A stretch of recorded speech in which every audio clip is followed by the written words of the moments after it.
It's finally here. Every single Fromsoftware boss ranked easiest to hardest. Now, there is going to be 243 bosses in this boss ranking, so I don't know how long this is going to take, but my guess before recording any of this is it's going to be about 3 hours long, but I don't know for sure, so we'll see. A couple things before we get started here. The first thing is, this is all the named bosses that I could find.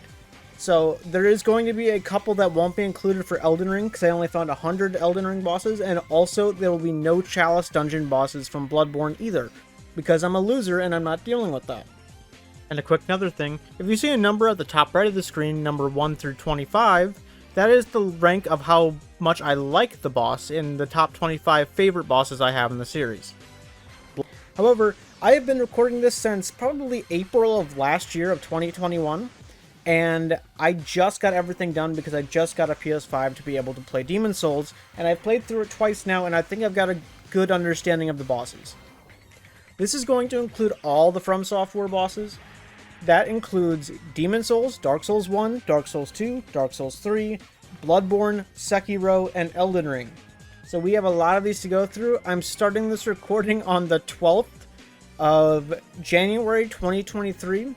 I don't know how long this is going to take, but I'm sure it'll be fun, and I'm sure I'll include something right after this part of how long it actually took. But without further ado, let's get into all these bosses. This is going to take a while, so get some snacks or something. I appreciate it, and I hope you enjoy the video. The easiest boss in the FromSoftware catalog is no doubt the Soldier of Godric, the first boss you'll probably find in the tutorial area of Elden Ring.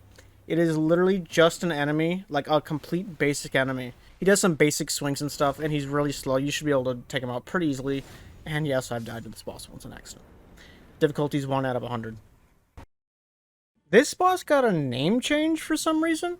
This used to be Miranda the Blighted Bloom, but they changed it to the Miranda Blossom for some reason. Maybe they took my comment on my Elden Ring boss ranking to heart because I said that no one names a flower.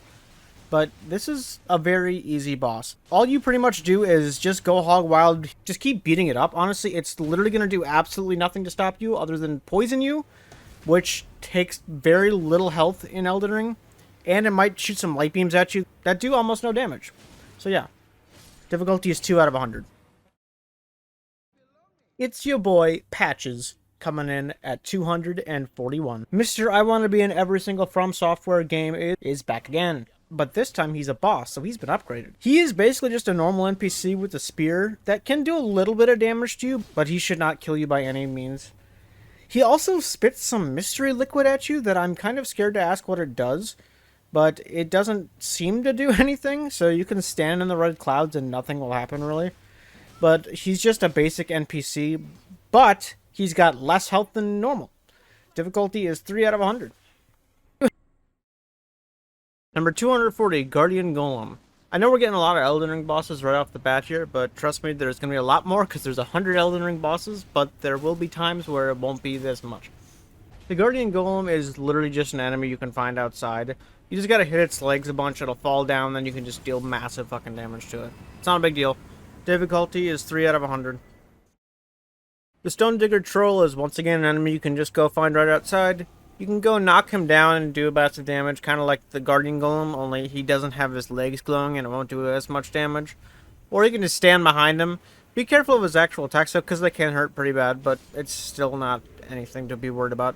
Difficulty is 3 out of 100. The weird fucking cat thing is back. The Erdtree Barrel Watchdog is pretty much just a basic enemy and it eventually becomes one, but it's a little bit more dangerous, I guess, than the last two, because his movements are all over the place and it's kind of hard to tell what he's about to do, but he doesn't have that much health to compensate and it's not that bad. Difficulty is 3 out of 100. Literally just an enemy with a shield on his head. That's all I'm going to say about this one. Difficulty is 3 out of 100.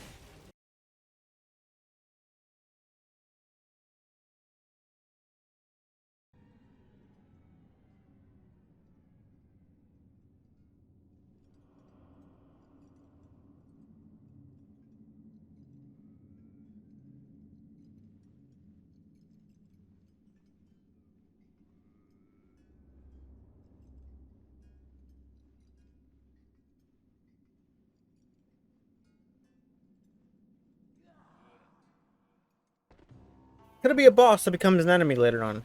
It's Pinwheel. At least this is an Elden Ring. The butt of every joke in the Dark Souls series is at number 236. He is very weak, and the most dangerous thing he can do is shoot a fireball at you that does negligible damage. Difficulty is 3 out of 100. The Beastman of Fair Missoula, although is still a weak son of a bitch, is still very easy. However, he does have some long combos that can catch you off guard and can stunlock you to death. That being said though, don't get caught in it and you'll be fine. Difficulty is 4 out of 100. Demi-human Sheaves are really fucking easy. The only problem with them is the little dickheads that are running around near them that can pretty much get you caught in a corner and just kill you. And unfortunately, I actually have died to this boss. And it gets really annoying when you keep walking in there and then they just keep walking up to you. That being said, they all pretty much have 1 HP each. And then the bosses themselves don't even fight you at the same time. So it's not that big of a deal. Difficulty is 4 out of 100. The Grave Warden Duelist is yet another early game boss in Elden Ring. I wonder why they're so easy. He does pretty much no damage whatsoever. However, his attacks have a way longer range than you'd think they do because he has chains on his hammers too. So if you're going to watch out for anything in this entire list, watch out for that. Difficulty is 4 out of 100. Alright, finally, a not Elden Ring boss once again. The Covetous Demon is a fat slob that is pretty much useless. Reminds me of my dad. That being said, he does do a little bit of damage, and he can in fact kill you. I've never died to him, but he can do a little bit of damage.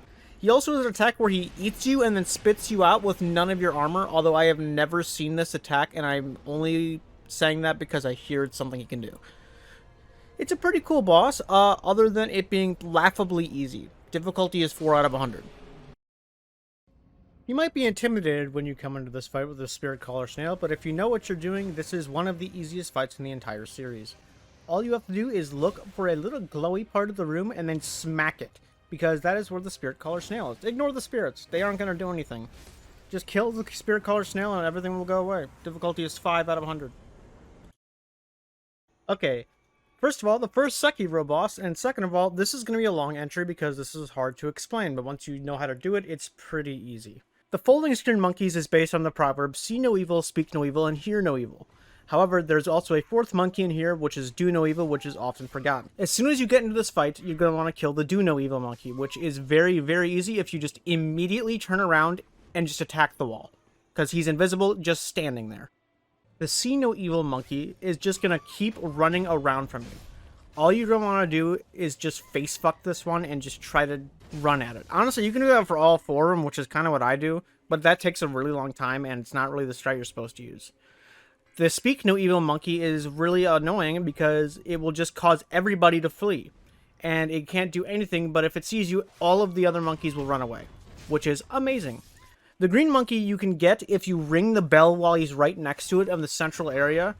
But once again, I don't do any of those things other than the first do no evil monkey. I literally just run at them until I kill them, and that works pretty well. Difficulty is 5 out of 100. Balls Carrynet is up next, and last time I said his name sounds like balls, and I still find that joke hilarious. He is actually pretty much just a Stone Digger troll, but he has a lot less defense and poise, so you can knock him down real easy.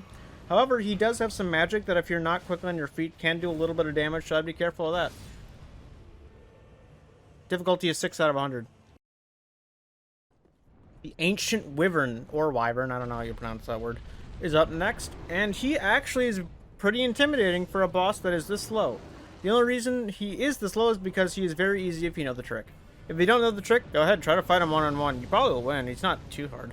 That being said, if you just run to the left and all the way up the path, you can easily kill him, which is pretty boring, but if you put that one song that YouTube uses for their ads for surveys, it makes it kind of look funny, so here.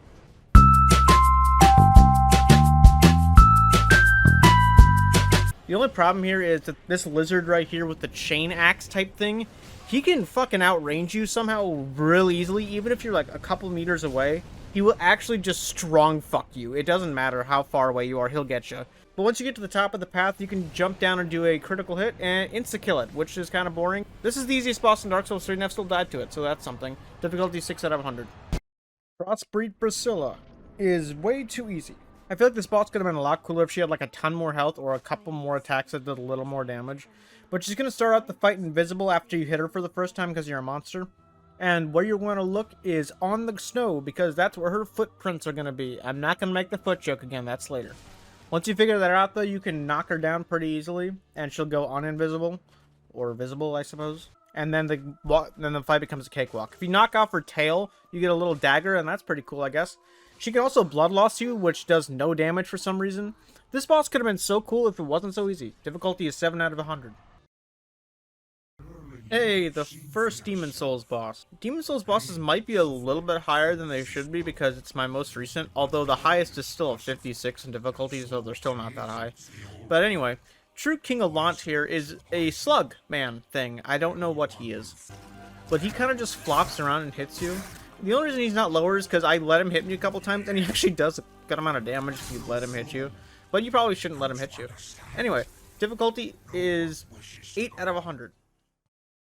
Prowling Magus and Congregation, or Magus, whatever, is a horde encounter boss that is not really a horde considering not all of them attack you at once.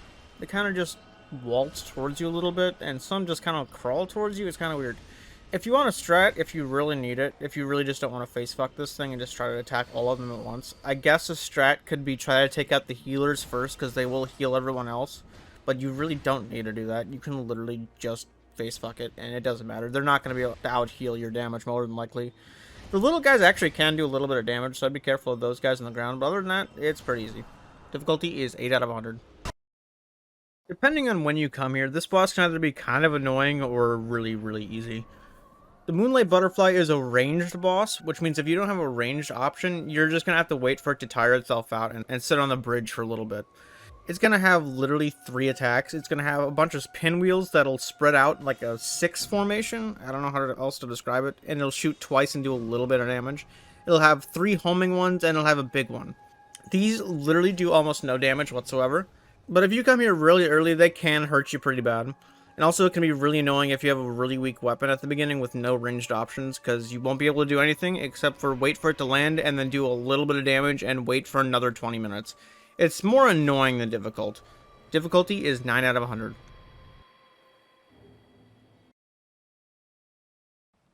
Good old Asylum Demon is up at 223. I don't know if this was the first ever boss I encountered in a Fromsoftware game. I think the Cleric Beast technically was, but we're not going to count him right now. But the Asylum Demon, if you know what you're doing, as soon as you walk, you're going to want to run directly to the left and run away from him. I did not know this the first time. Or you can just throw black firebombs at him if you chose that as a gift. But if you didn't, you can climb all the way to the top, and you can plunging attack him and do half his health bar. And then he's going to proceed to have about 3 attacks where he's going to slam his little staff thing, I guess, down at you and do a little bit of damage. Or he has this butt slam attack that does a little bit of damage too. He's a little bit difficult for a tutorial boss if you've never played a Fromsoftware game before, but if you know what you're doing, he's cake. Difficulty is 9 out of 100.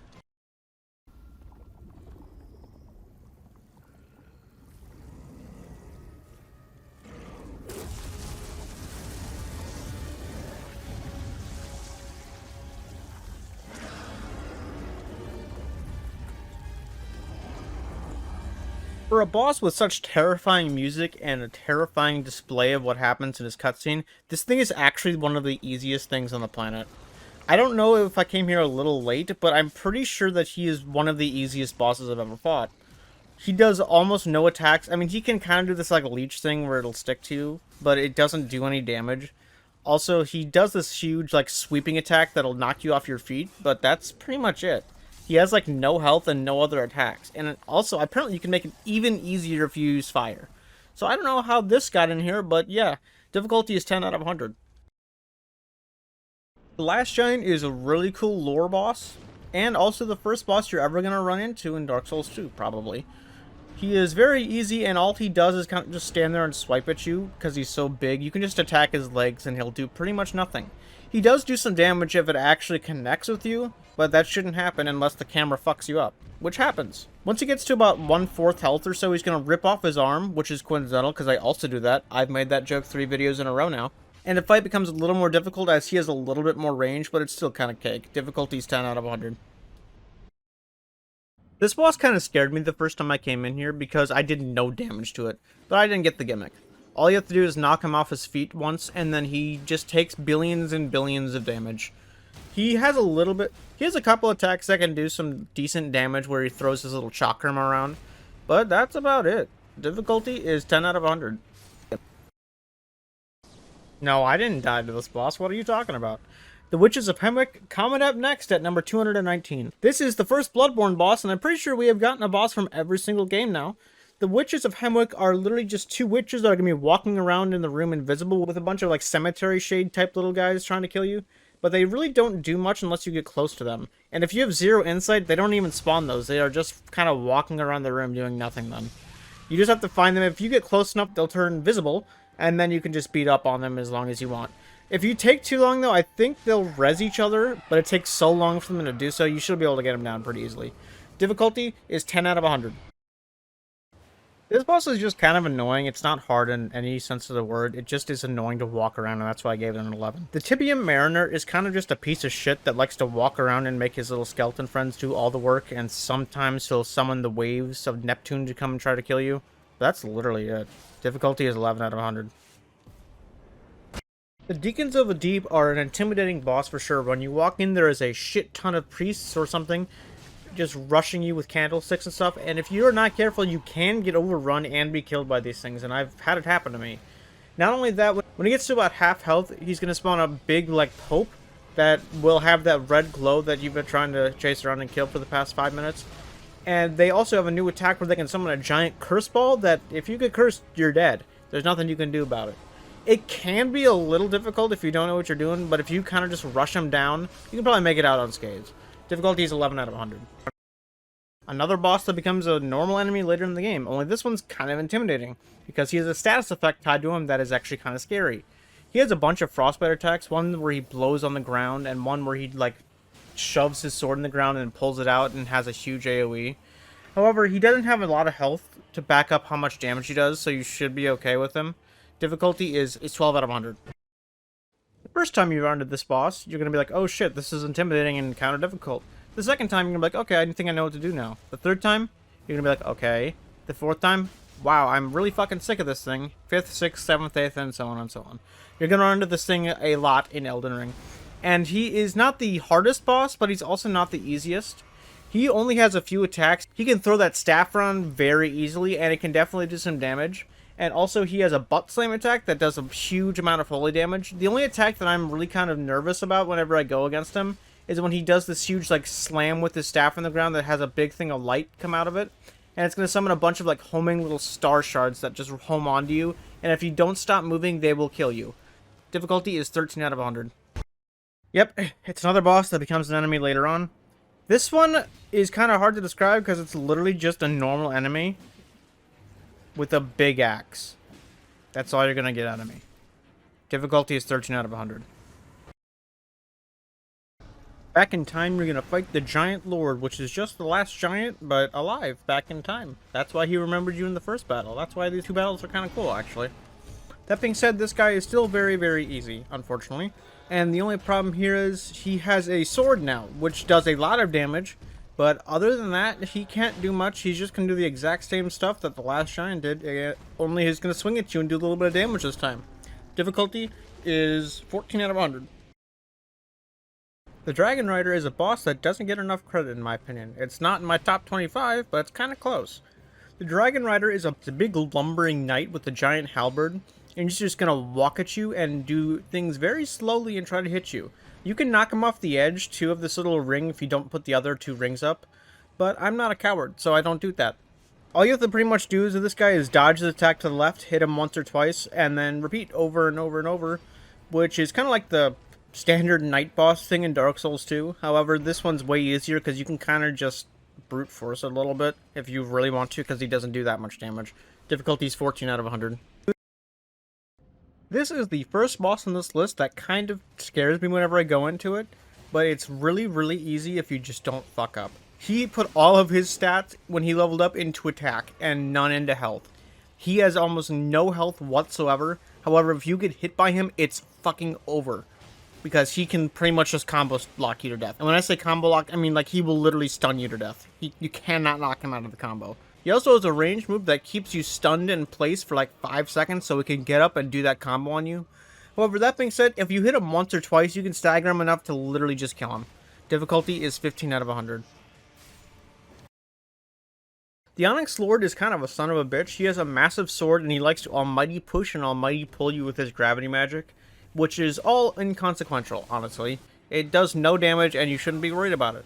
There is only one attack you should be worried about here, and that is when he gets really low, he's going to do this huge meteor rain attack that can just hit you while you're down and instant kill you. But other than that, if you can kill him before he even gets to it, it's like not a big deal. He doesn't have a ton of health. Difficulty is 15 out of 100. The Celestial Emissary is just boneless Deacons of the Deep, but it's a little harder, I would say.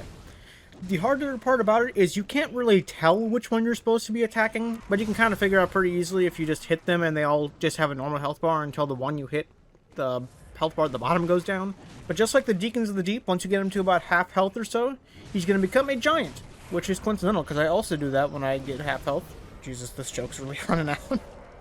And he becomes a little more dangerous, but not too much more dangerous. You can still just wail on him until he dies. He really won't do too much. But he is there, and he can do a little bit of damage, along with his little other Mr. Meeseeks people. Difficulty is 15 out of 100. Oh god, it's the end of Neon Genesis Evangelion again. I'm so confused. The Mimic Tier. This one is pretty easy to explain, honestly. It's literally just going to be you, your exact character with your exact armor, everything, Ashes of War, magic, whatever, and you're going to be fighting him. He only has one Estus, though, and you have as much as you want, so it doesn't really matter. He's kind of easy. However, if you really want to make this like trivial, you can just take off all your armor beforehand and then go in, and then equip all your armor again, and then fight him, but that's kind of a cowardly way to fight this thing, I feel like, because it's too easy anyway. Difficulty is 15 out of 100. Oh god, it's Hallway Simulator 2011 again. I actually kind of enjoy this fight, and this one just barely misses the top 25 bosses in the FromSoft catalog, in my opinion. But he's probably number 26 or 27. This guy genuinely has, I think, 3 attacks only. He has one where he's going to shoot a shit ton of arrows at you over and over, and you can literally just sidestep them. You can just walk to the left or the right slightly, and they will miss you. But if you do get hit by them, they will probably still knock you and kill you, so just don't get hit by those. He has another attack where he's going to shoot little soul wisp things into the sky, which will all home into you, and that's honestly the most dangerous attack in my opinion, because once again, if you get hit by one, you're going to be hit by all of them, and you will probably die.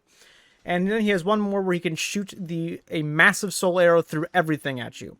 My strat here is to walk around the arrows when he shoots them at you. Just keep walking forward and walk around them. If he does the wisps, stand behind a pillar. And if he does a giant soul arrow, just try to dodge through it. Just try to roll through it. And then once you get to him, wail on him. There's a couple Elden Ring bosses on this list with no audio because I'm a fucking idiot and I forgot to hit the record button on the audio. So you're going to have to bear with me for those. The Frenzy Duelist is literally pretty much just the exact same boss as the Grave Warden Duelist. Only he's got a few more tricks up his sleeve and he has a giant axe instead of 2 hammers on a rope. Now, I would have put him a lot lower if I didn't die to him a couple of times in this playthrough somehow. I don't even know how that happened. I just fucking lost, and I'm just an idiot, I guess? I don't know. But yeah, that's pretty much it. Difficulty is 16 out of 100.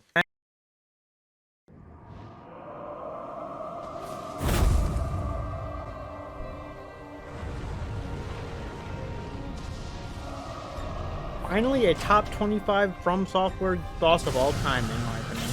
The Soccer Dragon, or the Divine Dragon in the English version, is the best dragon in the series in my opinion. Only thing that comes close is Placidusax, which we'll get to eventually. This is just so unfortunate. It could have been so much better, but the boss is just really easy, unfortunately. So there's not much you can do. The entire boss consists of you going on these little tree branches and then using your lightning reversal to redirect the lightning back right towards the dragon.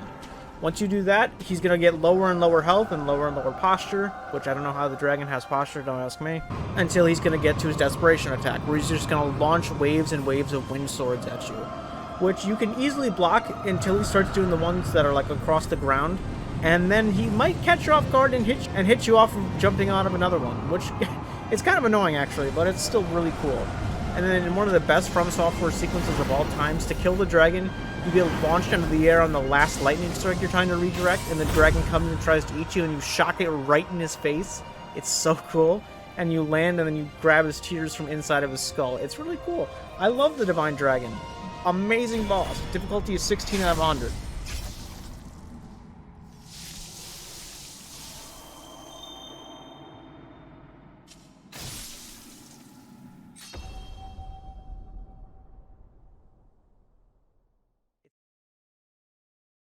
The Knight's Cavalry is just a dude on a horse, pretty much. He has a couple variants, but I'm just going to cover them all pretty much on this one. He's not ever really that hard. The only thing unique about him is he has 2 life gauges, one for his horse and one for him, and if you knock him off his horse, you can do a massive attack, and then he's going to eventually summon it, and you're going to want to fight him again. And you just repeat over and over and over. Difficulty 17 out of 100. Cool Arena, bad boss. The Guardian Dragon comes after a really cool part of Dark Souls 2, which sucks because he sucks. He's a really boring dragon, and honestly, one of the worst dragons in the series, considering he is literally just so easy, and he doesn't do anything cool about it. He just kind of clings to the cage and blows fire from above, and sometimes he'll just go above you and blow fire down. I'm going to say a trick real quick, though I'm going to coin as the Pugster trick. If there's ever a dragon blowing fire at you in a Souls game, run up and to the left. It'll work every single time, and it won't hit you. Except for the Ancient Dragon, but we'll get to him. The Guardian Dragon literally will just stay in the air like half the time, so if you don't got a ranged weapon, just wait for him to come down, then hit him again. It's really easy. It's just really annoying because he just never fucking sits on the ground still. Difficulty 17 out of 100. A gorgeous boss fight. The Ancestor Spirit, unfortunately, is pretty easy. He's a deer.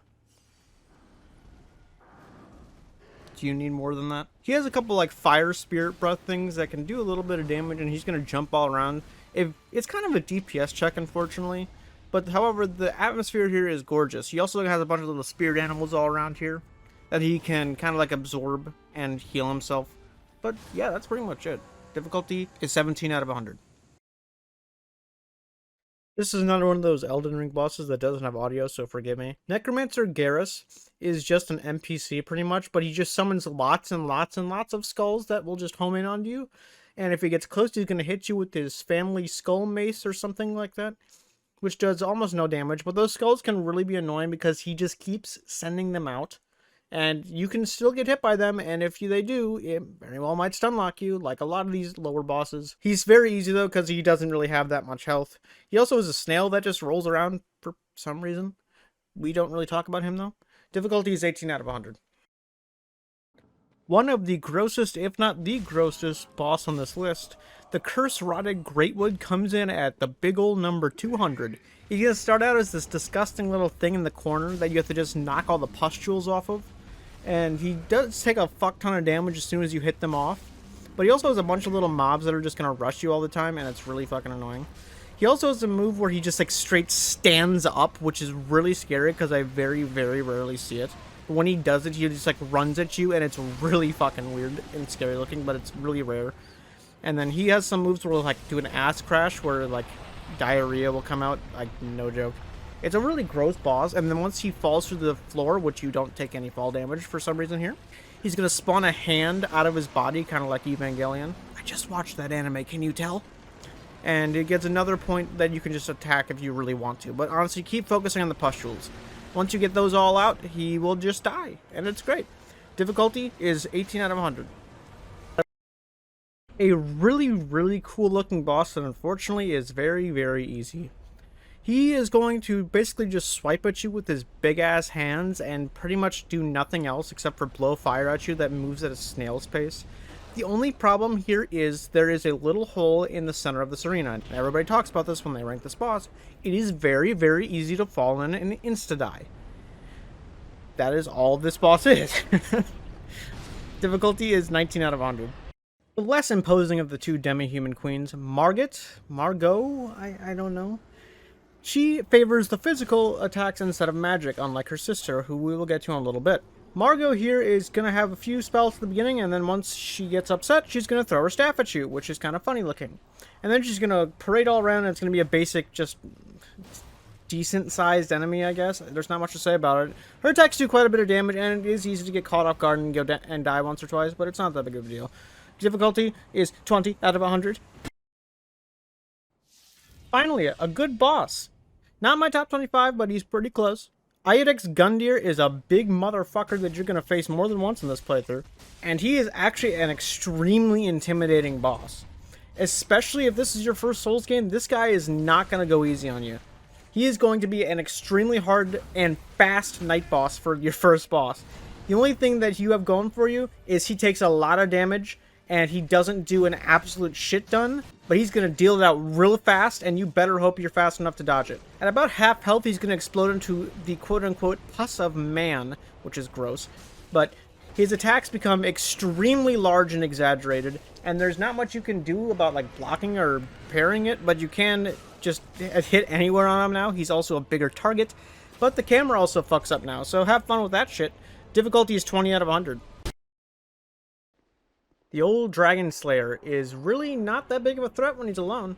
You'll get that joke later if you've never played any of these games. All of his attacks that once were really fast in Dark Souls 1 are extremely slow and exaggerated here. And instead of lightning powers, he has darkness powers, I guess. I don't know how that works. He got Norded, I guess. And that little spear thing he uses is really slow now.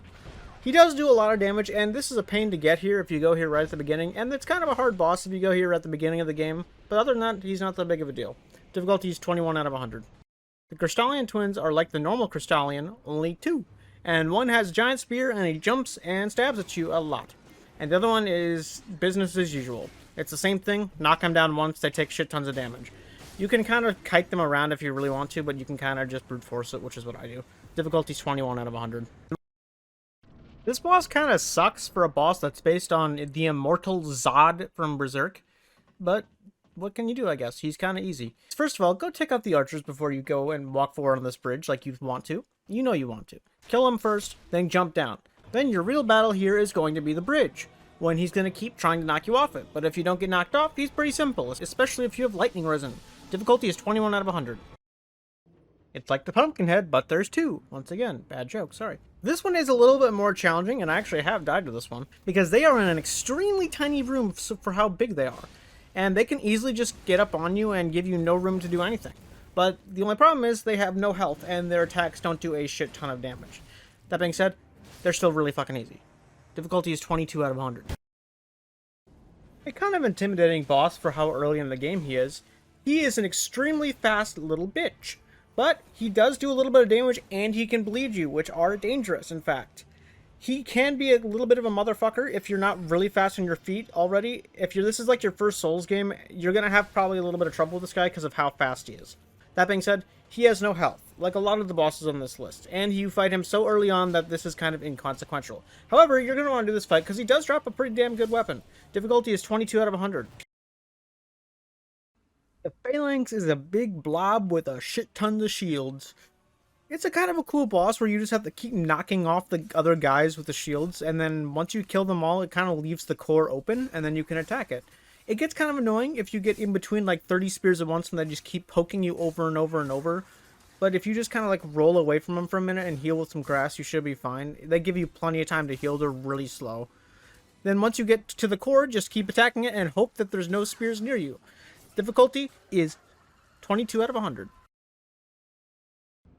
This fucker doesn't bring too much to the table, except for he is only a bleed specialist. Everything he does blood magic, and that's really annoying. He's gonna spawn out of the ground. He's gonna spawn out of the ground out of a pool of blood, just like Moog. We'll get to him. And he just has a lot of blood magic. He's gonna use it to like stab his hand and then like spray the blood at you. All the blood Ashes of War that you have, he pretty much has. Just be wary because all the bleed stacks up and it can be really annoying. Difficulty is 22 out of 100. Crystal Sage is a bitch. He is really similar to a boss that was in Demon Souls, but we'll get to her a lot later because she's hot, and this one is not.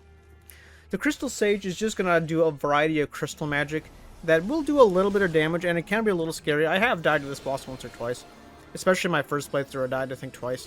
And it's going to be kind of annoying, but it won't be too bad. He also can hit you if you're close up with his little rapier, and you can parry that, which is great.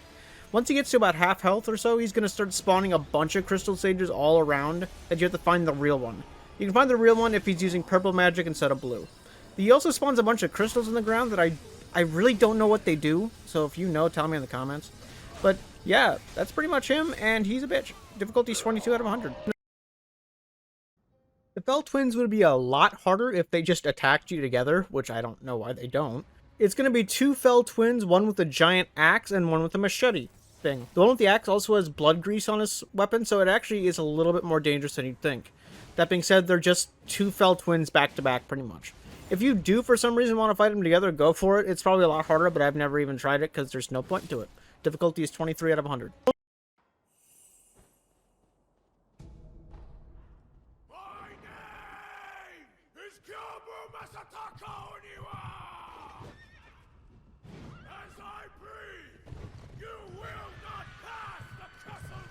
What an opening. Everyone loves that opening. Yobu Oniwa is going to be the first ever horse combat boss in a Fromsoftware game, and it does it really well. This boss was a fucking pain in the ass the first time I played Sekiro because I didn't really get the game yet, and I just could not kill him for the fucking life of me.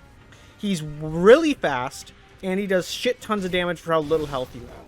That being said, if you get up near him and just keep attacking and blocking, it's pretty easy. In fact, the blocking here is actually kind of annoying, surprisingly, compared to most bosses, because it's kind of hard to see what he's going to do, because he is on a horseback and his movements are all kind of janky.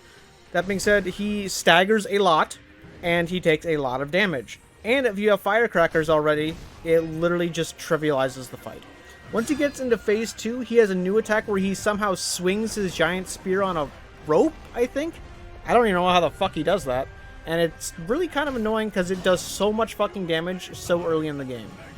But once you get the game, like on your subsequent playthroughs, this guy is actually a piece of cake. Difficulty is 23 out of 100.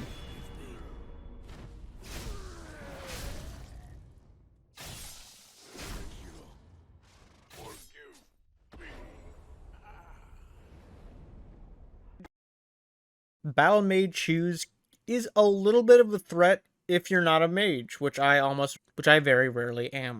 His magic is, weirdly enough, the least of your worries, kind of. If you get up close to him, he's gonna have this big hammer made of magic, so I guess I lied. I am not good at writing scripts, apparently. This magic hammer does a shit ton of damage if you're close enough to the impact, which it does have a little bit of a AoE when it hits the ground, so be a little careful. But he doesn't have a ton of health, and you can take him down pretty easily most of the time, but just really watch out for the hammer because it actually is dangerous. Difficulty is 24 out of 100. Drafted Scion, I put a little bit too low, I think, last time on my Elden Ring boss ranking, but here I am to make it right. That being said, he's not hard by any means, or even medium difficulty. He's still pretty easy. The only problem is, I put him a little bit too low, I think. I put him on like the rank level, like the 5th lowest or something like that. He's definitely not. He has really erratic movements, and he's all over the place.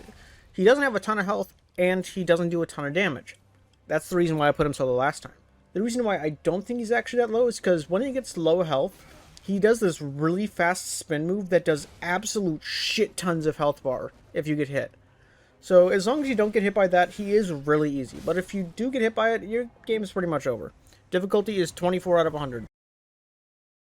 I wrote this boss's name wrong in my script. I just thought I'd let you know. I named it Demi-Human Maggie instead of Demi-Human Queen Maggie.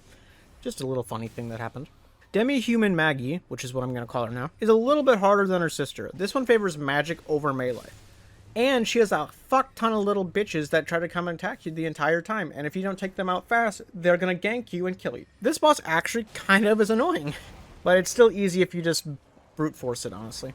Like I said, the boss itself doesn't do a ton, and once you get her alone, it's really easy, but you have a chance of just getting sniped while you're trying to take out the little mobs. Other than that, it's not too hard. Difficulty is 25 out of 100. Regal Ancestor Spirit is almost literally the exact same boss as the Ancestor Spirit, with a couple new things that make it really cool. Remember earlier how he could absorb other animals to heal himself? Now sometimes he'll, like, spawn out of another animal, and then he'll have that animal's, like, properties. Like, if he spawns out of a rabbit, he'll, like, hop around on his hind legs and try to hit you. If he spawns out of, like, a boar, he'll, like, rush you down with his quote-unquote tusks, which are his antlers, and that kind of thing. It's really cool, and I really enjoy this boss almost every time I play it because it is such a somber mood, and it's just a beautiful boss. I love it. Difficulty is 25 out of 100. Alright, I'm gonna count these mobs before the boss as part of the boss fight, because fuck whoever decided to put the random, like, really annoying enemies that stun you in here. Because you can get stunned and they can just kill you before the fight even begins. Because But once you get up to the boss fight, I believe it's an NPC or it can be a player character. I only fought the NPC version, so obviously the player version will vary. But for the NPC version, he's pretty easy. He is not that big of a threat, like, ever. In fact, I don't know of many people that will die to this boss. I died to this one once. But he's just kind of like a basic NPC boss. The only reason it's this high, quote-unquote, as in rank number 182 out of 240, is because the guys beforehand are just the biggest pains in the ass ever. Difficulty is 25 out of 100. I know. I'm very well aware that in the footage, I didn't do the thing you're supposed to do for this boss. I know. But this is the only footage I have right now, and I'm not going back through the game to get one footage. The Adjudicator is a big fat fuck. And his whole shtick is he has this, like, sword that is very clearly in his stomach that you're supposed to be hitting. And he'll get knocked down and you can attack the bird that is the actual Adjudicator, I guess. I didn't know this the first time I played this boss, because I went into every single one of these bosses blind. I figured out that the bird was what I was supposed to be attacking, but it never occurred to me to attack the sword in his stomach. So I spent literally, I think this is a 9-minute footage that I have sped up. I spent like 9 minutes trying to just jump on him and plunging attack the bird like hundreds of times. And I even bugged the game out and got stuck in a corner and him. As you see right here on the screen now, so that's happening. But yeah, the boss is really easy if you know what you're doing. I'm just fucking stupid. Difficulty's 26 out of 100. This is another one of those Elden Ring bosses where there's no sound, so forgive that. The Royal Revenant is just pretty much a harder version of the Grafted Scion. The Royal Revenant is basically a Grafted Scion with no swords. And he just swings his arms around all over the fucking place. And they can easily clip you and do a little bit of damage, which builds up a fuck ton over the time. He also teleports around, disappears, and everything. Another fun fact, I didn't know this boss even existed until this playthrough, so that's kind of funny. Difficulty is 26 out of 100. Kind of a fun fact about this boss also that I did not know is you can bait the first Dragon Rider into breaking the pillar that the second one is on, and you can fight them both at the exact same time from the beginning. You don't have to wait for the other one to jump down. You can actually fight them both. So you don't have to deal with this little arching bullshit. But if you don't, one's going to be arching you from the top, and one is going to be trying to kill you with a melee weapon, just like the original Dragon Rider. But these bosses have absolutely no health at all. And it is very easy, but it is easy to get ganked, and they can stun lock you if they hit you one after another, after another, after another. It's just 2 Dragon Riders. That's pretty much it. Difficulty is 26 out of 100. High Lord Wulnir is a boss that a lot of people think is like one of the easiest bosses in Dark Souls 3. I don't know why. I just fuck up all the time on Wulnir. He's not hard by any means, and he's even really easy in concept. I don't know what's going on. I just am bad. He's going to be a giant skeleton with a lot of jewelry on his arms, and the whole thing is you're supposed to take out the jewelry so he gets dragged backwards into the abyss, because apparently that's what's holding him here somehow. He will spawn skeletons, he will blow smoke into the ground, and that's pretty much it. He'll sometimes swipe at you, but literally will do nothing. The thing that kind of gets me stuck is he'll gradually crawl towards. He will gradually crawl forward. I don't know why. I just did the motion with my hands, what he does. You can't see it. But he'll like gradually crawl forwards. And he'll sometimes like get you stuck against the wall, and then he'll blow smoke in the ground, so you have nowhere to go, and you literally can't do anything except accept your fate and die. I don't know why this happens. I probably died once a playthrough to this boss, not even kidding. Difficulty's 27 out of 100. This boss is, no joke, probably the most unsettling looking boss in the entire series. I don't know what that little bag thing on his head is, or if that even is his head. It's just really weird looking, and I don't know why. It's kind of uncanny. It's just not a good look. It's kind of creepy. The Dirty Colossus isn't that difficult if you do it last, honestly, which is when I did it. And he does do a little bit of damage with his big-ass punches and stuff. And he also farts. I'm not kidding. He farts. When he farts, I assume it poisons you. I have never been close enough to tell. But it's very clear he's about to fart. You'll know. But he can do a little bit of damage, and it does kind of do, and it is kind of scary. Even at the end of the game here, he did a little bit of damage to me, so there's that. Difficulty is 27 out of 100. The Lost Sinner is great for a boss that you run into very early in the game. It is going to be basically a big dude with the sword, but he is very dexterous with the sword. He has some nice little spinny attacks, some jumping attacks, and he can really get up on you and scare you if you're not careful. I usually die once to this boss in every playthrough, like no joke. It's actually, he's pretty strong actually. That being said, if you come here later than like level 4, it's like really easy, because he doesn't do a ton of damage. But if you come here when you're supposed to, like really early, it's actually quite a challenge, but other than that, it's not. Difficulty is 27 out of 100. Deathbird is either really easy or really hard, depending on which one you fight, but I'm going to lump them all together right here. The Deathbird is a big bird with a skeleton head who's kind of cute if you kind of look at him the right way. But if you look at him from any other angle, then said angle he's the most terrifying thing known to man. He has this weird like hook spear thing that he likes to shove in your face like every 5 seconds. But the more dangerous thing I think he does is he likes to peck really fast at you, and he can knock down your health bar without you having a chance to do anything. But he also is very weak to holy, and he doesn't have a ton of health either. Difficulty is 27 out of 100. Skeleton Lords aren't much of a challenge unless you come here first, but I'm going to put this here for the sake that I did go here first once, and it was actually kind of a difficult battle. The Skeleton Lords are going to start as 3 Skeleton Lords, believe it or not. And each time you kill one of them, it's going to spawn more skeletons. One of them is going to spawn a bunch of armored skeletons, one's going to spawn like 5 billion just normal skeletons, and one's going to summon a couple bone wheel skeletons. Not the Dark Souls 1 ones though, thankfully.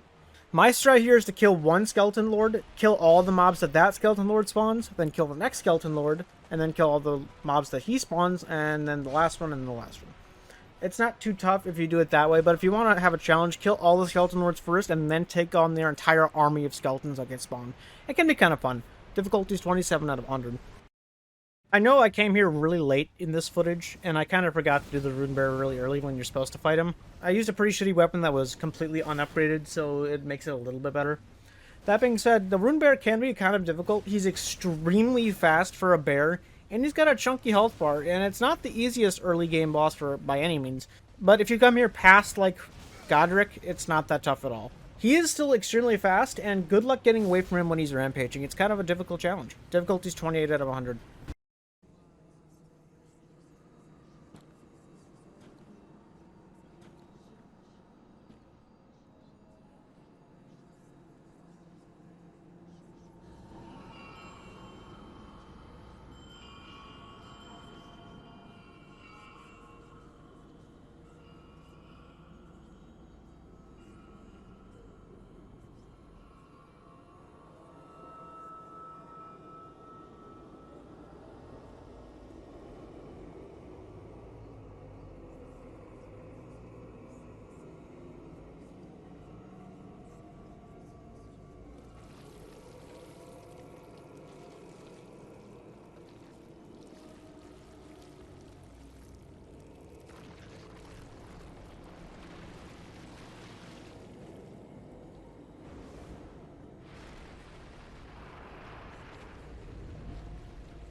A fucking disgusting boss. The One Reborn has one of the coolest names in FromSoft history, in my opinion. What a cool name for a boss. For a boss that sucks. This boss is just a glorified DPS check, but if you want to make it even easier, you can go up to the sides of the towers and just knock down all the guys that are flinging fire at you. You really don't have to, but it makes it a little bit easier. And then after that, it's a DPS check, pretty much. It kind of sucks, but he's just going to flail all of his limbs, I guess, around at you, and it'll do a little bit of damage. What I like to do is I'd like to pop a Beast Blood Pellet here and then just whack the shit out of him as much as I can, and then just get hit, then heal from hitting, then get hit, then heal from... You get the idea. Just hit it. Difficulty is 28 out of 100. I didn't forget him this time. If you don't know, on my every Dark Souls boss rank, I completely forgot about Yorm. I don't know why, but I just forgot. He was the only one I forgot, but I forgot about Yorm. And he is not that hard of a boss. In fact, he's pretty easy. In fact, he's probably my least favorite gimmick boss with the Storm Ruler, considering there is 4 of them, I think, technically now. There's Yorm, there's Storm King, then there's Rykard. Actually, there's only 3. You're going to want to charge up your sword and then unleash it. And you keep doing that over and over and over. He can hurt you, definitely, for some damage, and I have died to this boss, as you see, considering I didn't have to pick up the sword. I already did, because I died like an idiot. And he just goes down like a sack of potatoes, pretty much. Or he has fuck tons of health, but the Stormwheeler just cuts through it like butter. It's not that big of a deal. Just watch out, don't get too close to him, and you'll come out smelling like a rose. Difficulty is 29 out of 100. The Misbegotten Crusader is literally just Leonine Misbegotten, but with a Golden Order Greatsword. How the fuck did he get this? And it's pretty much the exact same moveset with a couple extra holy, like, AoE attacks. It's not that much more difficult, but it does do a lot more damage, but you are also further in the game, so it kind of offsets it. Difficulty is 29 out of 100. I kind of feel bad for this boss, but Maiden Estrella is going to be a one-hit kill boss, but you have an NPC guarding her, which I like to call Velstat Light, who basically is going to be a kind of a bitch to get through. He has a lot of armor, a lot of poise, and a massive weapon. And if you try to just jump down, you're going to be eaten by little blood baby things that I don't know how to describe. But once you get up to her, you can just hit her in the face and kill her. I feel bad about this boss, but I don't know the entire story of Demon's Souls yet. That's the only game I really don't know the story for. And I kind of feel bad for her, but maybe she's evil. I don't know. Difficulty is 29 out of 100. Weirdly enough, the weaker of the two Dragonkin soldier bosses has a title, which is like of Noxtella, which is strange that the one that is titled actually is easier. Dragonkin Soldier of Noxtella is a big fucking dragon guy, I guess, with normal human hands and just a dragon's face. He is a really unique boss, and I actually applaud this boss because it is kind of cool. He uses Frost Lightning, which is like icy lightning attacks, which do both damages to you, which is kind of cool, actually. I enjoy this boss, but the problem is he goes down really fast. And if you keep just on his ass, he literally cannot do anything almost. Difficulty is 29 out of 100. The Cleric Beast, I believe, is technically the first ever Fromsoftware boss I ever fought. Even though I didn't know that it was a Fromsoftware game, I fought the Cleric Beast first and I struggled hard on him. And I still kind of not great at the Cleric Beast, I guess. Mostly because I usually kill him on my first try. And then I kind of, because I never really have to do anything other than spam Molotov cocktails at him. I've never really learned his moveset. I just throw the Molotov cocktails. I've never tried to actually fight him legit. I don't know why. But I assume he's not that hard. He is really fast, and once he gets to low HP, he's going to get even faster and way more dangerous. That being said, once again, you could just trivialize this fight if you just throw Molotov cocktails at him, and he'll do nothing to stop you, and it does fuck tons of damage. He doesn't like fire. Difficulty is 29 out of 100. Remember the Erdtree avatar? What if it was putrid? And by that, I mean it has scarlet rot everywhere. There's not much of a difference other than when it does its butt slam, it sprays like scarlet rot juice all over the place. And it's real easy to get scarlet rotted here. But as long as you don't get hit by that, it's the exact same boss pretty much. It can be a little bit more difficult with, you know, scarlet rot ticking your health down every 4 seconds. But it shouldn't be too much to manage because he's still kind of weak. Difficulty is 30 out of 100. The Omen Killer is a callback to the Capra Demon, I'm like 90% sure, considering they share like the exact same moveset, and this one can breathe fire, and there's dogs all over the place, which is very much like the Capra Demon, who we will get to in a little bit. The Omen Killer is, however, a lot easier because you're not restricted to the world's smallest boss arena, and the dogs don't inflict bleed. So you can just kind of kill the dogs before the boss even sees you, and then take on the boss alone. He does a lot of damage, and he does a ton of damage with the fire as well. But he has, like, for some reason, no poise whatsoever, so you can knock him down every 5 seconds. He also doesn't have a ton of health, so it's not a big deal. Difficulty is 30 out of 100. This boss is so close to being in my top 25. I would honestly say this is number 26.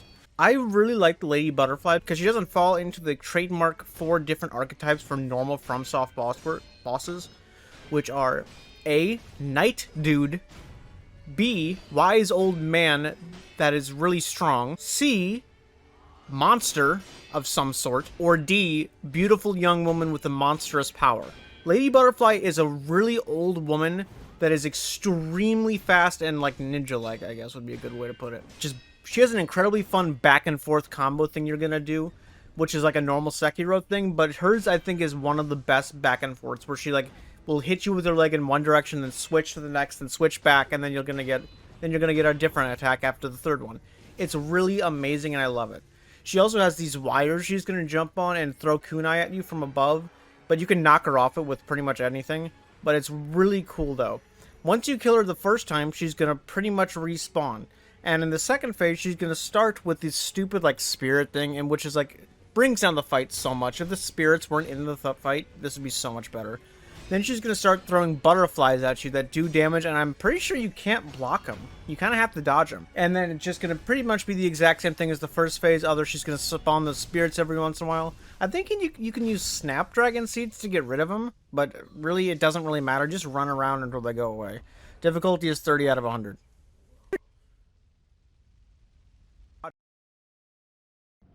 Nox, Swordstress, and Monk are two motherfuckers that just like to be annoying. For some reason, they have really bendy weapons. I don't know what the lore of that is, but they have bendy weapons, so if you think you're out of range of them, you're not. Honestly, the one with the shodel or whatever it's called, the sword one, isn't that big of a deal, but the mace guy is kind of a pain in the ass, because he has like a bunch of attacks where he can like bake that thing huge and beat the shit out of you, or he can just slam it into the ground and do a AoE that has way bigger of a range than you think it does.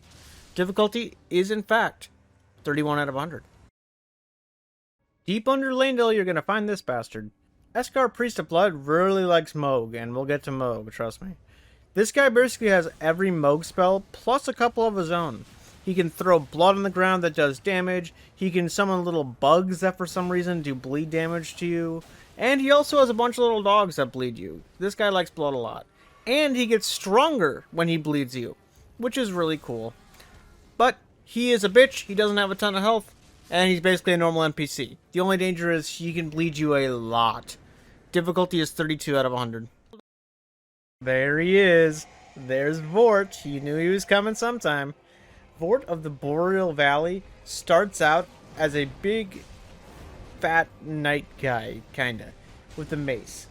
And he is going to be kinda normal. He will walk around on 4 legs, and it can be kinda dangerous. And he's gonna blow ice all over the place. But he's not too big of a deal. When he gets to his second phase, I have problems a lot with this for some reason. He's going to rampage really fast all around the map, and his entire body's a hitbox, and it can very well kill you very easily because it's early in the game. But he doesn't have that much health, and if you know what you're doing, it's not too big of a deal. Just stay away from his rushes and you should be fine. Difficulty is 32 out of 100. Hey, so fun fact, I've recorded every other boss for this entire video now, and I just came back while rewatching this to make sure everything was okay, and realized I didn't do a Tree Sentinel one for some reason. The Tree Sentinel is a dude on a horse with a big golden halberd that you encounter very early in Elden Ring, and you probably died to it, and you probably need to come back to fight him later, unless you're Markiplier for some reason. He just brute forced this boss. And he has some very basic horse attacks. You know what to do here. And you're going to run into him 500 times. So you're going to learn this boss real well. Difficulty is 33 out of 100. Fine, I'll actually cover it this time.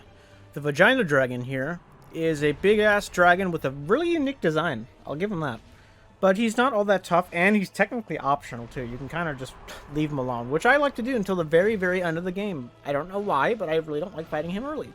But if you do, he's going to be kind of a problem because he will do a good amount of damage, but it won't be too much to handle. You can also knock off his tail for an easier time and a free weapon.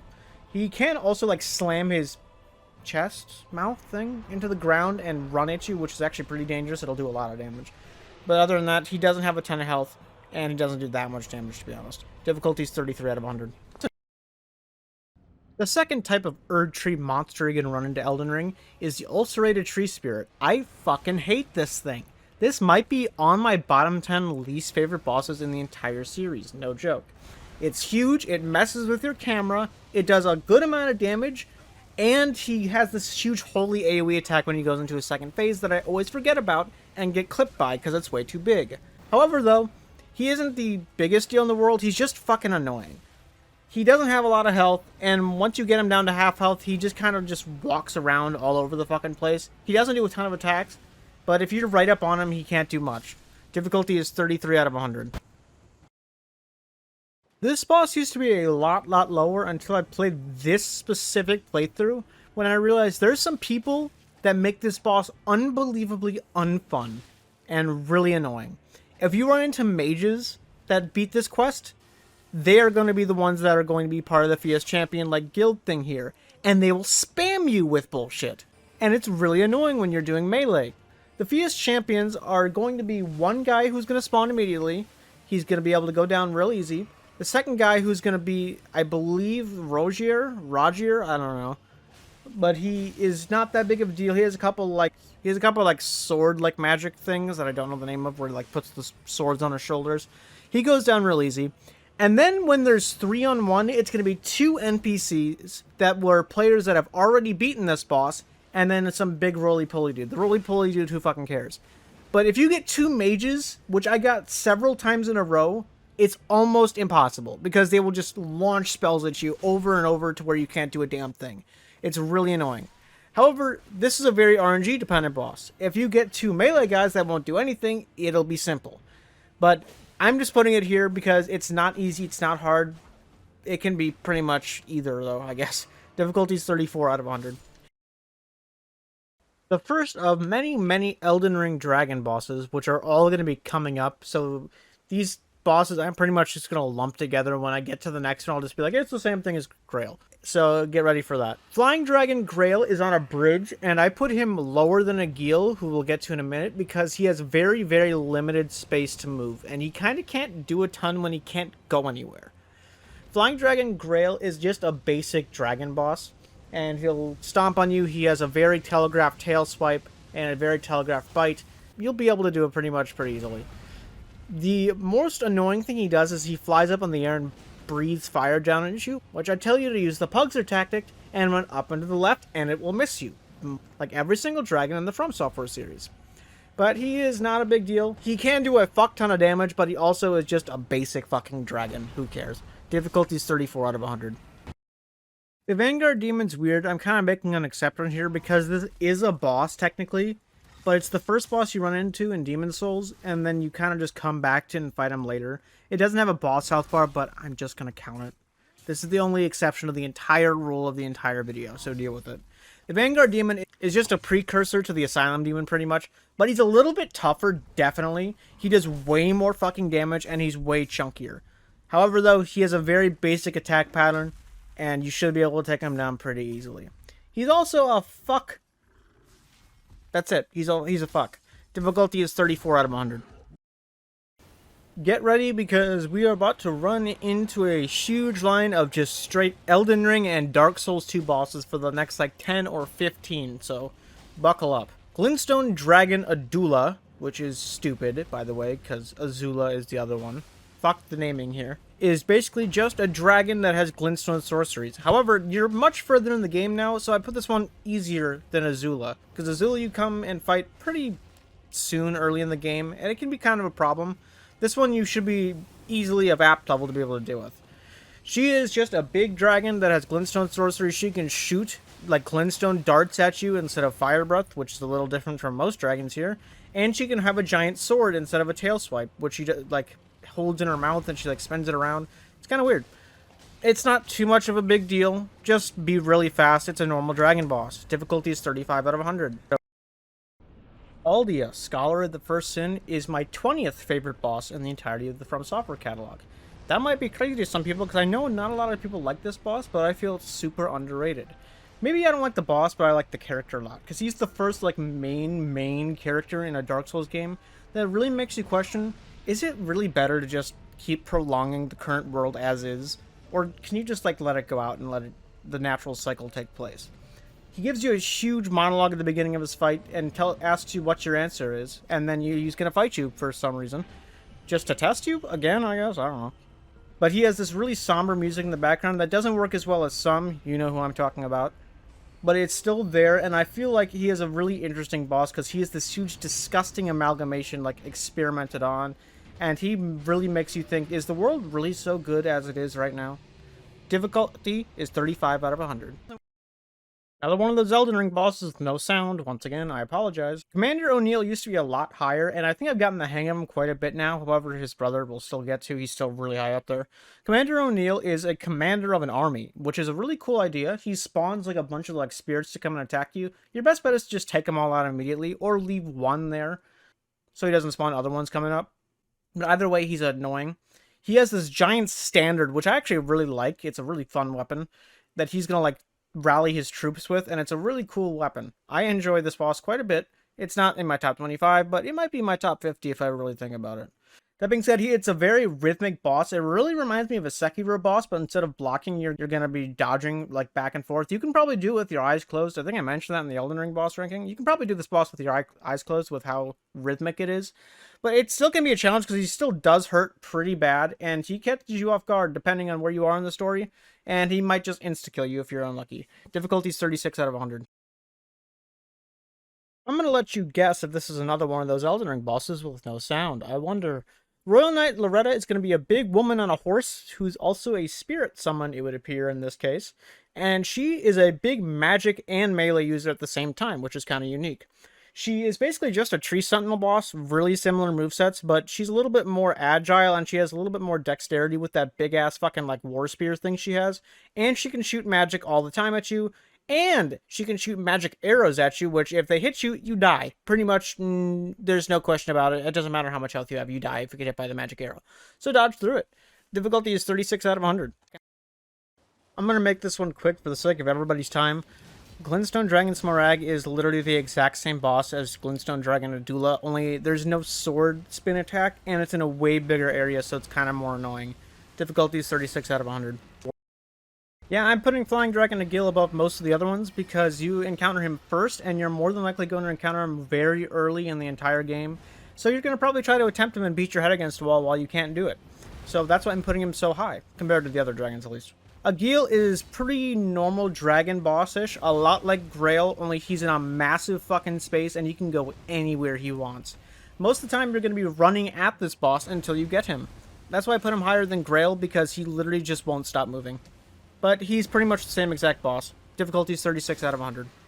A really fun and unique gimmick boss with a hellish run back. The Executioner's Chariot is going to be in a donut-shaped arena, and you're going to want to keep running clockwise towards this little lever that it shows you in the cutscene at the beginning, to where you can break down a gate where this huge chariot that's been chasing you around the donut the whole time has been coming back and forth, trying to hit you. This gate will stop it in its tracks and knock it off the horse. Then you're going to get to fight the horse one-on-one after you get to there. However, getting there is no easy feat. You're going to have skeletons, witches, and a lot of other things trying to beat the shit out of you. And that chariot's going to keep going around and around the arena. So you're going to have to go into these little gapes in the walls so they can't hit you. You can roll through the wheels, I believe, but it's really hard to do and not worth it. But once you get it down to just you and the horse, it's not hard at all. Difficulty is 36 out of 100. Black Knife Assassin is regarded as one of the harder, like, basic bosses you're going to run into a shit ton. But I think he's not that big of a deal, and it's kind of a pushover if you know what you're doing. Just always stay on the defensive with this guy. Don't try to get in a cheeky hit here and there. Don't try to do anything stupid. Just wait for him to do this little jump in the air and stab the ground thing. He will be absolutely wide open for a backstab every single time, and sometimes even a subsequent hit. But just wait for it, and you could easily do this boss without getting hit. Just wait for that opportunity, and you'll be golden. Difficulty is 37 out of 100.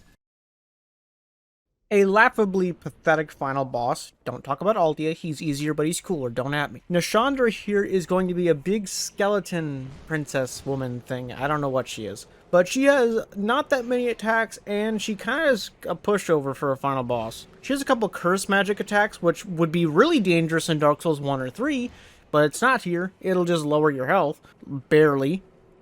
And she has some pretty dangerous scythe attacks, but she doesn't really do those that often. Sometimes she'll summon these big curse-like clouds that you can just hit to knock away, which I didn't know until recently. And that's pretty much it. Just stay away from her really dangerous-looking beam thing, which I've literally never been hit by, but I assume it hurts very, very badly. But she kind of just lets you kill her, honestly. Difficulty is 37 out of 100. Now for a boss way earlier in the game in Dark Souls 2. I think I made this exact same joke in my last video about Dark Souls. The Flexile Sentry are going to be conjoined twins of a knight. Really cool looking boss, and a really cool gimmick here is it's a normal fight, but if you take too long, the water rises and you're not going to be able to roll or do anything, which is kind of cool, and they've never done really a time limit since then, honestly. Which I guess it's not technically a time limit, but you're going to get fucked if you take too long. He's going to have two sides, one with like some kanobos, I guess. I don't know what the correct term for him is. And one with some swords. The sword guy can bleed you, but the Kanobo guy does way more fucking damage. Try to stay in between them by like attacking his side, which is something really weird because you usually want to be behind a boss, but attack the side of the boss for this one. But if you have to be facing one, try to be facing the sword guy. He does a lot less damage even though he can bleed you. Cool boss though. Difficulty is 37 out of 100. The first of the 3 magma worms we're going to be covering, Magma Worm Makar has a huge arena to his disadvantage, believe it or not. The bigger the arena for these bosses, the harder it is for them to kill you, because you have tons of space to walk around all the lava he's going to be spewing all over. When he gets hurt, he's going to use his big sword and spit lava on it, and he has massive shockwaves he can do when he slams it into the ground. But he's just pretty much a big lizard. He doesn't really do it too much. He's got some chunky fucking health, and that's why he's so high. He takes a lot of damage, but you shouldn't be dying to him probably here because of how much room you have. You should be perfectly fine. Difficulty is 37 out of 100. Oh boy, this boss. The Royal Rat Vanguard is going to be deep in the sewers of Majula. And they have a lot of rat statues all around. For some reason, I don't understand how the rats made those. However, it's just going to be a shit ton of rats keep spawning and spawning and spawning. Actually, they spawn endlessly until you kill enough, and then it's going to spawn a bigger rat with a mohawk. This one can poison you for some reason. However, the other ones can petrify you. And petrification is an instant kill. So I don't know why the worst status effect is on the rats that you kill at the beginning. And the actual boss itself has a shitty status effect. It might be toxic, not poison. But either way, it's not as bad as petrification. This boss is strange. It's one of the weirder bosses in the series, I think. I don't understand why I have to fight 5,000 rats. I don't understand why the boss rat has a mohawk. I don't understand how the statues got there. And I don't understand why weapon keeps hitting them for some reason. I am very confused and kind of aroused. Difficulty is 37 out of 100. I hate this boss. On our list of bosses that are most annoying in the series, this is pretty damn near the top. Wormface is just going to be this little hunched over man with worms on his face, believe it or not, in front of the minor Erdtree and Landell. He is a pushover, except for 2 things. Number 1, he has a bear hug attack that if you don't have like a really good amount of health, just instant kills you. And he does it over and over and over and over again. And there is a good chance, even if you dodge like the first 3, he'll get caught in the 4th one because fuck you, I guess. His other annoying thing is he has Death Blight everywhere. And remember how we talked about petrification in the Royal Rat Vanguard? It's like that. You just instantly die if you get Death Blighted. And he has so much of it all around him. His attacks do no fucking damage except for those 2 things. And he's just a bitch. I hate this guy. Difficulty is 37 out of 100. Real quick one here. The Magma Worm is just Magma Worm Makar in a very small room. So it's a little bit more difficult because you don't have that much room to maneuver around him. And that ends that huge line of Elden Ring and Dark Souls 2 bosses. Now we get to continue on to some more. Finally. Difficulty is 37 out of 100.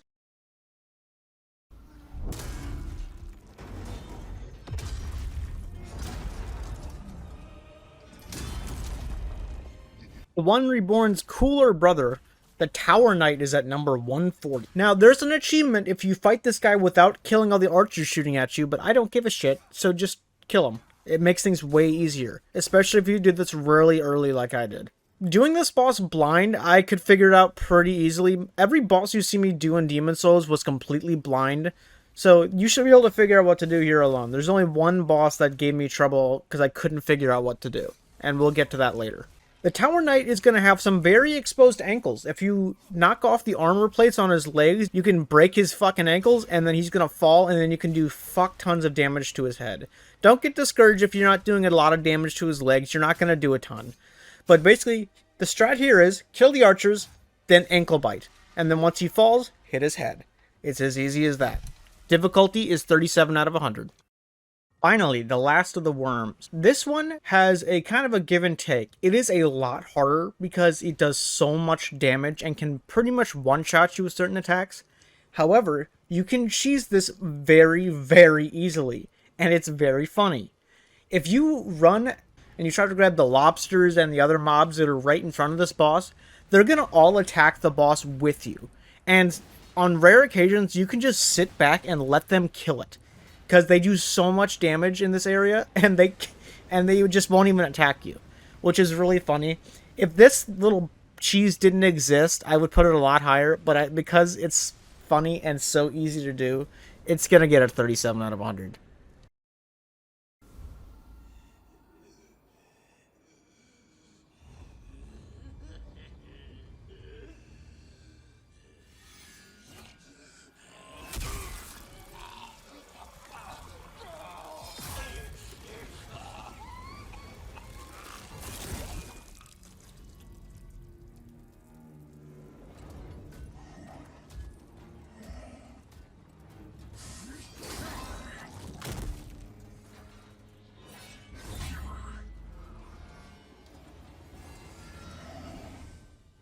Excuse my voice if it sounds a little weird. I just got finished watching The Last of Us, episode 3, and I was crying. You are welcome. That's right, men. Don't be afraid to show your emotions.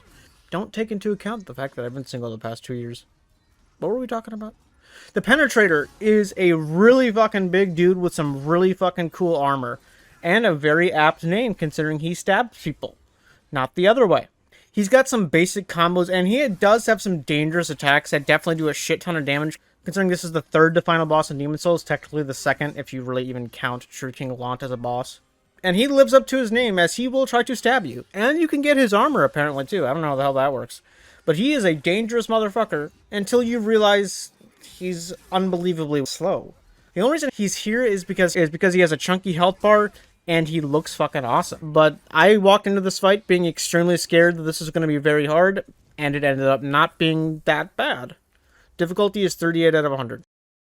The Lost Sinner is a very, very basic night boss. Big woman with sword, because it apparently is a woman, and she is very dexterous with it. She swings it around like guts. It's really cool, and I enjoyed this boss. I don't think it's in my top 25, but it's still a pretty cool boss. The Lost Sinner is going to fling that sword around, and if you don't have the torch on, or if you didn't light the torches before you came in here, she can break your lock on, which is very unique to this boss, and I kind of find that interesting.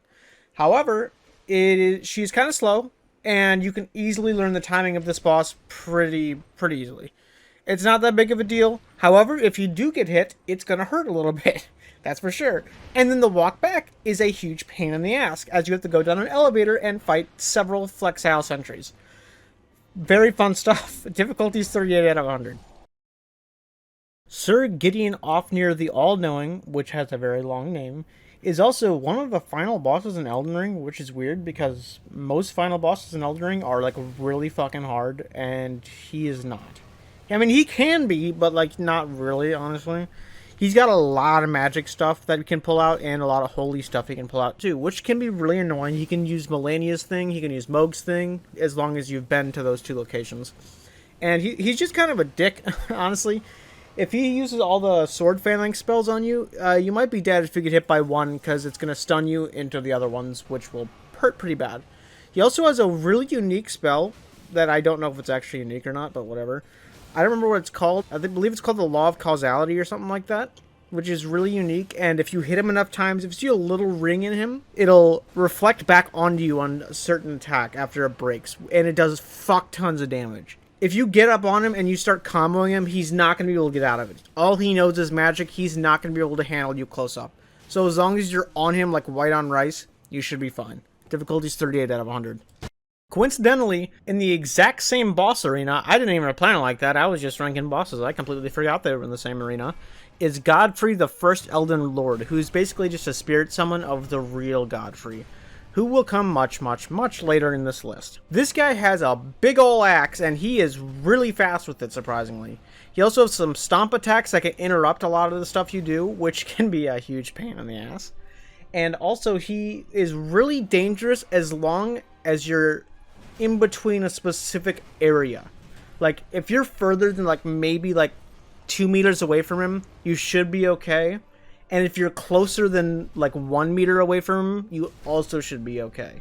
I know that sounds really weird, but the closest you can be to him is the safest you can be. He swings that axe all around like it's weightless, and he also can do some extremely fast, like, jumping and throwing attacks with it as well. But if you're right up on him, he usually won't do those giant throwing attacks, and it is really easy to dodge his attacks when you're really close to him. You gotta be rolling every direction possible when you're on with this guy. It's like a dance, kind of. Difficulty is 39 out of 100.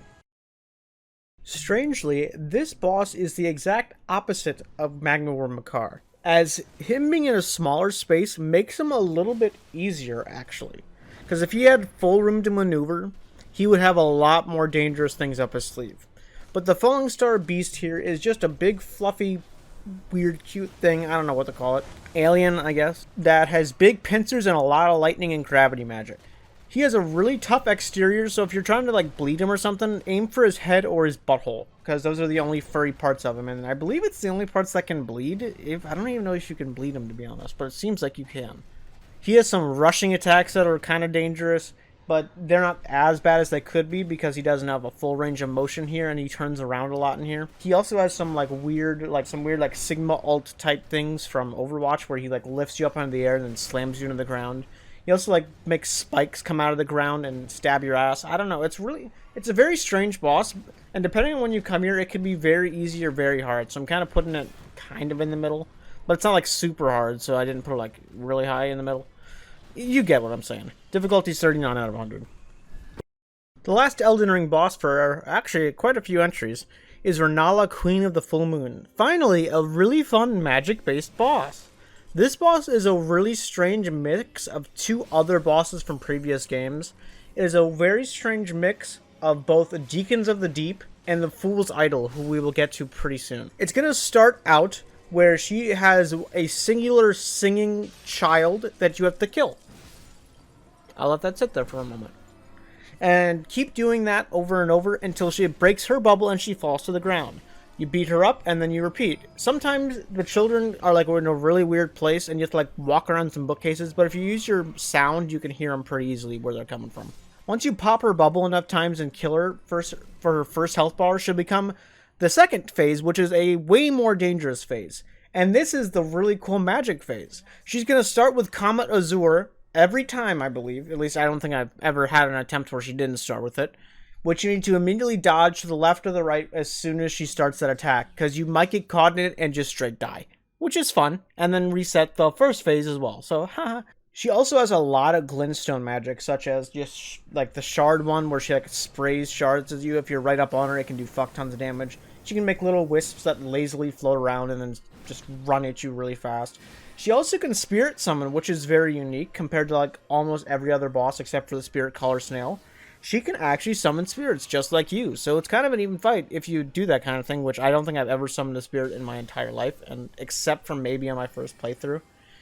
And she can summon some wolves, Bloodhound Knight Darewell, who's here for some unknown reason, a Stone Digger Troll, or just a fucking dragon, because haha. And honestly, what I like to do is just ignore the spirits entirely and just keep attacking Renala. If you get up on her, you can do shit tons of damage until she inevitably just like kind of bounces away. It can be kind of hard the first time you try it, but once you do it once, you're going to be able to do it every time pretty easily. Difficulty is 39 out of 100.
Don't. Don't make me do this to you, damn it!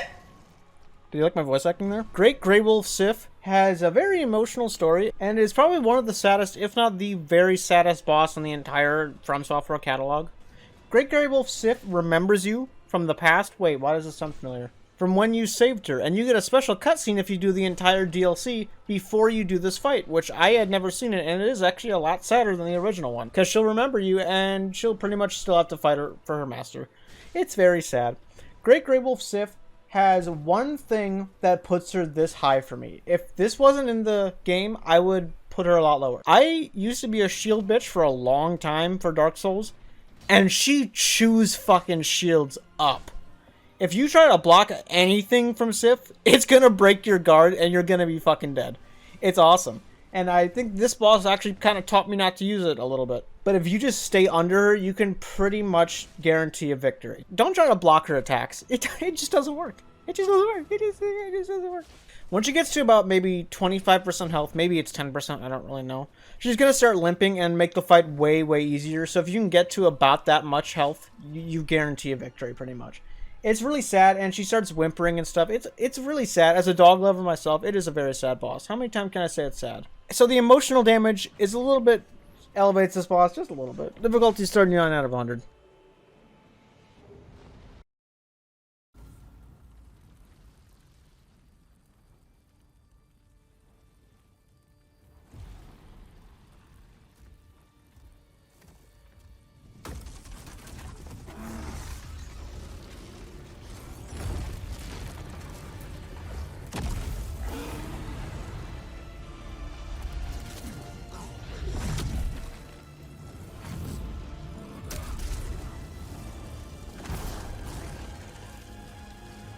Can someone say fucking overhype? I remember when I first started playing Dark Souls 1, I remember looking up like the hardest bosses in the catalog to see which ones I would have to think of when I was going for them. And I distinctly remember Flame Lurker being on there once on one of the lists. So I always remembered that Flame Lurker was in Demon Souls and it was going to be the hardest boss in the game. What? It's like the most standard FromSoftware boss ever, which is different for Demon Souls because most of the bosses are gimmick fights. But he is like the most standard FromSoftware boss ever. Maybe it's just because I've played every other game before Demon Souls, but Flame Lurker's not hard. He's harder than most bosses in Demon Souls, don't get me wrong, but that's not saying much. He has just very basic combos, and sometimes it's got some wonky hitboxes, and he also leaves fire on the ground that if you step in it, it hurts sometimes. But that's like all that's different, really. He doesn't do that many different things. He has a little bit of some DPS on him, but he's really slow, so it's not that big of a deal. I believe I've also seen him on the best FromSoftware bosses list, and that's also just plain incorrect. I don't know what to say. He's okay, I guess. Difficulty's 40 out of 100. I want to say this was one of the first bosses I had a lot of trouble with in any Souls game. The Bell Gargoyles are going to be pretty much your first roadblock in Dark Souls 1. These guys aren't, hard by any means, but they are definitely not easy, especially if this is your first Souls game and this is at near the beginning of the game. The first one's going to come down at the beginning of the fight, and he's going to be a pain in the ass. He is going to swing his tail at you, his axe all over, and he does a lot of damage.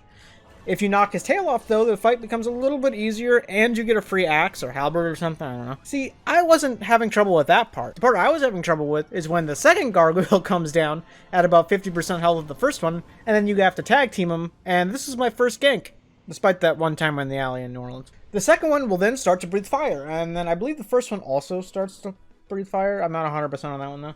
And it becomes a little harder, but take out one, and then the second one, it should be cake. Difficulty is 40 out of 100. Well, who is that right there? Am I right, boys? Scorpionus Najka is just a very annoying version of Quelaag, who we will get to pretty soon. And she's just going to be a woman with a scorpion body. Yep.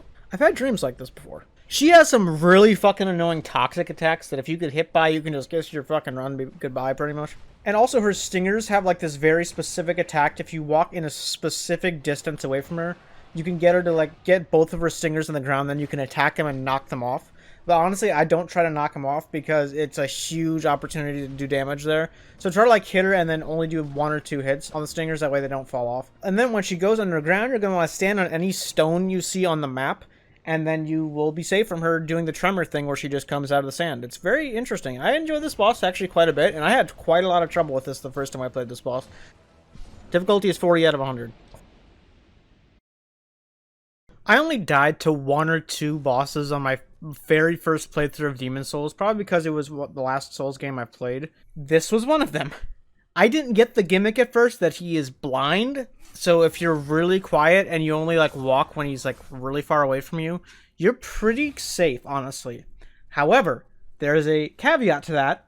If he sees you, okay, I should say if he hears you, if he hears you and he hits you, you're gonna probably die. Because the dude hits like a fucking truck. He is not very tanky, however. And if you know what you're doing, this boss isn't that bad. I'm putting him this high for the sake of how much damage he can do if you're fucking stupid like I am. Difficulty's 40 out of 100. I don't remember what boss it was, but remember how I mentioned how if there was a list of the most annoying bosses, they would be at the top? I lied. This would probably be number 1. On your first playthrough, this boss is a fucking nightmare, no pun intended. Mikolosh is a fucking annoying little twat. You're going to be chasing him for 90% of this boss fight, and if you don't know where you're going, you might as well just be sitting on your own hand, because you're not going to get anywhere. So I recommend looking up a guide on this one. I had to, because fuck me, this boss sucks. And once you take him out the first time, he's going to start talking to you over and over and over again. And he has a line of dialogue that repeats, so just spam the fucking X button until you get through it every single time. He puts it on repeat every 20 seconds. And then my favorite part is, once you beat him the first time, when you get him to about half health, he goes and runs away again. And that's when he starts talking to you. And once he does the stupid little mirror tricks, and you corner him one more time, you're gonna get to fight him a second time.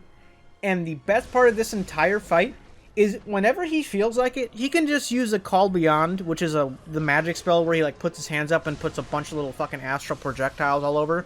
It could just end your fucking run right there. Cause fuck you, I guess.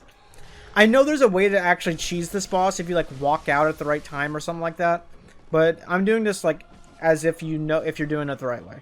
That being said, if he doesn't use a Call Beyond, you can kind of stun lock him and kill him pretty easily, but god is he annoying. Difficulty's 40 out of 100.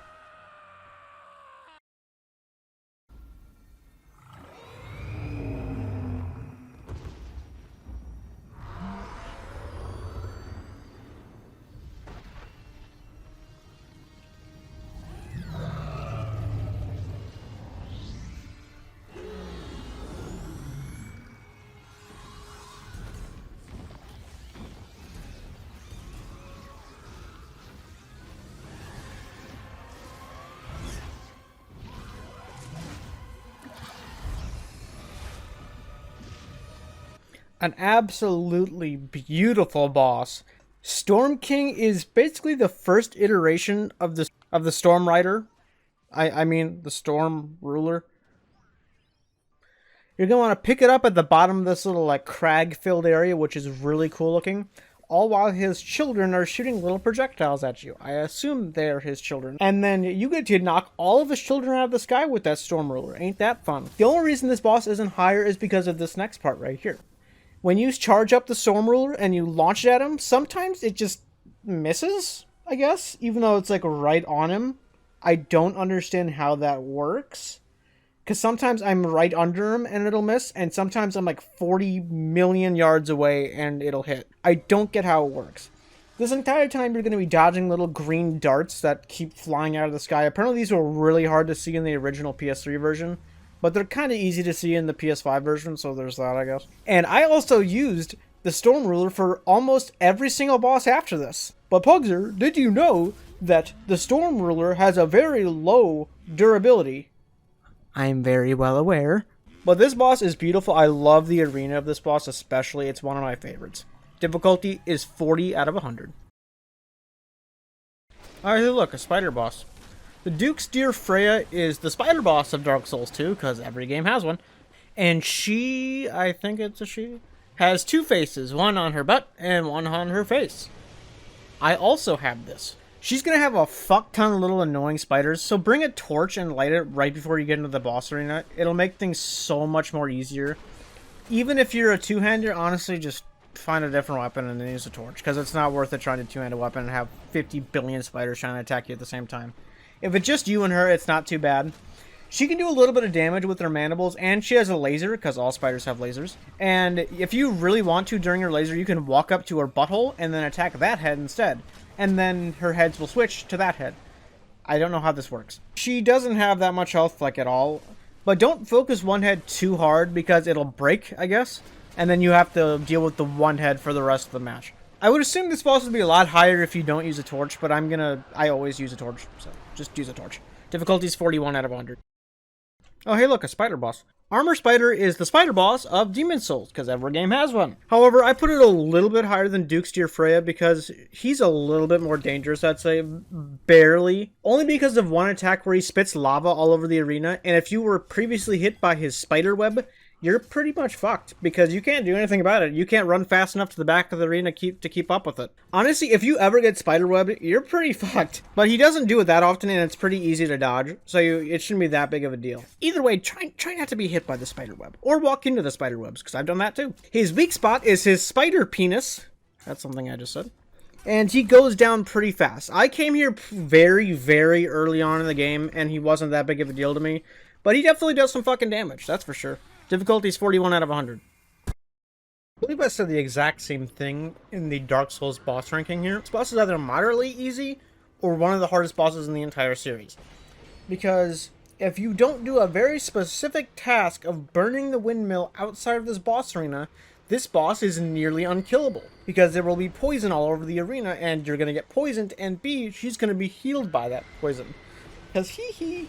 But if you burn the windmill, all the poison is drained, and the only way she can get healed and you can get poisoned is if you step in the outer ring of the arena, which makes things a whole lot easier. Other than that, she has just basic spear attacks that she can, like, launch at you. And she also has this, like, soul arrow attack that actually is kind of annoying to deal with. She can also throw her head on the ground and then dive after it for some reason. But her attacks do a little bit of damage, and it's kind of annoying when she goes and just won't get out of the poison and keeps healing her. It's just a kind of a rough boss, I guess.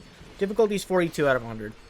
Capper Demon here is really annoying, and remember the Omen Killer? It's pretty much the exact same moveset. The Capper Demon here is in an extremely tight quarters arena, with dogs that bleed you. So that makes this fight a little bit more annoying. It's not necessarily hard, it's just a pain in the ass, because you're either going to die in 5 seconds to the dogs, or you're going to be able to get away from him, get on top of this little arch in the background, and then plunging attack the Capper Demon for half a health bar. Or he's a boss that becomes an enemy later on, go figure. Difficulty here is 42 out of 100. This is probably too high for a lot of people's lists here, but I also don't do the little strat where you just run all the way back and one-shot him.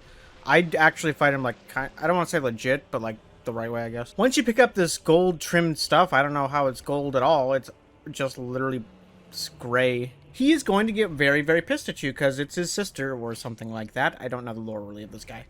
And he's going to, like, wave his arms all over the place, blow fire all over the place and everything. When he waves his arms and hits the ground with them, though, you have a massive opportunity to do fuck tons of damage to him. However, though, he can be kind of annoying and get you in a cycle of he hits you, you gotta heal, and then so you get hit again while you're healing. But if you kind of just brute force this one, it shouldn't be too hard. Just don't stand right in the open when he's very clearly about to do an attack and you should be fine. Difficulty is 42 out of 100. The living failures also might be a little high for some people here. I would agree that it's not as high as I put it, except for one thing. Once they go into phase 2, I guess, once they get to about half health or about 3/4 health or something like that, they have this move where they all put their hands in the sky, and then they summon just fuck tons of meteors that just land on you, and really actually might just kill you. Like, sometimes you just can't get away from it. You're just fucked. You can't do anything about it. But to actually describe the boss, once you get in there, you're going to fight this weird little guy that, like, Lady Maria was experimenting on or something. And then after you kill him, another one's going to spawn. And then you're going to try to fight him, and then while you're fighting him, another one spawns. And then it keeps going and going and going, and there's going to be, like, fuck tons of them. And then they're going to do that attack where they all put their hands up, and you might get killed by the random darkness meteor thing. I don't know. But honestly, they don't have a ton of health either. You can pretty much knock them out pretty easily. Just be really careful for that meteor attack. Difficulty is 42 out of 100.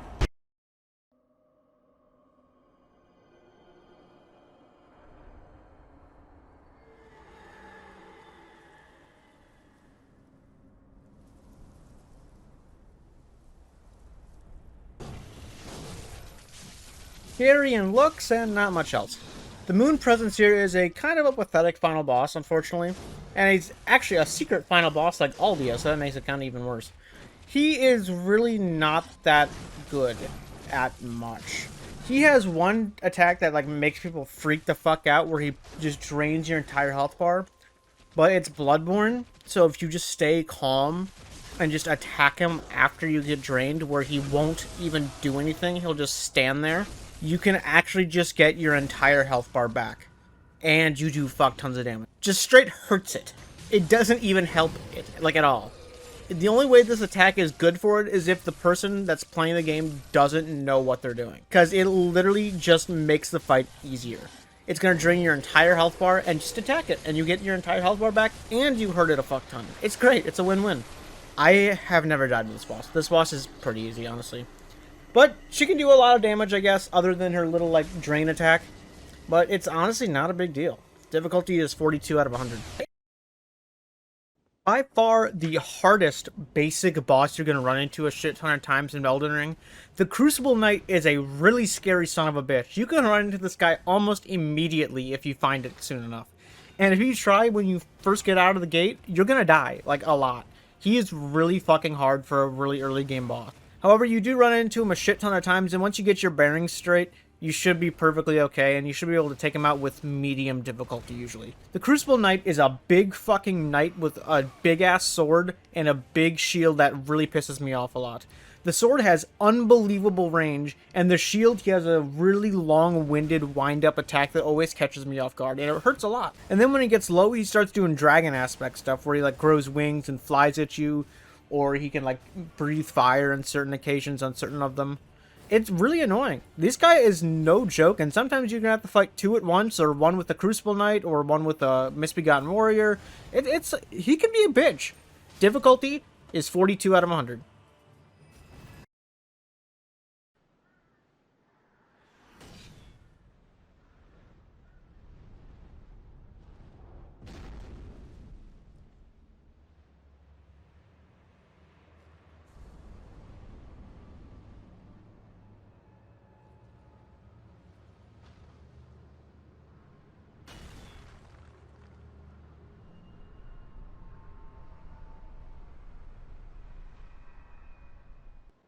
Man, Dark Souls 2 kind of sucks, but man, they know how to do a good night boss every once in a while. The Pursuer here is someone you're going to run into a lot in Dark Souls 2, that's for sure. He is going to do his job, which is pursue you very well. Even after you beat the shit out of him the first time as a boss, he's going to keep coming back for you. He doesn't care, he's keeping going. He's doing his job. The Pursuer is a fairly simple boss, but if you get hit, it's fucking over. He hits like a truck. Go figure.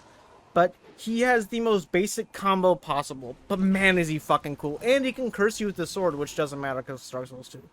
He just looks really cool, and I really love his moveset. You can also trivialize this fight if you want to hit him with the crossbow thing, but I'm not a bitch. Difficulty is 42 out of 100. In stark contrast to the Pursuer, a really fucking cool looking boss that is awful. The Dragon God might be one of my least favorite bosses in the series, and that's kind of saying something. This entire boss is just fucking waiting. If he sees you, he's gonna hit you with a big-ass fucking attack that's gonna take shit tons of your health. And if you don't have, like, a fuck ton of vitality like I do all the time, it's probably just gonna kill you. You just basically have to hit a piece of rubble, then run away for a minute and wait till he doesn't see you. Then do it again, and again, and again, and again. Eventually, you're gonna get to a crossbow, which is weird that this is right after the Pursuer, and you're gonna shoot him in the shoulder, which he'll get upset about, but not do much else about it. Then, guess what? You get to do the same exact thing again. Run to cover, hit some rubble. Run to cover, hit some rubble. Run to cover, hit some rubble. Then you hit him with another one of those crossbows. And then you get to finish this entire fight off by beating the shit out of his head penis until he dies. This boss isn't very good, but he looks cool, I guess, so he gets a pass. Difficulty is 42 out of 100. Jeez, the Rotten is right. This guy is rotten. Who wrote the script? Oh, wait, I did. The Rotten is really cool because my friend Quentin was actually cast to play the Rotten in Dark Souls 2. That's great. Everyone comment, thanks Quentin for playing the Rotten in Dark Souls 2 in the comments. The Rotten here is kind of disgusting. I don't know what's wrong with him, honestly, but he's just an amalgamation of bodies, and he's kind of a dickhead. He has this big cleaver that can do a good amount of damage, but he winds it up forever, so it kind of is easy to dodge. He can also eat you for some reason. I don't know how that works, but he can, even though he's just a bunch of bodies, whatever. You can also knock his arms off, I guess. I heard somewhere. I don't know if it's true, but I'm pretty sure it is. But I've never seen it, but it'll make the fight a lot easier, I suppose. Other than that, he isn't that big of a deal. Other than the fire that's all over, you might step in and get fucked by the damage by it. Also, I know I mentioned this in the Dark Souls tier list, but how fucking hard is it to find the exit to his arena after you kill him? I don't know why. Every single time it takes me like a good minute of searching for the fucking doorway. Because it's like covered in smoke from the fire. Difficulty is 43 out of 100. Apparently you can get age restricted from showing the cutscene to this battle, which is fucking stupid, by the way. Her boobs are covered by her hair, guys. It's fine. The Chaos Witch Quelaag here, first of all, is hot. Second of all, she does a actual good amount of damage. She has a really dangerous AoE, so if it looks like she's about to like do a big explosion thing, it's really imperative that you run away from this, because it actually will probably kill you. She also can belch fire on the ground all over, which actually like limits where you can walk, which is kind of interesting. It's like an ever-evolving arena before Freed was a thing. It's a really cool idea, and I really enjoy this boss quite a lot. She also has this sword that if you're directly in front of her, actually does a fuck ton of damage, so you should be careful about that. However, she doesn't have a lot of health, but she has a fuck ton of damage, but just no health. So that's why she's this low, quote unquote. We're kind of like halfway through. Difficulty is 43 out of 100. The abductor versions are kind of annoying, and we actually have footage this time, unlike the Elden Ring boss ranking, where I just randomly threw in a clip of me playing CSGO. The abductor versions can be kind of a handful, actually. You know those, like, walking, like, Iron Maidens that are just, like, walking around all over, like, Ray Lucaria and Rykard's area?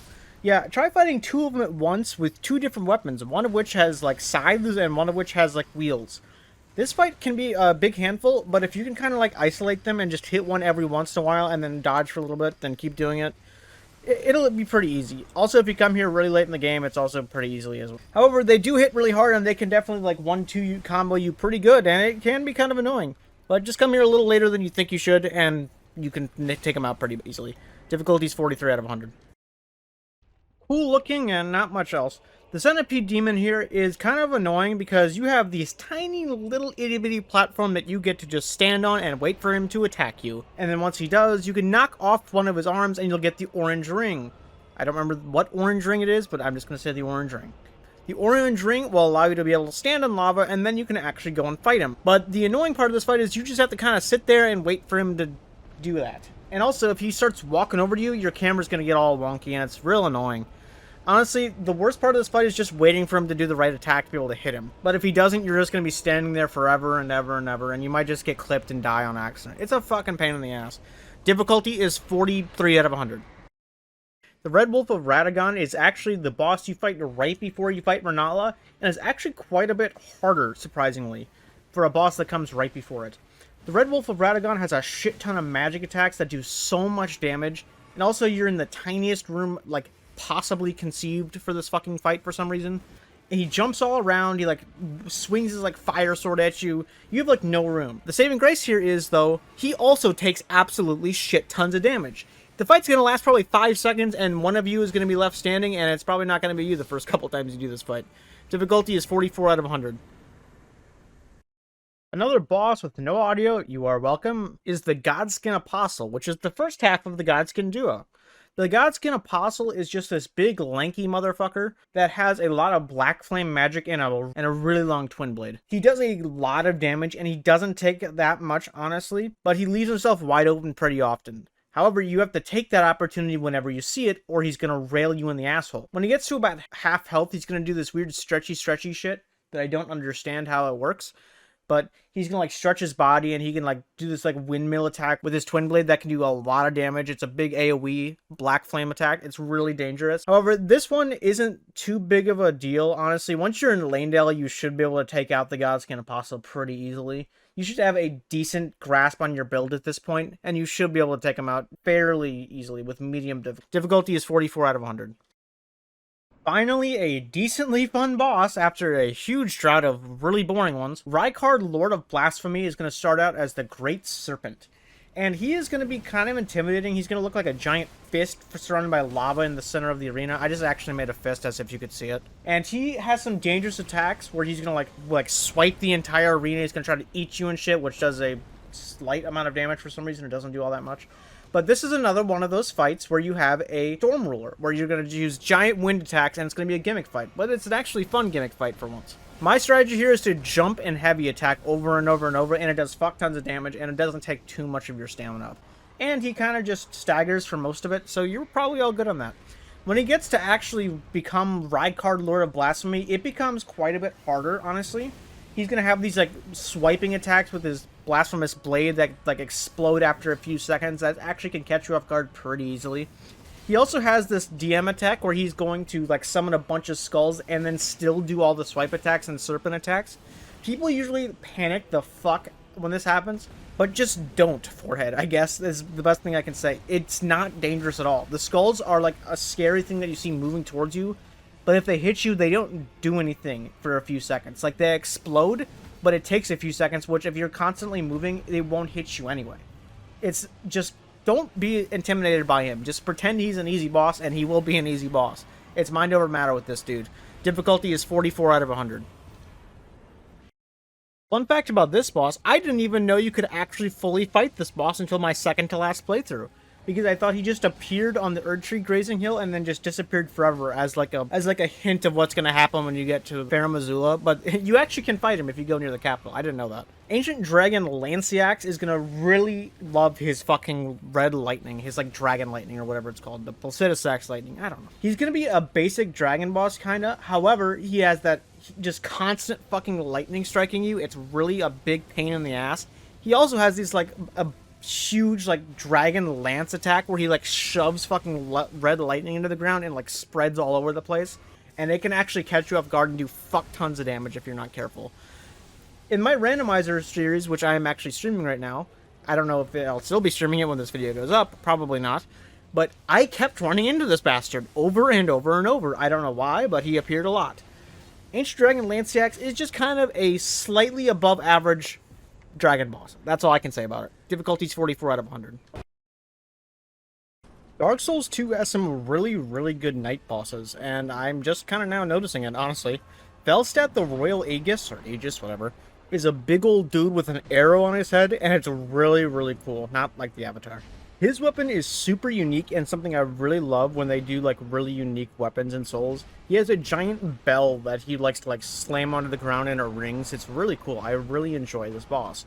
He also has some like darkness magic that can do a shit ton of damage, and also when he gets to about half health he'll buff himself, so that's a great little thing that can happen. Velstadt is guarding his master, who you will not get to fight for another fucking 45 hours, and he's just overall kind of a cool boss. I enjoy Velstadt quite a bit, and he's actually not really necessarily a pushover, quote unquote, so it's kind of fun. Difficulty's 44 out of 100. The old Demon King is the last of his kind, and man does he put up a fucking fight.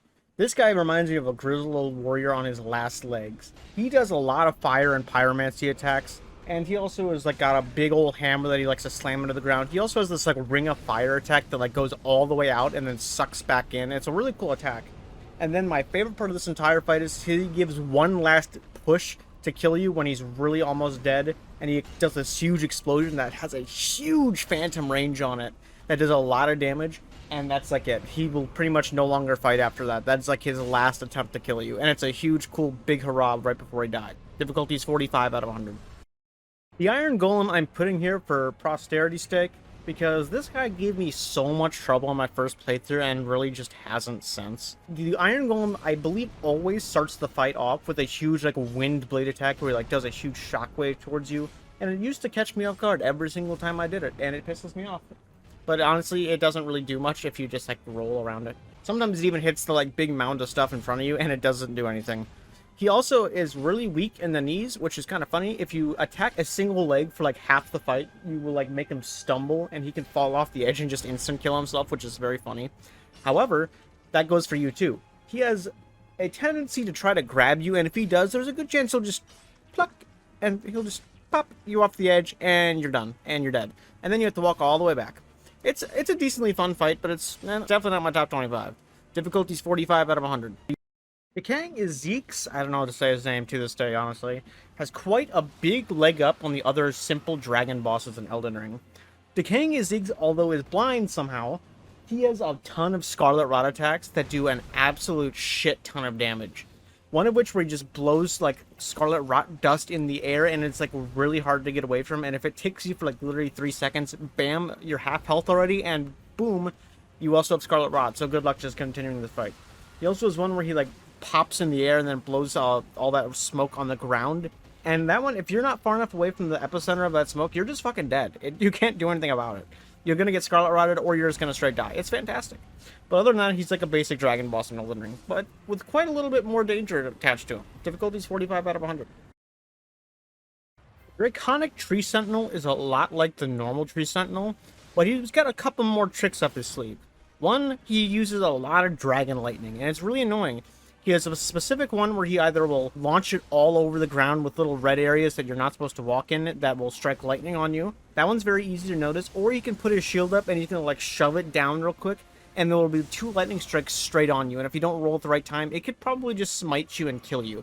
Especially with as little health as I have in this, I'm pretty sure I would just straight die. Then once he gets to half health, he's also going to buff his weapon with lightning, and all of his attacks are going to do a fuck ton more damage and have AoEs. It's kind of annoying, but if you know the Tree Sentinel pattern, you should be pretty okay.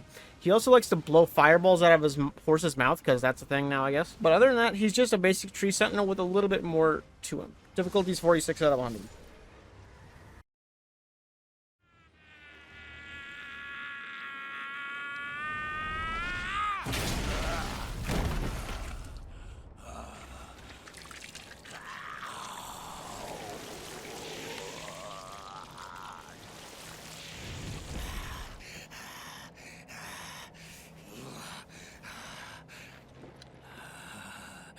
Truest of dragons, lend me thy strength.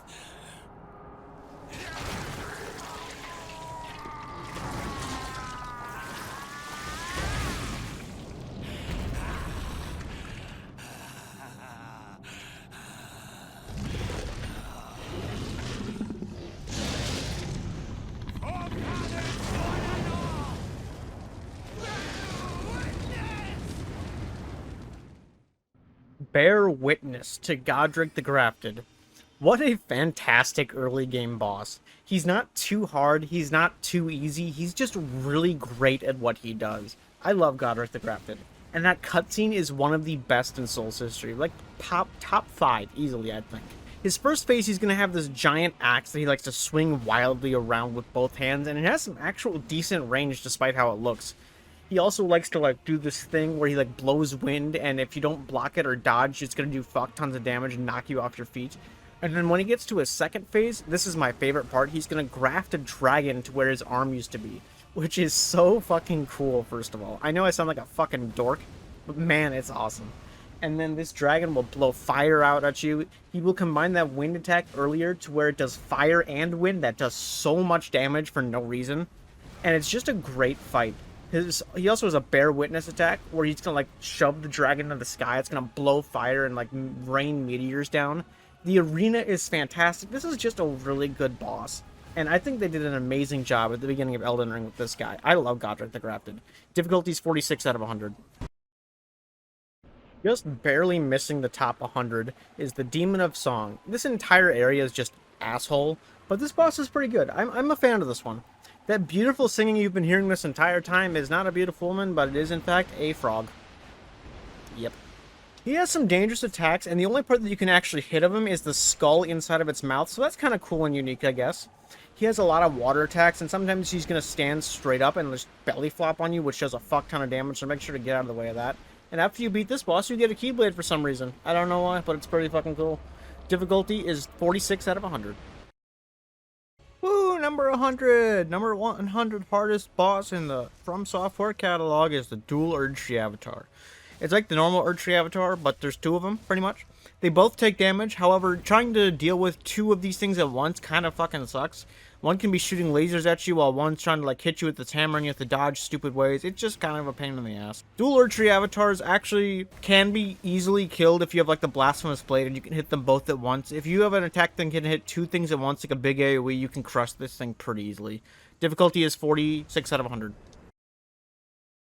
Can we talk about how we are 140 bosses in with only 99 left, and somehow we aren't even at the halfway mark in difficulty? That shows you how much of a jump these games have in difficulty. There's a lot of medium difficulty bosses and a lot of easy difficulty bosses, but the ones people talk about are usually like the top 25, top 50 bosses. They get really fucking annoying. But on to this one. The Stray Demon you can fight pretty much immediately if you really wanted to, as long as you go back up to the top of Firelink Shrine and curl up into a ball. The boss isn't that hard at all. It's basically the normal Asylum Demon, but he's got a couple more attacks, and he has an AoE that does way too much fucking damage, but other than that, it's literally the same boss. I'm also going to lump in the Demon Fire Sage here also into number 99 because it's the exact same boss, like actually the exact same boss, in a different arena. So I'm just going to count Demon Fire Sage and Stray Demon both as number 99 with a difficulty of 47. A boss very narrowly not reaching my top 25 favorite. The Dragon Slayer armor is a boss that's often forgot about in Dark Souls 3, and that's kind of sad because it's a really cool armor. Because it's a really cool boss. I'm an idiot. When I first started playing this game, I heard about this boss and I genuinely thought this was Ornstein for the third time, and when I got here I realized it wasn't. They just look really similar.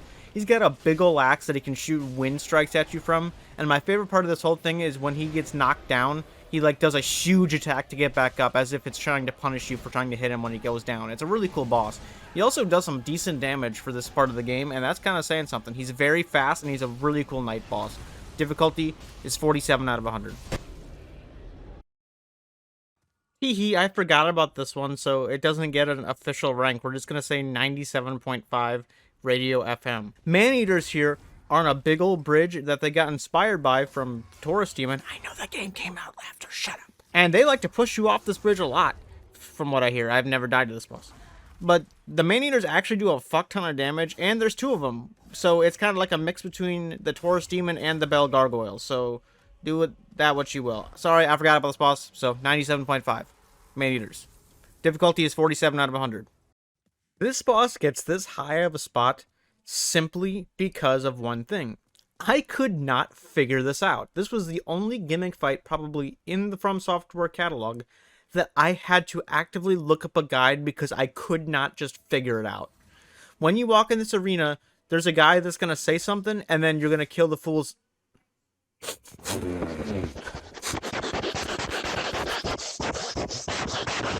Sorry. And then you're going to try to kill the fool's idol, which isn't necessarily too difficult by itself. It's a lot like Deacons of the Deep in a weird way. She's going to spawn a bunch of herself, most of which are fake. This is like Crystal Sage also kind of too. And one of them you're actually going to be able to do damage. And the one that does a huge magic attack as opposed to the little magic attacks is the real one. And she also traps the ground like the Trapper in Dead by Daylight. And if you get stuck in it, she can pelt you with magic and do fuck tons of damage. It's really annoying. However, if once you kill her, she doesn't die. You can just walk out of the room and walk back in, and she'll respawn. And I could not figure out for the life of me what the fuck to do. I looked all around the arena, I couldn't find anything. But before the fight starts, if you go to the right instead of forward to the boss fight, you can go up this little tower, and there's going to be this little stupid dude up here that has like a bell or is casting a magic spell or something like that. And once you kill him, you can actually kill the boss, because you cannot kill the boss until you kill this guy. And the first time I fought this, I was fighting with the plague, so I didn't figure out after I killed her, and then I just kind of sat there and died from the plague. It's awesome. Difficulty's 47 out of 100. Dark Beast Pearl really intimidated me when I first tried to fight this thing, but it's actually not too big of a deal. It can be kind of a DPS check, but it's a small DPS check. It's not a big deal. If you have a big weapon, even better. This boss is even easier. Dark Beast Pearl is this big skeleton-looking thing. I don't know exactly what it is, but it looks weird. And it has electricity all around it, which does a lot of damage. So what you're supposed to do here is find the leg you like. It doesn't matter what leg. Just find one. And wail on it until it's literally nothing. If you can knock him down, you have plenty of time for him to get back up, and he starts with electricity again. Just hit the same leg again. It'll fall down again. You can stun lock this guy really easily. Just when he gets electricity out, it does a lot of damage, and that's the only reason it's so high. Difficulty's 48 out of 100. Half-Light Spear of the Church is a very, very strange boss for this late in the DLC, of the final DLC, of the final game of Dark Souls. So I'm not sure what they were thinking. I don't dislike this boss, it's just a very strange choice. First things first, it's going to be Sasuke from Naruto for some reason. I swear this character is modeled after it. I don't know why. It's a player character if you're online, but I wasn't in this case. So it's going to be Sasuke. Sasuke here has an extremely strong, annoying Meteor Blade, and he has this really strong attack where he like launches the Half-Light Spears into the air, and it can tick damage down pretty fast. All while this is happening, there's a random-ass Painting Guardian just throwing daggers at you the whole time. Just take out the Painting Guardian, he will respawn, but you might as well just take him out anyway. It's kind of annoying. This game it's just a very strange boss for this late. Difficulty is 48 out of 100. I've had people talk about this boss being really hard, but I can't in good conscience put it above like 48 difficulty because I have literally never died to this boss, and it's not even ever really been that close. I mean, I can see how it's kind of hard, but it's not that. Lawrence the First Fight Card is literally just a reskin of the Cleric Beast with a few dangerous twists. Number one, he does fire damage, which is actually a pain in the ass in Bloodborne. Number two, when he gets to half health, he fucking explodes and his legs fall off. Which is hilarious, honestly. Then he crawls around like a weird little crawler from Nazi zombies, and he leaves lava trails all over the place, and he gets a lot more dangerous, which is weird because you would think he would become easy. Other than that, he's pretty similar to the Cleric Beast. And also, don't ask why I have antlers on in this clip. I thought they were cute. Difficulty's 48 out of 100. Loretta, Knight of the Haligtree, is a lot like her previous version earlier in this list, but it's a little bit tougher, and she actually can do a little bit of damage. Her magic is nothing to be scoffed at, and also when she does that like arrow thing I mentioned earlier, she does it like 5 times in a row. Or rather, there's like 5 arrows that like spray out of the fucking bow and beam you. And it's a lot harder to dodge. She does a lot more damage, and she buffs herself around halfway. Loretta can be kind of a bitch, but she's not like the biggest deal in the world. You have fought enough Tree Sentinels at this time in the game to pretty much be okay. I can see you dying a couple times with this boss, though. Difficulty's 48 out of 100. Throne Watcher and Defender is kind of an annoying boss, and coincidentally also what I named the 2 little voices in my head. Throne Watcher and Defender is a flawed boss at its core.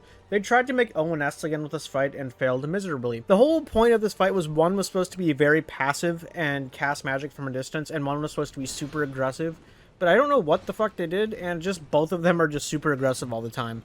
It's kind of annoying, but if you've done all the DLCs at this point, they're kind of squishy, so you can take them out pretty easily. I'm pretty sure you can also knock them off the edge somehow too, but I don't know how to do that. Once one goes down, however, they can revive each other, so you want to kill them kind of close to each other. Once they get to about half health each, they're going to buff themselves and do a lot more damage, so be careful. You can easily get overwhelmed in this fight, but it's not too big of a deal. You should be able to take one out pretty fast and then try to whittle the other one down. And then once that other one revives him, you'll have plenty of time to go attack him and probably kill him. Difficulty is 48 out of 100. The world's most annoying DPS check. The Belfry Gargoyles are just a straight ripoff of the original Bell Gargoyles. And it is a lot harder. I dread this fucking fight every time I play this game, because it is awful. Instead of having 2 gargoyles to deal with when one gets to half health, you are on a time limit into which 5 gank you this entire time, and they are about as strong as the normal gargoyles were. Don't let anyone tell you that, oh, they're weaker. No, this boss fucking sucks. I dread this fucking boss. If you don't have a massive fucking weapon, you're gonna be destroyed immediately when you walk in here. After like 2 get in here, they're gonna gank you. Unless you have 5 billion healing items, you're screwed. Just come here way late in the game after you have a massive amount of DPS, because you're not gonna win otherwise. Or if you do, you're gonna be wasting so much of your divine blessing that's not even funny. Difficulty's 49 out of 100. Could it be finally a really, really good Dark Souls 2 boss? It could. The Looking Glass Knight is a beautiful boss on a fantastic arena in the Storm. And the Storm actually plays a role in this fight, where every once in a while he's going to put his sword in the air and get it struck by lightning, and he's going to launch the lightning at you. It's so cool. I really like this fight. And this was also a really unique fight to where sometimes he's going to shove his mirror on the ground, I'm sorry, his looking glass on the ground, and he's going to summon a player if the servers weren't down when I played this. And you can actually play and fight other people's in this boss arena. It's really cool. I love this fight. He also has some basic combos that are really hard hitting, but very fair dodge timing. It's just a really well-made boss, and I'm so glad that Dark Souls 2 has some great bosses to balance off the really dog shit ones. Difficulty is 50 out of 100. Ava the King's Pet is a big cat thing, I guess, and she is kind of a bitch, honestly. If you walk in this boss arena, as soon as you get to this DLC, you're going to be surprised because it's invisible and it's actually really hard to see. You can't see its footprints or anything. You're just going to get fucked, pretty much. I'm sure you can beat this boss when it's invisible, but it's very hard. If you do, however, go to the right instead of the left here and not go immediately into the fog well because your monkey brain says you got to fight the boss immediately, you can find a ring that will make it visible, and it makes things a lot easier. This boss is just kind of a big monster enemy, one that you just want to stick to its ass at all times. But try to stay a little bit away from its head and to the right and left of its head, because it can catch you off guard and do some damage that way. It is kind of a bitch, but you should be able to get through this no problemo, as long as you don't stand near it with its AoE when its AoE is going off, because that will do a fuck ton of damage and might, in fact, just get you killed, because it might stunlock you. Difficulty is 50 out of 100. Emma the Gentle Blade is a boss that is guarding the final boss for the Shura path of this game. And trust me, you're going to fight this boss a lot, whether you want to or not. Because if you fuck up the boss after this, you have to fight Emma again. And Emma at the beginning is actually probably really hard for you, but you're going to get the hang of it really fucking fast, trust me. I can do this boss hitless, which I actually did in this footage. But she has some basic Sekiro combos, ones you should be able to get down pretty easily. The only problem with her, and the only reason she's so high right now, 50 difficulty here, is her grab. That thing has just phantom range sometimes, and if you get hit by it, you're gonna die, probably. It's just a really annoying and broken grab that should not be what it is. And the other problem is you're gonna fight this boss a fuck ton. I kind of hate the fact that you have to fight this if you fuck up the next boss, but good luck.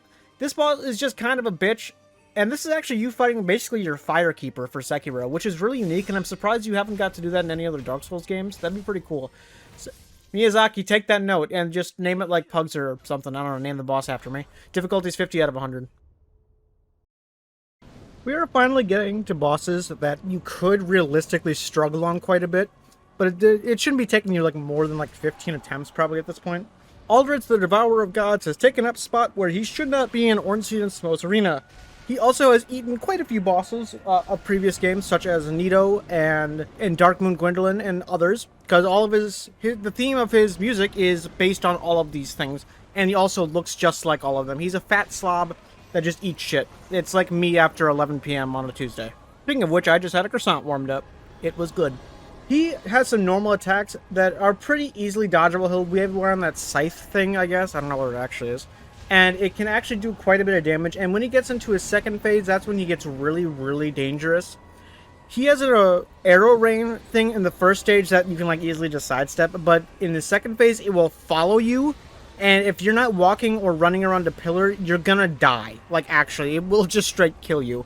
It's great. And it's actually one of my least favorite attacks in the entire series, because I don't know what the fuck to do sometimes, and it makes me panic every single time. In his second phase, he also has a lifesteal scythe that is a big pain in the ass if you didn't know it existed before, and then all of a sudden he's just back to full health after he hits you like twice with 2 big hits. It's really annoying. I don't like Aldrich. He's kind of a douchebag. Difficulty is 51 out of 100. Speaking of fat slobs after 11 p.m. on a Tuesday, the Godskin Noble is in this big church that looks gorgeous, and he should not be here because he is ugly as fuck. And fun fact, this is where I encounter Melania of all the fucking bosses on my randomizer playthrough. Here you go, you can look at that. There's no way this boss is going to be that hard. Oh, it's just a Sanguine Noble. That's not Sanguine Noble!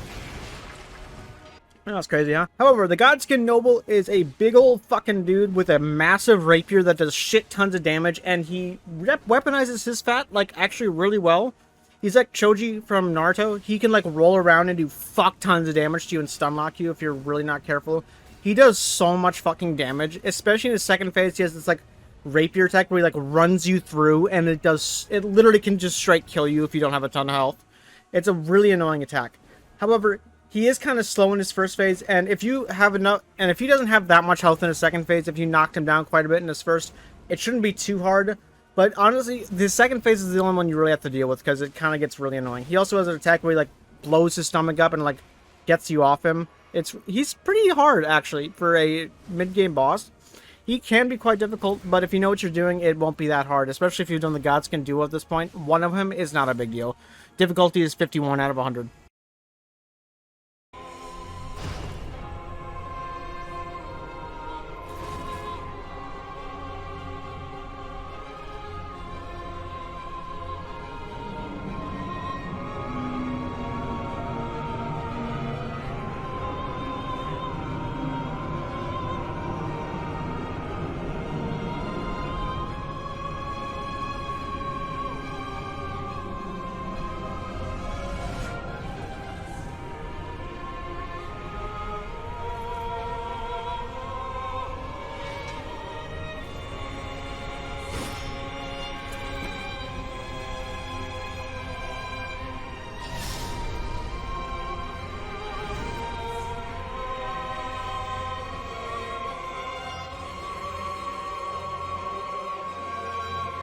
Finally, a top 10 best From Software boss. Notice how they're all harder than the 100th, at least. The Abyss Watchers is such a fantastic boss. It is gorgeous, the music is perfect, the fight itself is perfect.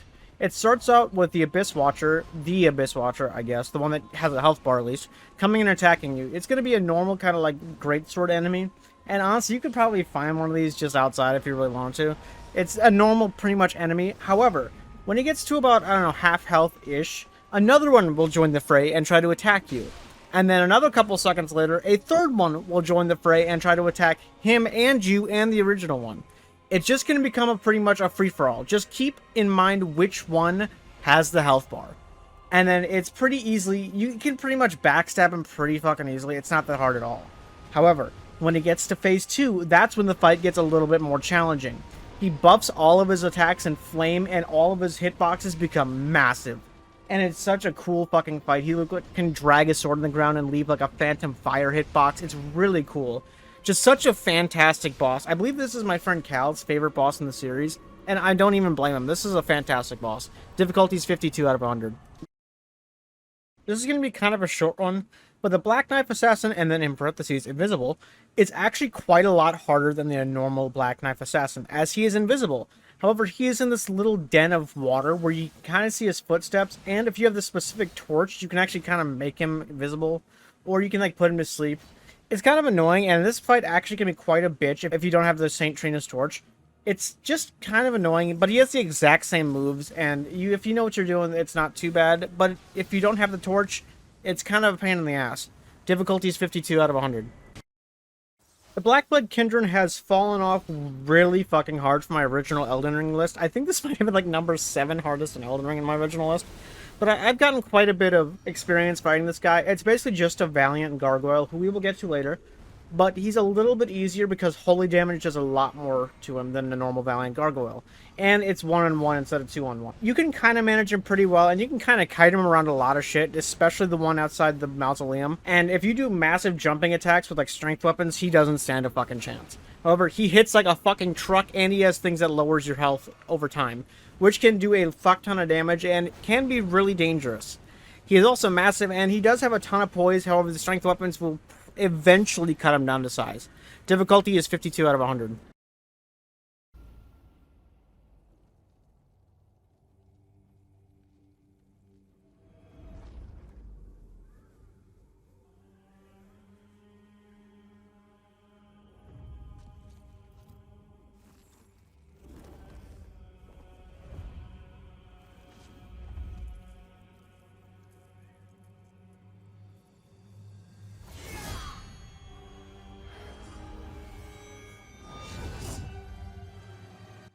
Finally, the final Demon Souls boss.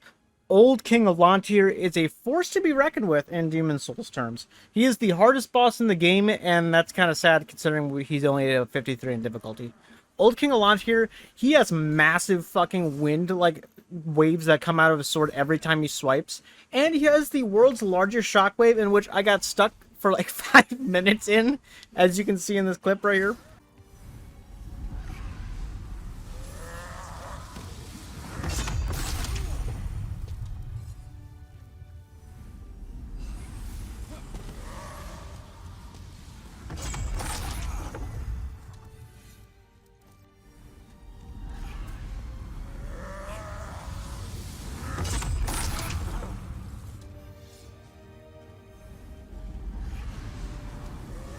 And he actually does quite a bit of damage, and he doesn't take a whole lot either. I assume it's probably a lot easier if you use a weapon that isn't Demon Branch, but I like to use it for cinematic purposes. He's quite a force to be reckoned with, and he does do a lot of damage, admittedly. Especially with the world's largest fucking AoE, like I mentioned earlier. You're gonna be fucking just chugging grass down like your Snoop Dogg.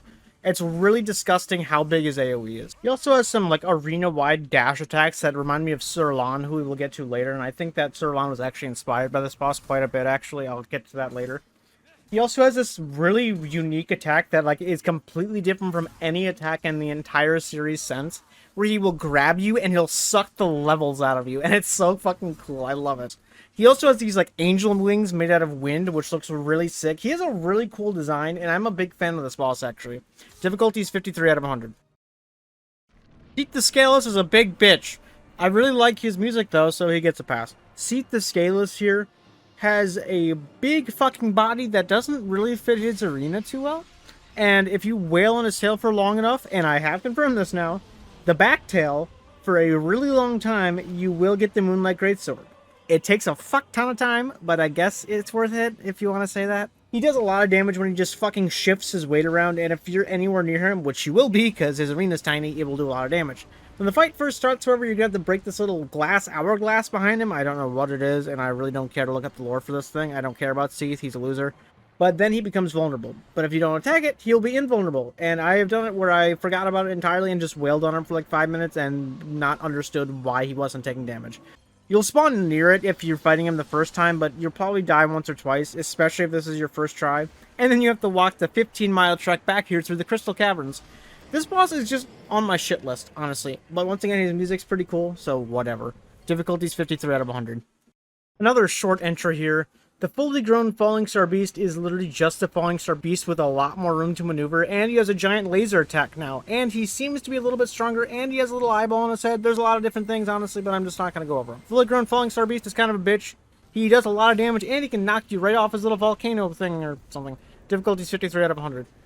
I'm going to apologize for my original Elden Ring boss ranking. I put Elmer the Briar really fucking low, and I really shouldn't have, because he's actually kind of a piece of shit. He has a lot of range, like a lot of it for his little sword. He has like this fucking like dark magie and like swinging around. It's really crazy. He does a lot of damage and he doesn't give you a lot of time to heal, and he's in a really small arena. And if you walk into him, I'm pretty sure it does damage. At least that's what his armor set does. So I'm going to assume it works on him too. I don't know if it's true though. Yeah, I don't know why you're even watching me. But he's actually kind of a piece of shit. I guess there's another boss called the Ball-Bearing Hunter or the Bell-Bearing Hunter. And I have literally never seen this boss in my life. And I don't know how you see it, but I've seen people on YouTube fight it, and I don't know how to get to it. So, that's cool. But Elmer the Briar is basically that guy, but a lot harder. Difficulty is 53 out of 100. Osiris is a unique boss, as he is holding an invisible baby the whole fight. Yeah. He isn't that big of a deal, but I have heard people say that this is the hardest boss in the base game, which is, like, crazy to me, because I'm pretty sure I have, like, never actually died to this boss even once. But I can see how he can be kind of a pain in the ass.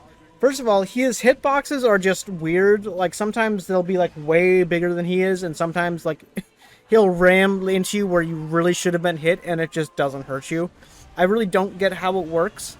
And he has a second phase, too, where he, like, stops using all his magic stuff, and he starts, like, breathing ice all over the place. He gets a little bit more dangerous and starts rushing you down, which can do a lot of damage, and that's where the hitboxes get weird. But overall, he's not the biggest deal in the world, but I can see how he can be kind of a dick. It's just not my kind of dick, I guess. What did he say? He's not that bad for me.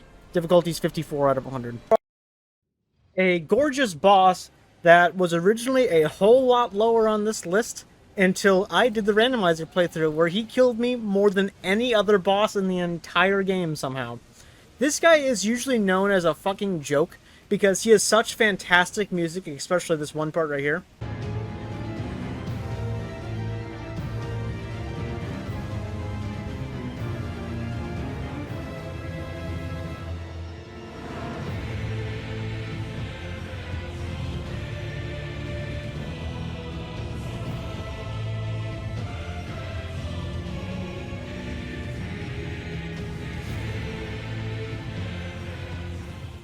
And then he is, like, really fucking easy usually. He doesn't have a lot of health. But for some reason in the randomizer, he killed me 10 times.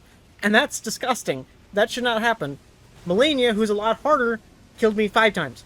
Half as many times on a boss that is known as one of the hardest in the series, and I died to 40 sacks 10 times.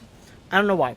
But anyway, to get on to what he does, he's basically just like Lanciax. I don't know if we got through him already. I think we did. But where he will, like, strike lightning down, like, all over the place on you, like, all the time. Like, if you see a red glow around you, he's about to strike lightning down. Either run the fuck away or dash or roll, I guess. This isn't Bloodborne. And then also, he has a bunch of death blight all around, too. And he does a lot of damage. And he has this giant, like, swooping lightning blade attack that's really dangerous. I don't know why I struggled so hard with this in the randomizer. I just did. Difficulty is 54 out of 100.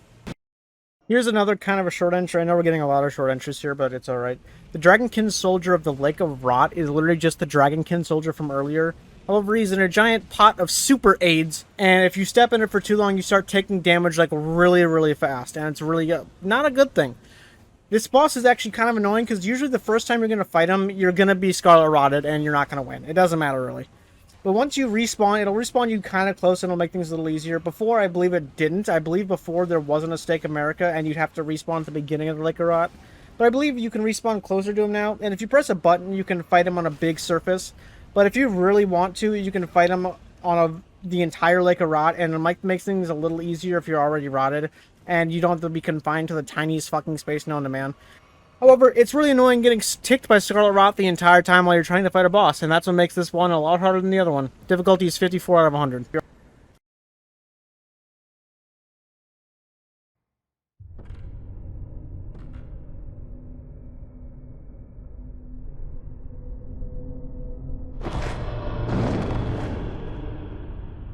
A corpse should be left well alone.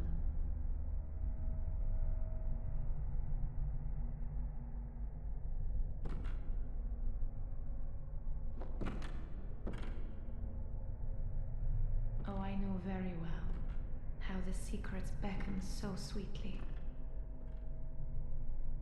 Only an honest death will kill you now.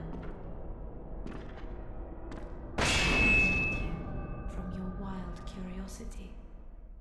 A downright gorgeous boss in both ways. Lady Maria of the Astral Clock Tower is a fantastic boss that just barely does not hit my top 25 bosses. She starts out basically like a normal hunter with like two dual swords, and she's pretty strong. She has some normal basic attacks. She can be very, very easily parried here, like one of the easiest in the game. If you just shoot her, she's gonna get parried, and you can do a massive ton of damage. However, she can do the same thing to you pretty much, so be careful. When she gets into her second phase, it becomes a little more dangerous. So she starts using blood arts and using blood things, where she can like do a giant beam of blood that rails your HP, or a huge wave, and she'll get a lot faster. In her third phase, this is when it gets really dangerous. She pulls a Abyss Watchers, which I guess this came before it, so whatever, and she lights all the blood she's been using on fire, so it does even more damage and has even bigger AoEs. She does tons of damage here. I've never actually died to this boss, to be fair, but I've gotten really lucky, I think, every time, because this boss can be quite a pain in the ass. She's really fast, one of the fastest in the games, and she can be really dangerous. It really feels like you're fighting a really good hunter on the other side of this boss. It's a great boss. Difficulty is 55 out of 100. The Sanctuary Guardian is up next, and he is kind of fast for Dark Souls 1, surprisingly. This was also the first DLC boss I've ever fought in a Dark Souls game. So that's cool, and he looks like a lion scorpion thing. I think he's like technically a manticore or something like that, but whatever. He uses a lot of lightning-based attacks that spread out on the floor because the floor is made of water, and that's kind of cool and a pretty smart way to do it. And it does a good amount of damage as well. He also likes to fly around a lot and shock the floor as well, so he's going to be out of your reach for a lot of the time. But when he's down, he kind of sits there for a second every once in a while, especially when his tail is down. If you know the timing of the tail swipe, you can hit him a good amount of damage for it. He doesn't have a ton of health. In fact, he has kind of a little health, honestly, but he does a fuck ton of damage, so it's going to be like a fast fight probably. His tail also does toxic damage, so be careful of that, and if you knock it off, you get a weapon. I hear is really good, that someone in my chat always talks about. Difficulty is 55 out of 100. A surprisingly good fight. The Corrupted Monk from Sekiro is going to be probably your last stop before you get to fight Owl and beat the first half of the game. The Corrupted Monk is a big woman with a big Hanya mask, and she has a massive fucking Odaichi, I believe it's called, and she's actually very fast with it. She doesn't take a lot of damage either, and she doesn't fucking care if you hit her. She won't stagger at all. Your best friend here is going to be perfect deflecting everything, because that's probably the only way you're going to get to kill her. You're probably not going to be able to whittle her health down enough, which honestly, if this is Sekiro, that doesn't matter. You probably shouldn't do that for almost any boss anyway. But this one in particular, you're not going to be able to do it. You're going to want to build up her stance bar really fast. Its music on this boss also is like surprisingly good. I especially like the part where it goes...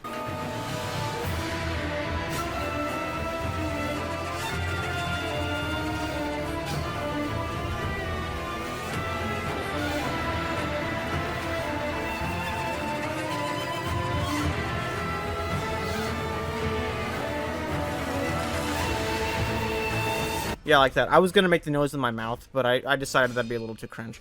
But this is a really fun boss, and I'm very surprised how good it is. Also, in this first one, if you use Divine Confetti, it does more damage as well, because technically it is a spirit enemy, and you can also use Snap Seeds that just hurt her for some reason.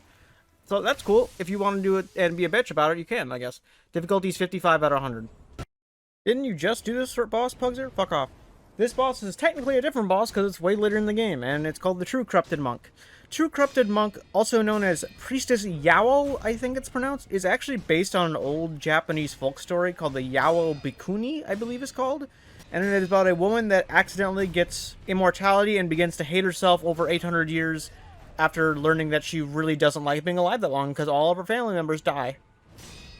Great story. This boss is nearly identical to the first one, only the first phase is the entire first boss. And pretty much it is going to be the exact same thing, you know what to do about it. However, her second phase, she starts summoning a bunch of herself, but you can literally just bypass this phase if you jump on a tree branch above you and just death blow it from above. I don't know how the fuck that happened, but it's a thing, I guess. And apparently, in the first patch of the game, you could do this to all 3 stages somehow. I don't even know how that works. The third phase, however, it shows her immortality phase, where the centipede bursts out of her chest and it becomes a little bit more dangerous. All of her attacks are a lot faster, and she has this terror attack. I don't know how it works, honestly, and I don't know the tell of it either, honestly. She just, like, spits green, like, dust at you, and you get terrored and instantly die. Which I actually kind of find cool in Sekiro, that if you just get so terrified, you fucking die, which actually feels like it when you have a panic attack in your life, if you didn't know that. You feel like you're about to fucking die, and you can't do a damn thing about it. Have fun. But it's pretty much the exact same fight as the last one, with 3 phases, pretty much 2 phases. And the second one's just a little bit faster than the first one, so I put it pretty much the same. Only I gave it an extra difficulty point for fun. Difficulty's 56 out of 100.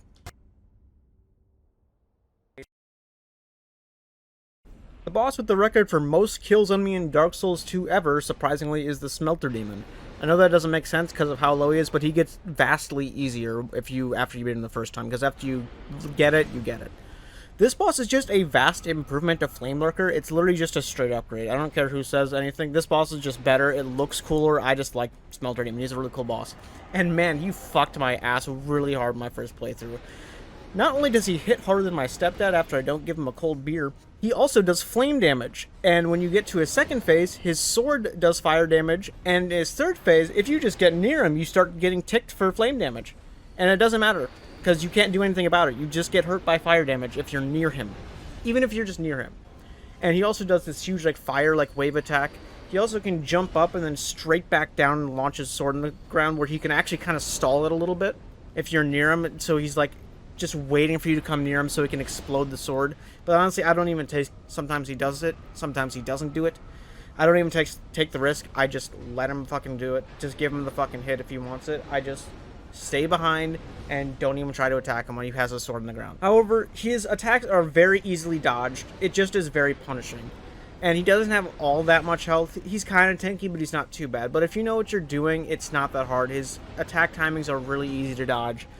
But just don't get hit, because if you do, you're gonna fucking die. Difficulty is 56 out of 100. Not your typical dragon fight here. Sin the Slumbering Dragon has a very unique effect for whenever you hit him, your weapons take way more damage than usual. So I have some repair powder before you come into this fight. He also has these big, stupid poison, fire attacks that are really fucking annoying. They also break your weapons, because teehee. And he can rush you down really fast with that spear lodged in his chest, and it does a fuck ton of damage.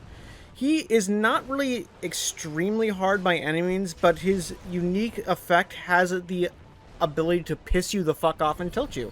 So that's a very unique thing that Sin the Slumbering Dragon has. Other than that, he's kind of just a normal dragon, other than he won't stay the fuck still.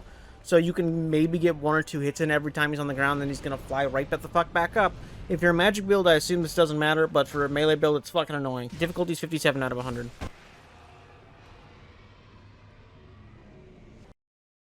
I don't care what anyone says, this boss has been a thorn in my side since the very first time I played it. The Rune Sentinels are just 3 fucking lanky assholes that will gang up on you if you jump down, and if you don't want to jump down and fight all 3, you have to fight them on the world's smallest boss arena, on top of this little stone pillar, which their range is so large that it might as well just hit you every time. If you really want to make this fight a little bit easier, you can apply magic to your weapon and it'll do way more damage. It's just a fucking DPS check, but way harder than it needs to be. I really don't like this fight. If you want to fight all three at the same time, I don't really think you can win, like, genuinely. They just are so coordinated in their attacks that one will spin at you, one will throw a shield at you, and then one will spit on your mom's grave. I don't know why they're so fucking annoying and so compatible with each other. Once you kill if you kill the first one on the little pillar thing, the second one will take his sweet ass time and jump up too, and do an attack when he jumps up. Then if you have enough damage, you can take out that guy pretty fast, and the third one will do the same thing. But chances are you won't have the damage at this point in the game to do that, so you're going to have to fight 2 and 3 at the same time on top of the pillar. Or you can just jump down at that point, because the first one's already dead. I don't like the Rune Sentinels. Difficulty is 57 out of 100. Tom here, and if you don't know why I call him Tom, go watch my last Elden Ring boss ranking, is kind of a douchebag. He is not the easiest boss in the world, and he actually can do a fuck ton of damage if you're at a distance from him, surprisingly. So if you're close to him, that's honestly the safest place. He does have an attack that hurts you real bad close range, but it's better than the alternative. If you hit Tom's little actual bony limbs, it's not going to do a ton of damage. It does a little more if you hit his anal bead fucking body, and it does even more if you hit his head. He has a bunch of lasers he can shoot out of his head, and he also has this Stars of Darkness attack where he puts his hand on the ground and does 3 waves of dark energy that really hurt. That's a really close range attack, but if you stay down, the third one won't hit you, so that's why I say be close to him as much as possible, and just wail on his fucking head. Usually he'll stagger once or twice a fight, and you can get a free hit in. Holy Damage also does a lot of damage to this guy, and I just don't like this boss that much. It's beautiful, gorgeous, I love it, but I really don't like the mechanics of this fight. Difficulty is 58 out of 100. Welcome to Bloodborne country. Out of the next 25 bosses on this list, 10 of them are Bloodborne entries. So you can see where the majority of Bloodborne bosses are right here. Shadows of Yharnam here used to be actually one of my favorite bosses in Bloodborne. I don't know why, I just really liked it. It's 3 guys, but it's not an overwhelming gank like most 3 boss fights, 3-on-1 boss fights are. One of them is a really close range guy. One of them is kind of a medium range. He does a little bit of long range and a little bit of close range. And then the last one is pretty much all long range. The more you attack these guys, the more dangerous they will get. After one goes down, 2 of them are going to get really strong. And after the second guy goes down, one's going to summon a giant Orochimaru snake. And it's very, very dangerous. They will launch fire at you from a distance, and knowing me, you would think that I would love to just beat up these guys as much as possible, but this one, it doesn't really work. You honestly have to take a few hits and then run away for a while. And then do that again and again and again, and eventually they'll go down. The fire's quite annoying, and the snake, after the 2 are down, is actually really dangerous, but as long as you just, are really agile on your feet for the last one, you should be in good shape. However, they do a fuck ton of damage, actually, and it's right at the end of a super long and my least favorite place in the entirety of Bloodborne. Not that I'm ranking the difficulty based on the run-up to the boss, 'cause I'm not doing that. I just really don't like this boss, honestly. I used to love it, not anymore. Difficulty's 59 out of 100. One of the hardest early game bosses in any Souls game. You can come back here later. Shut up. No one did that. Everyone fought him immediately. I'm ranking him based on that. Margit the Fell Omen here is actually a force to be fucking reckoned with in early Elden Ring. This might generally be the second boss you fight. I believe this was my 3rd or 4th when I first played through, and he fucked me. He is a little easier if you go out and train for a bit, but he's not the easiest boss fucking ever, and there's also a shackle that can make this fight pretty easy, but I'm not using it here. Margit the Fell Omen is the fucking king of stalling attacks. People know this boss simply because he just holds the fucking, his attacks until you fucking die, sometimes. The dude just stalls so long, and it catches everybody off guard. He also will throw daggers, which you can kind of just step out of the way of, but they do a little bit of damage, and they will chip you down if you're not careful here, especially if this is early game for you, which it more than likely will be. Around half health, he's going to pull out the big old fucking hammer, and he's going to be a bitch with it. He will fucking launch people with that thing. And he has a massive combo for early game, too. He is definitely a force to be reckoned with early game. I don't think he's the hardest early game boss in the series. We'll get to that. But he's not a fucking easy one. Difficulty's 59 out of 100. Murgo's Wet Nurse is probably a way high for some people, because some people think that this boss is really easy. I just struggle with it quite a bit. This boss is also unique because you don't have like a normal like battle theme. It's just a fucking music box. It just reminds me of Eve. Who the fuck remembers that game? Holy shit. And it's a very unique boss, even from Bloodborne, honestly. It's an invisible thing guarding a baby that is crying the entire time in the background. It's really fucking annoying. She, or I assume it's a she has a lot of swords, and she is not afraid to slice your ass up with them. If you get hit by certain attacks, it does so much fucking damage. In other ones, they'll like stun you into a fuck ton of damage too. One where she just like walks forward and like fucking starts slicing all over the place does a lot of damage too if you get caught by all of them. But that's not really the hardest part about this. The hardest part about this fight is when she gets to about, I don't know, like half health-ish. She'll make the screen entirely black, and she'll summon a clone of herself, and will just do all of her attacks, like, in tandem with each other. It does so much damage, and it's so hard to dodge. And honestly, I don't know how I did it in this fight. It's just a pain in the ass. It didn't take me too many tries, but it's like a really annoying attack that you know is coming, and you can't really do anything about it when it's coming. You just kind of have to dodge for like the full minute when it happens. I don't dislike this boss, but I definitely don't like it, and I find it decently challenging, surprisingly. Difficulty is 59 out of 100. One of Dark Souls 3's greatest bosses, and the series' greatest bosses, technically the 14th at least, the Dancer of the Boreal Valley is a beautiful boss with a beautiful soundtrack. This is a great boss. You actually feel like you're dancing with this boss when you fight her, which is a really unique feeling in Dark Souls 3 especially. She has two swords, one with fire and one with magic. It's a lot like Pontiff Sullivan, but cooler. We'll get to him, by the way. And a little bit easier than Pontiff Sullivan. I've heard people say this is the hardest boss in the main game, which is just, I don't understand how that makes sense. But some people do think that. But the Dancer here is just a great overall boss. She has one attack that is very, very dangerous and you need to dodge at all costs, was when she puts her sword in the ground for the first time. She's gonna like do this huge spin attack that does way more damage than it should, honestly.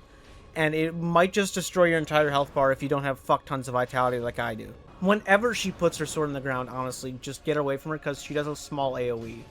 She also does fire attacks in her second phase, which makes things a little bit more hectic. But the entire fight is basically just extremely rhythmic and beautiful. It's just a great fight. Difficulty is 59 out of 100. Well, Pugzer, why is the Headless Ape easier than the Guardian Ape? Shut up, I'll get to that.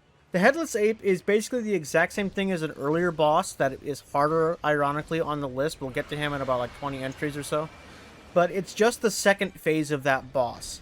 However, that second phase is kind of difficult. I'll explain it a little bit here, but I'm going to explain it more when we get to Guardian Ape in like 20 or so entries. The Headless Ape here has basically, it's very unique, I guess. It's more of a beast boss, which Sekiro doesn't do that well, unfortunately. It's still not bad or anything like that, but it's definitely the weaker side of Sekiro. And you're going to be attacking it, and more likely than not, you're going to be actually whittling down the health bar rather than breaking its stance, which is, I don't like that kind of boss in Sekiro, but I guess it's okay. It has very strange attacks. It has very strange movements where, like, jump up. Sometimes it clips to the ceiling, and that's kind of funny. It has one massive attack. If you block it, you can actually get a fuck ton of damage because it kind of stuns it if you get a perfect parry on it. But the most dangerous thing this thing has, in my opinion at least, is when it puts its head back on its body and screams. It can terror you really fast. And I feel like actually it screams a little bit longer than the boss we're going to talk about later. I don't know why, but it could just be me. But the real danger here is when it comes into its second phase, when it summons another one of itself, pretty much. This one's a lot easier, though, and it doesn't scream either. You can kind of just wail on this thing, and it probably won't do much, and you can just kill it.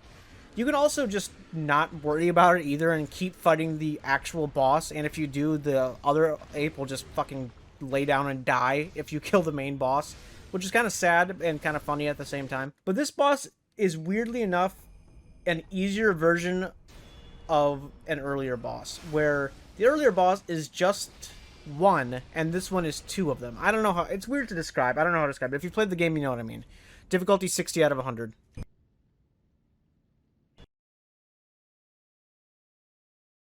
The Four Kings are more than four kings, surprisingly. I don't know how the hell they fucked that one up. But this is like 6 or 7 dudes. But it's a DPS check. The longer it goes on, the more they're going to spawn in. So you're going to have a fuck ton of DPS to take out one after another until you get like, so you don't get like ganked by like 6 at a time.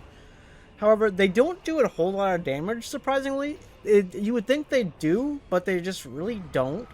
However, it does do a little bit, and it does build up, surprisingly. And if you don't kill him fast enough, you're going to be in deep shit if you're fighting more than one. One-on-one is very easy, but as soon as the second one comes in, it's very, very hard to manage them, because they do have some range attacks, and they can whittle you down very fast without you even noticing. That is the only thing I realized about this boss that can be kind of difficult. However, it happens more than you'd think, and the run back kind of sucks. And funny enough, this is like my 10th playthrough of Dark Souls 1, and I completely forgot about the ring, the Covenant of Artorias ring, when I came down here, so I just fell down here for like 2 or 3 times and died instantly. I'm like, what the fuck is going on? And I'm like, oh, I'm an actual dumbass. And I don't know, it's just a funny story that happened. Difficulty 60 out of 100. My car Amelia is a big dog woman, I guess. She is actually kind of a bitch, and she's not the easiest boss, although she comes pretty early in Bloodborne. She has a lot of health, does a lot of damage, and she can heal herself, and that's really fucking annoying. However, she does stagger quite heavily if you have a big weapon, so you can stun her off pretty hard. And also, if you know what you're doing and if you've played the game before, it gets a lot easier if you know what you're doing. She has this one attack in particular that always catches me off guard, where she slams her fist in the ground and then a huge shockwave comes out and it has a weird phantom range on it. I don't know, it's just annoying. Also, when she heals, you can also have like a specific item that stops her from healing as well, if you go and search out the entire fucking planet for it. But I usually don't. I just kind of face tank it and just beat the shit out of her the entire time. However, if you want to do something really fun that I like to do here, is I like to slam my hammer into the giant dog's fucking skull, and then it stops her in her tracks pretty well. Is 60 out of 100. Champion Gundyr is another boss that becomes significantly easier once you beat him for your first time. He is literally the exact same boss as the original Iodix Gundyr that we covered like 2.5 hours ago at this point. But he is faster, stronger, and has more moves, and that second phase never triggers. He also likes to rush you down with that giant-ass halberd of his, and he can do so much damage. If he gets in the rhythm of it, he can kick the fuck out of you a lot. It's gonna hurt, and you're gonna be very, very familiar with the fucking underside of his foot, because he's gonna be shoving it in your fucking face so many times. He also has a combo that he can keep you in the air and stun lock you in the air for a little bit. It won't kill you, but it is kind of annoying getting stun locked into the air. He's just an extremely fast boss, and he is not gonna fucking pull any punches against you this time. Difficulty 62 out of 100.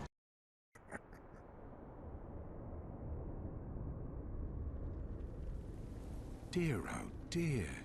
What was it? The hunt? The blood? Or the horrible dream?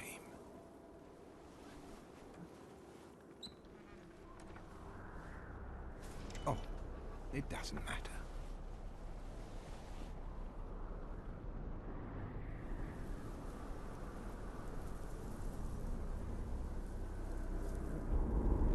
It always comes down to the hunter's helper to clean up after these sorts of messes.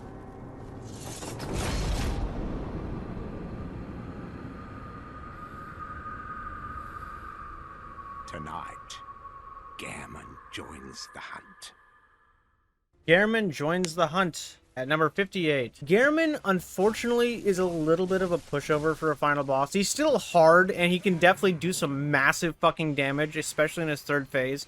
But he's kind of a pushover for a final boss, if you want to count him as the final boss for this game. He is the hardest of the 3 possible final bosses, though, so that's kind of saying something, I suppose. Gehrman's first phase, he staggers really fucking hard with everything he does. Especially with the stake driver. Don't ask why I'm using it. I just fucking love the stake driver. He staggers so fucking hard every single hit, and it's not a big deal. When he gets to his second phase, it's a little bit more dangerous, and he likes to parry you a lot. But the real challenge here is his third phase, when he does these things where he like jumps in the air and then does a massive wind blast onto the ground. And I can never tell the hitbox of it, because I just randomly get hit by it sometimes, and I don't know what the fuck's going on. When he gets to that third phase, though, that's when he becomes actually dangerous, and that's when he deserves this spot, honestly. Because he is so fucking fast, and you can, like, sometimes you won't even see him, he'll just blitz the fuck out of you. Honestly, his first 2 phases, he's just a fucking old man. But that third phase, man, holy shit, he becomes dangerous. But the third phase doesn't last too long, and it only lasts a third of his health bar, so that's why he's not, like, a lot higher. But he is kind of a pain in the ass sometimes. Difficulty 63 out of 100. Yeah, I'm putting Father G above Gehrman. Don't try to fucking talk me out of this. Father G was honestly the first ever boss in like any Souls game, even if I didn't realize it was a Souls game at the time, that actually gave me a roadblock hard enough to stop playing the game for a while. I was probably 14 when I discovered Bloodborne, which was my first Souls game, I guess, technically. And this was the first boss that I was like, you know what? Maybe I'm not good enough for this game. I don't think I can beat this. And I came back probably, what, 6 years later, and I finally was able to beat this boss after I beat all the Dark Souls games. However, this boss is still such a fucking bitch to fight so early in the game. This could technically be your first boss you run into in Bloodborne, and he's a fucking monster. I love this boss. First of all, the lore is so fantastic, and I just, the music is so perfect. Tell me that this part of the track does not sound like you are genuinely being hunted by something dangerous.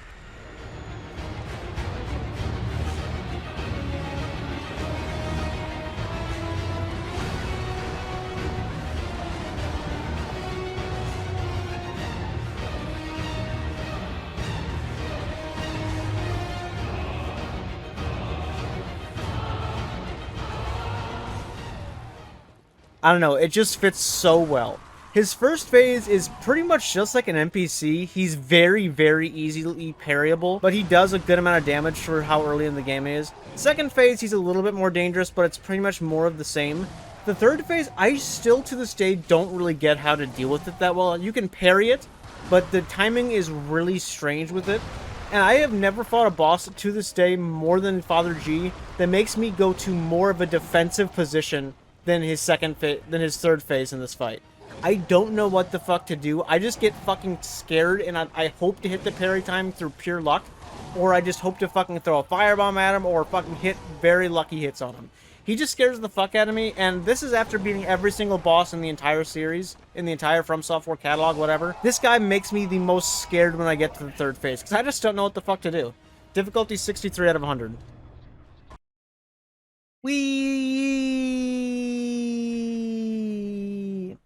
Alright, that's the fun part of this boss over. Let's get to it. The Bed of Chaos is a big bitch that I think a lot of people consider to be the absolute worst boss in the entire series.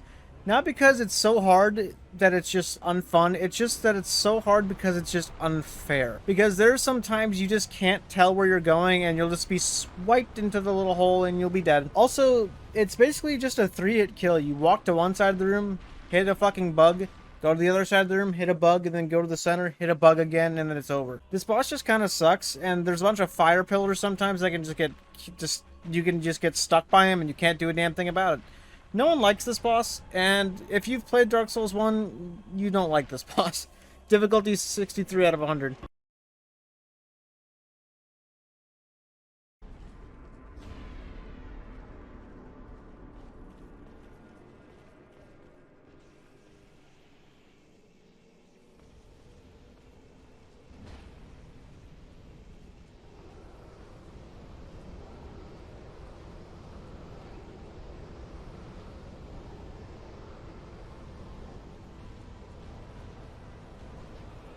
A masterful entrance and a masterful arena and not much else. The Burnt Ivory King here is a decent boss. I don't dislike it, but I don't also like it that much. He's got a cool design, his arena is beautiful, and his entrance is amazing, like I said, but he's kind of just like a really buff knight boss. He is pretty average, he's really fast, I'll give him that, and he can be kind of a dick to you, especially when he buffs his weapon. That's when he becomes really dangerous, and I believe he has the longest range with just a base sword out of, I believe, any other boss in most Fromsoftware games.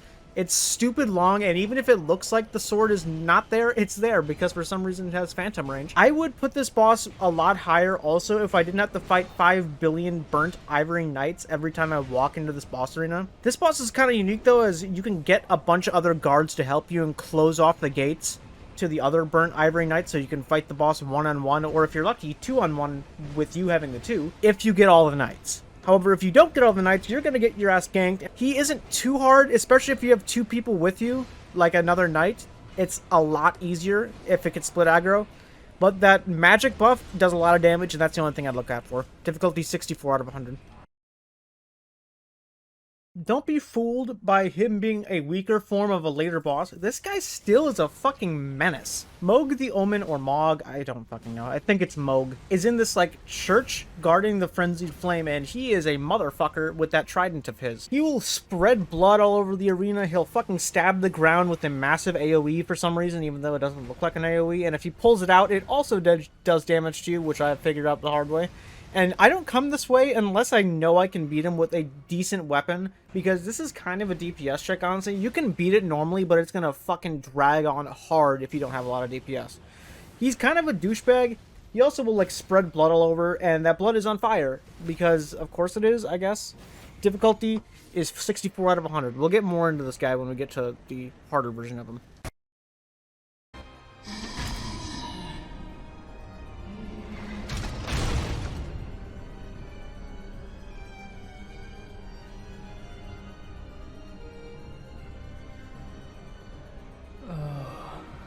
Dear brother, I'm on my way.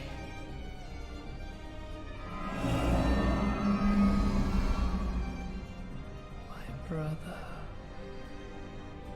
unyielding sword of Lothric's prince.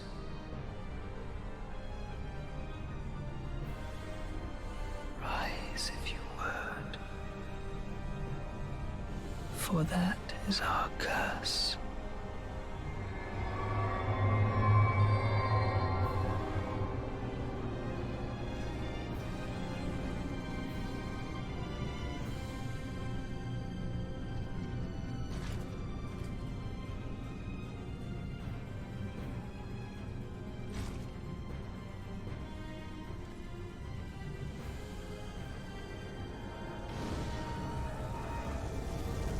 Strangely enough, only the first set of two brothers you're going to fight at the same time in Dark Souls 3. The twin princes of Lothric can actually be kind of a menace if you're not careful. The older prince, I believe, is, like, blind, I think? Or he's got some sort of, like, affliction, I suppose, to where he doesn't speak or anything. He just kind of does whatever his little brother says, which is kind of what I wish I could do to my older brother, but I don't think it works like that. But the first phase, he's just going to be a big dude with a sword who can't use his legs, it would appear, also. So he just kind of teleports around, but don't let all of this, like, fool you. He still hits like a fucking monster truck with that sword, and if you could hit, like, 2 or 3 times without healing, you're probably going to die.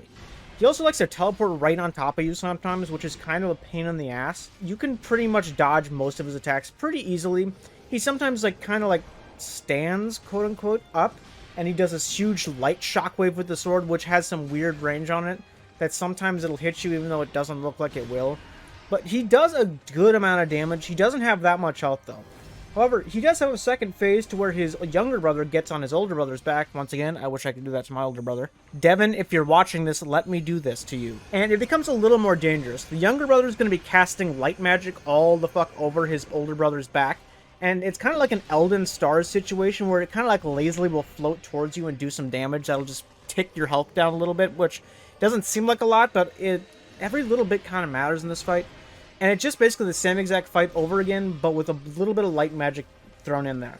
However, if you take down the older brother first, the younger brother will try to revive him. So try to take out the younger brother who's on his back. So just keep hitting the older brother's back over and over again, and usually you'll kill the older brother first anyway, but it takes a few seconds for the younger brother to revive him, so you have a good amount of time to be able to try to take him out. However, if you don't do it in time, he's going to do a light shockwave, and you have to redo the whole thing over again. They're not that bad, but they can be really annoying, and the walk-up is kind of a pain in the ass.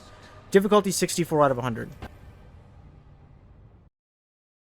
An optional boss in Dark Souls 2, however, you need to kill him to get the final ending. Vendrick here has a mechanic that I really hate, and I really wish this wasn't in Dark Souls 2. As the more giants you kill, the more damage you're going to do to Vendrick, as long as you still have their souls. However, in Dark Souls fashion, it gives you souls when you kill the giant. It gives you like a tangible soul you can use. Most people are just gonna immediately use it for the souls it gives, because that's usually what you do when you get a soul that you can actively use from your inventory.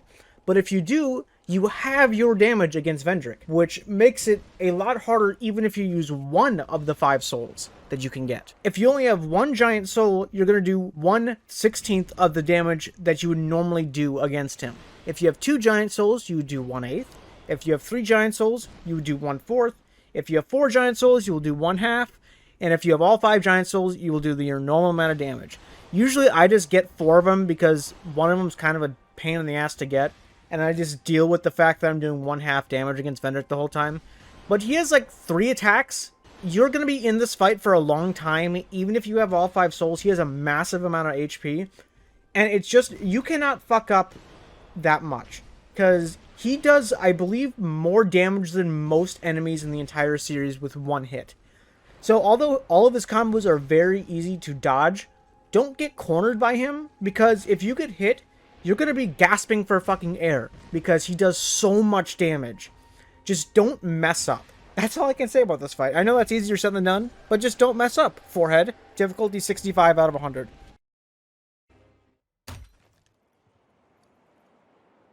Impressive, shinobi of the divine air. You deserve better. Would you not answer to a different lord? Heresy. Heresy, you say? If it is for the sake of preserving Ashina.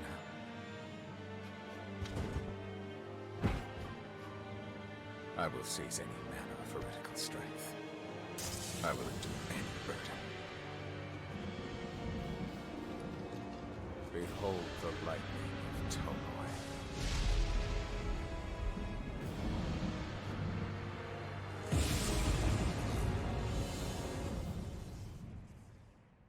I love this boss for a very unique reason. In Sekiro, you can kind of fumble your way through the game up until this point in particular. You either get Sekiro or you lose to this boss until you give up. Because this boss, although easy once you get the hang of it, is the point where you have to fucking learn how to play Sekiro to beat this boss. You have to learn how to deflect. You can't be dodging anymore like you do in Dark Souls, because I do that up until this boss too. You can't be dodging. You have to deflect. You have to get the posture thing down. You have to get it. If you don't get it, you're not going to beat this boss.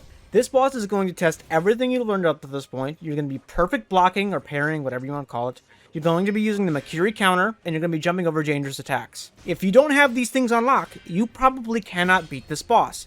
Also, this also kind of throws in something that you're going to use a lot later, which is the lightning deflection, which actually trivializes the third phase of this boss. The first phase, he's going to be pretty easy. You can just block everything, and he's going to be using the Makiri counter thing a lot, and you can get a lot of posture damage off on him. Second phase, you're going to be jumping over attacks rather than using the Makiri counter, but it's still probably pretty easy.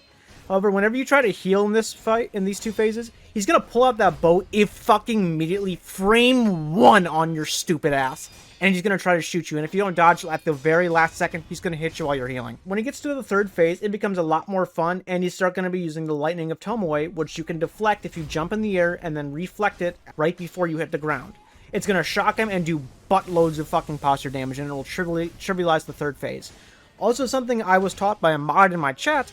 As soon as the third phase opens, get ready to Makiri counter immediately. Because almost every single time he opens the third phase with something that you can Makiri counter. And it's great. It breaks like a fucking third of his posture immediately. I love this boss, and it is so close to the top 25, but I can't have the heart to do it because there's just so many better bosses than this. But it is an amazing boss. Difficulty 65 out of 100.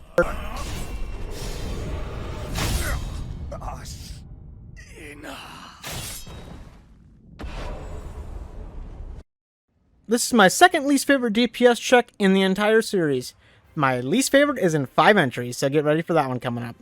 Misbegotten Warrior and Crucible Knight are 2 fucking assholes, and I probably would have put this in my top 10 hardest bosses in the series if I had just played Elden Ring the first time recently. Because in my first playthrough, this boss was the bane of my fucking existence. Take the Leonine Misbegotten from earlier, the exact same boss, and then throw in a Crucible Knight about halfway in. If you don't kill that Leonine Misbegotten before that Crucible Knight gets you, you lose.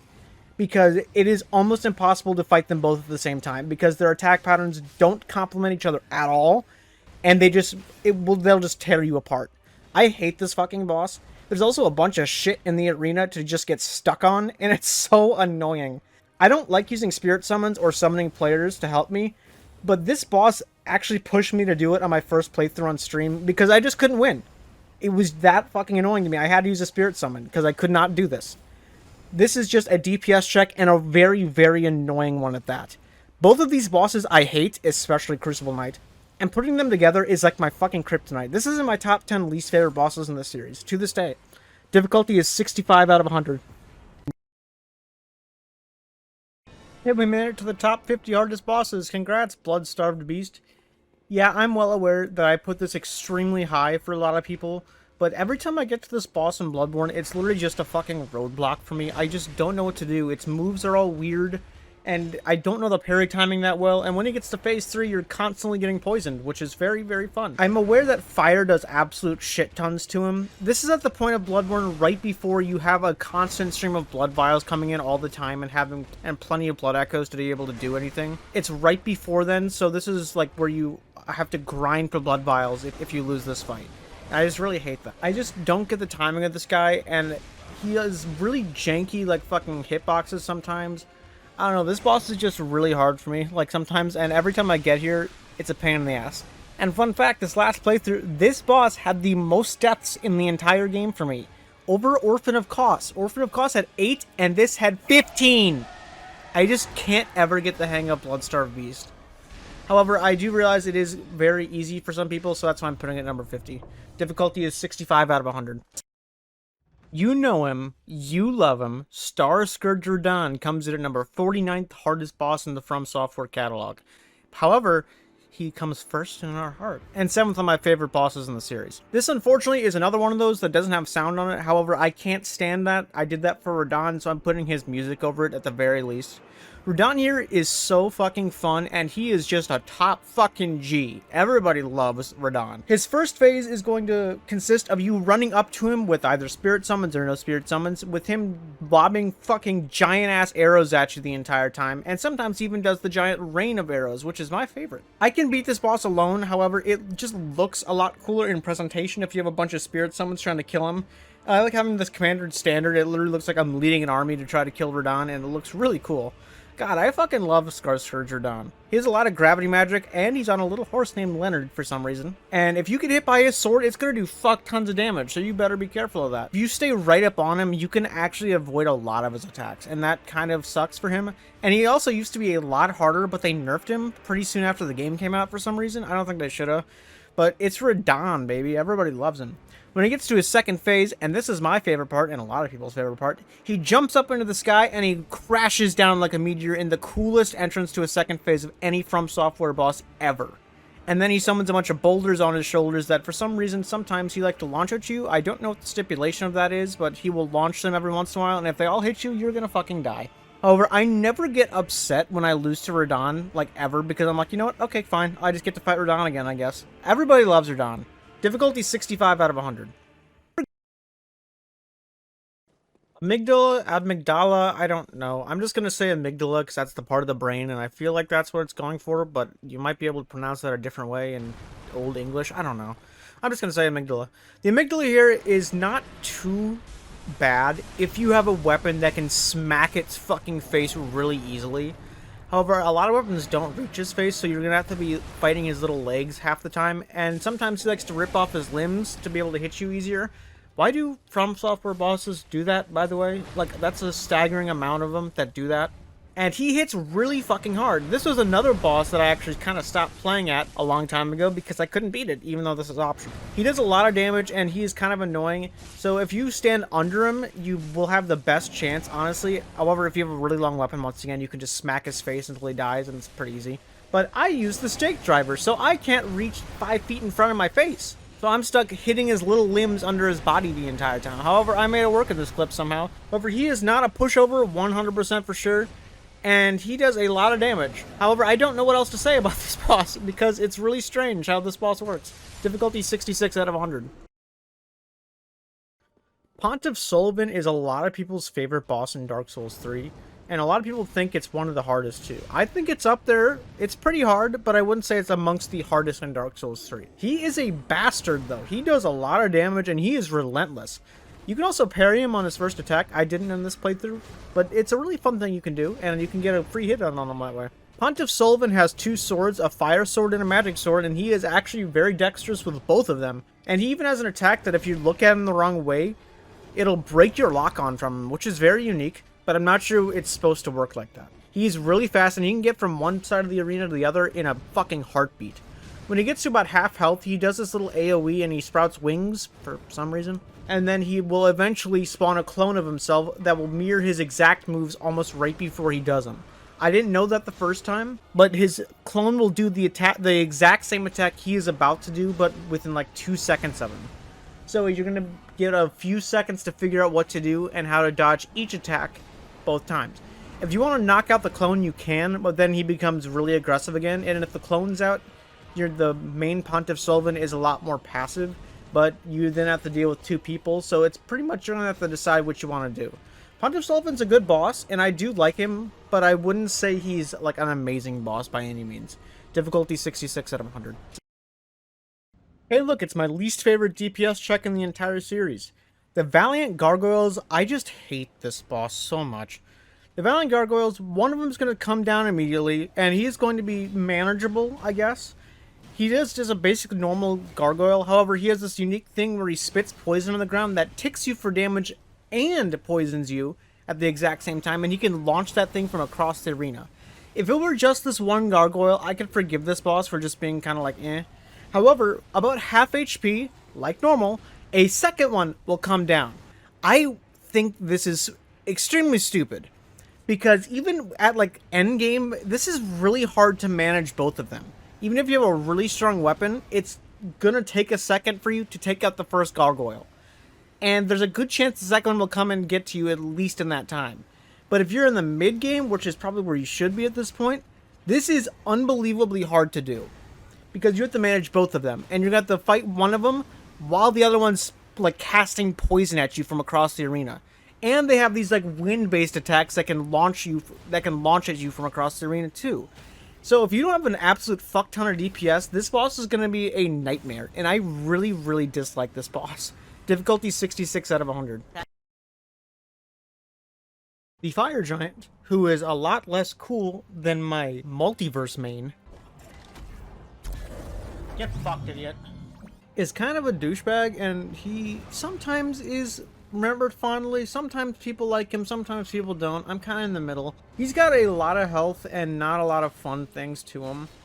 It's cool how in his first phase he has that like weak point on his leg that you can clearly see has been like burned or bitten or something. It's some sort of sore. If you knock off the splint, it does extra damage when you hit it, which is pretty cool, I guess. He is a big dude with a big plate, I guess. I don't know. He likes to shove the plate into the ground and make big shockwaves and stuff.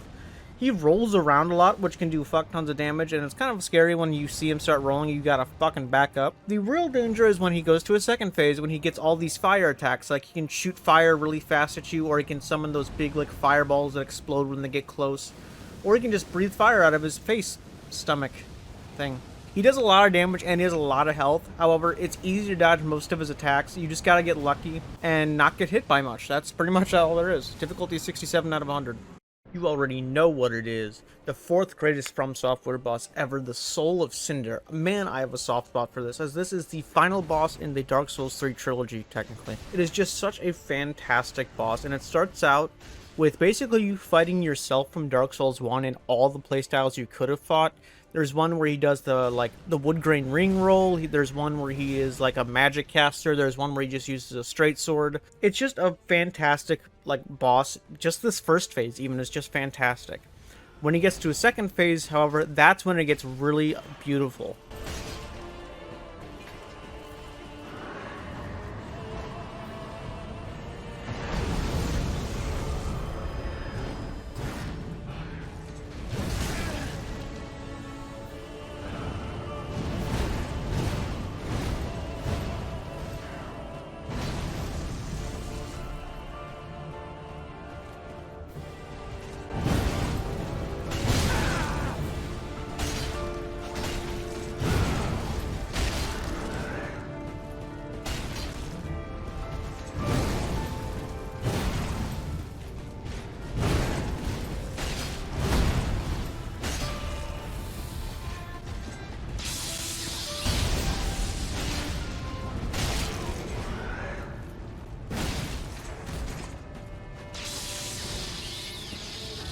As you just saw right there, he turns into Gwyn, pretty much, who we will get to a little bit later. And he turns into basically the first final boss of the first game, where he uses fire on his weapon and he basically embers himself to make himself even stronger. He also has some lightning attacks, and it also brings in the theme from Dark Souls 1 as well, from the Gwyn fight. As you can tell, the music is the exact same. And it is just a beautiful way to cap off the series, and I don't think I know a single person that doesn't like the Soul of Cinder. Some people say he's too easy. I don't think he's that easy at all, honestly. I struggled when I got here the first time. He does get easier the more times you fight him, obviously, as most bosses do. But it's just a fantastic boss, and I don't really think anyone can argue that. Difficulty is 67 out of 100. Here is one of my least favorite bosses in Bloodborne, once again. We're getting a lot of those. Rom the Vacuous Spider, she's just kind of annoying. No one really likes this boss, and it's also a huge pain in the ass and a huge roadblock whenever I get here. Because she's not necessarily the dangerous part about this fight. Her little spider motherfuckers are. There's so many of them. It's like not even worth it to try to kill them all, because as soon as you get to stage 2, she's going to just summon the exact same amount. And they do stack, so that's always very fun. Her phase 1 isn't that bad. She kind of just sits there and lets you wail on her. When you get to stage 2, however, it's a little bit more annoying because she starts launching the spiders into the air for some reason, and they just like come crashing down and can one-shot you at this stage in the game for some unbelievable reason. She also has an AoE where she kind of like gets on her hind legs, I guess? I don't know what to call it. She like hops. It's really strange. And she does fuck tons of damage as well. This entire fight is try not to get one-shot simulator. It's just a pain in the ass, and it's actually really fucking hard, and I hate it. Difficulty 67 out of 100. Out of every single boss in the entire Fromsoftware catalog, I think I know the least about this boss, genuinely. Because I didn't know this boss even existed until my last playthrough. I beat the game twice, through 2 different playthroughs, and 2 different times I beat through the DLC. When someone mentioned to me, hey, what do you think of a Abritas? I was like, what the fuck is that? Who the hell thought that you could jump through the window? You know what I'm talking about if you've beaten the game and if you've beaten this boss. I didn't know this boss even fucking existed until recently. But Abritas is just a big, disgusting slug monster, and you're gonna have to forgive me if I miss some things about this boss, because like I said, I've only fought it once, believe it or not. And my strategy here was just to stick to her sides, because she likes to slam her head in the ground a shit ton. And then when she gets to about half health, she genuinely starts screeching and spitting and shitting all over the fucking place. And I believe it frenzies you too, if I remember correctly. It didn't happen in this footage, but I think it frenzies you. And also, I believe she also has a massive AoE that also didn't get off in this footage. By the way, have you seen the concept art for this bitch? It's disgusting.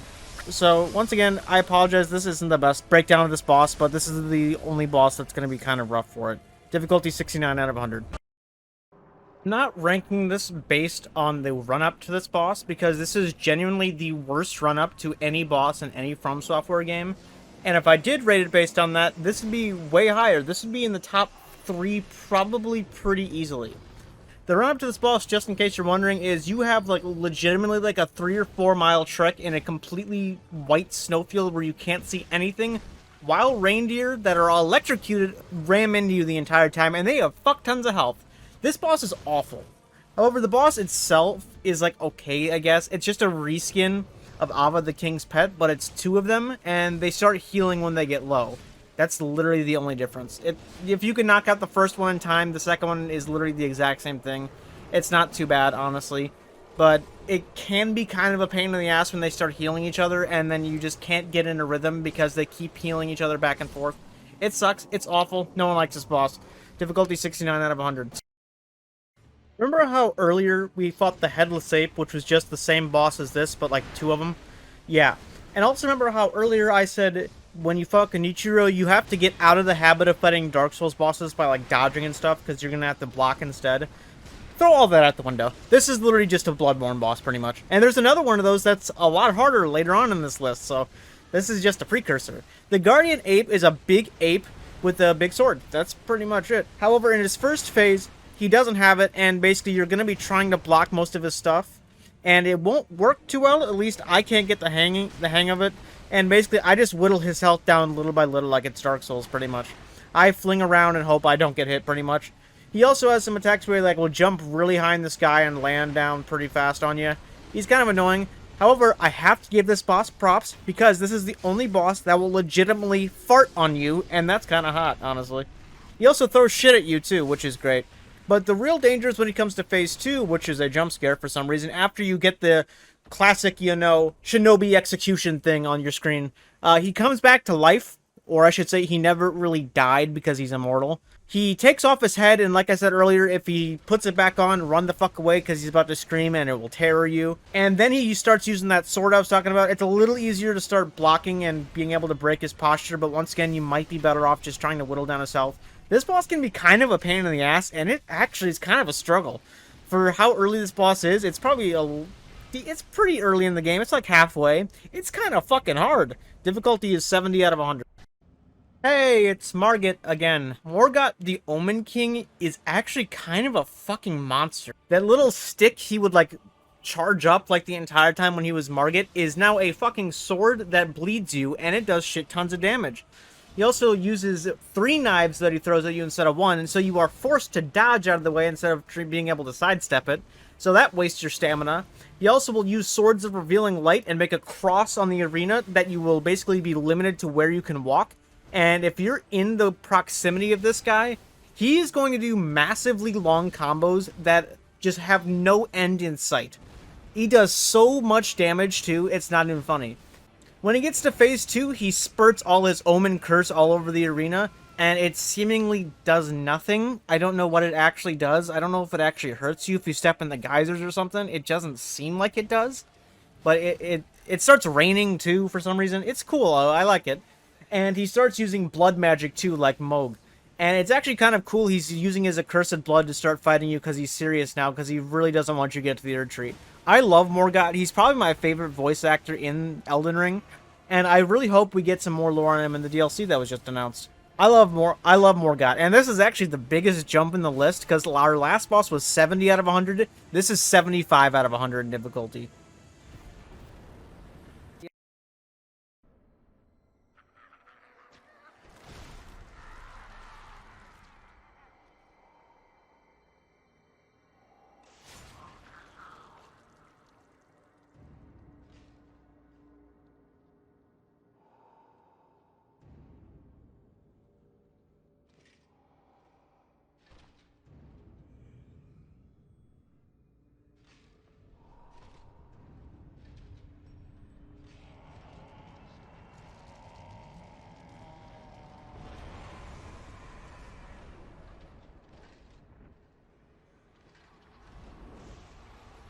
Alright, get your pitchforks ready. I don't really care for this boss.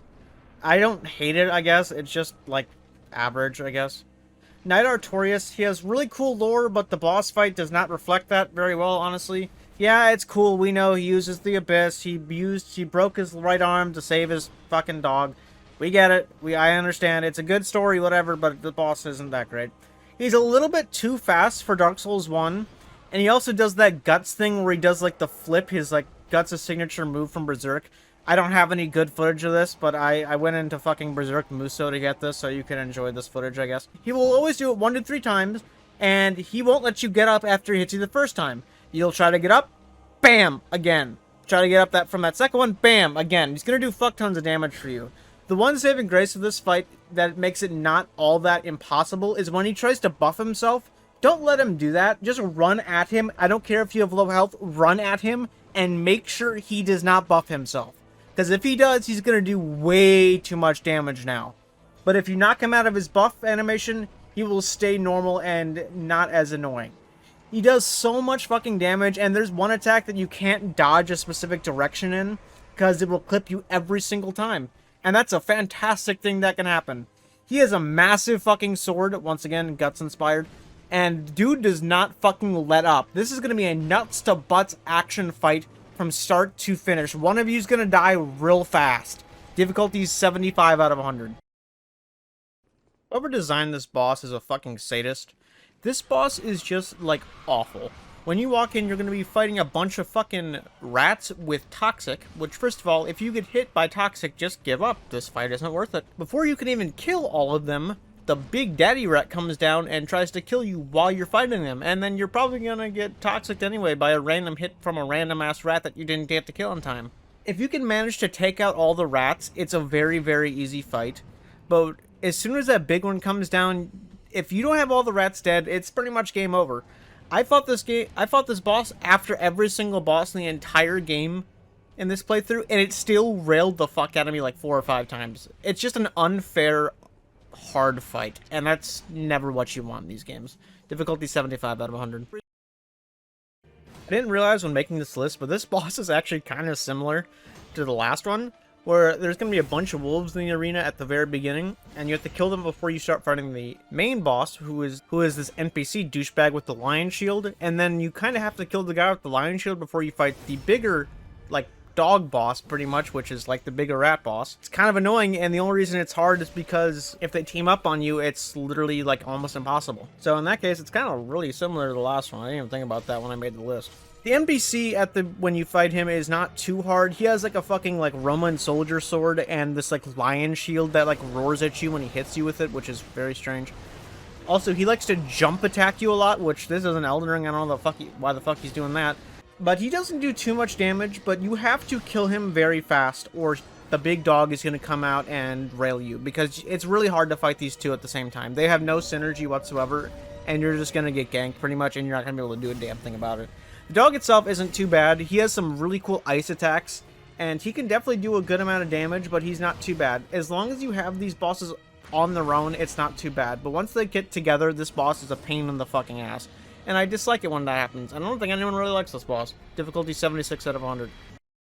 I'm about to make a very serious claim here. I believe that this boss is the hardest NPC boss in the series, like the player bosses, if you know what I'm saying.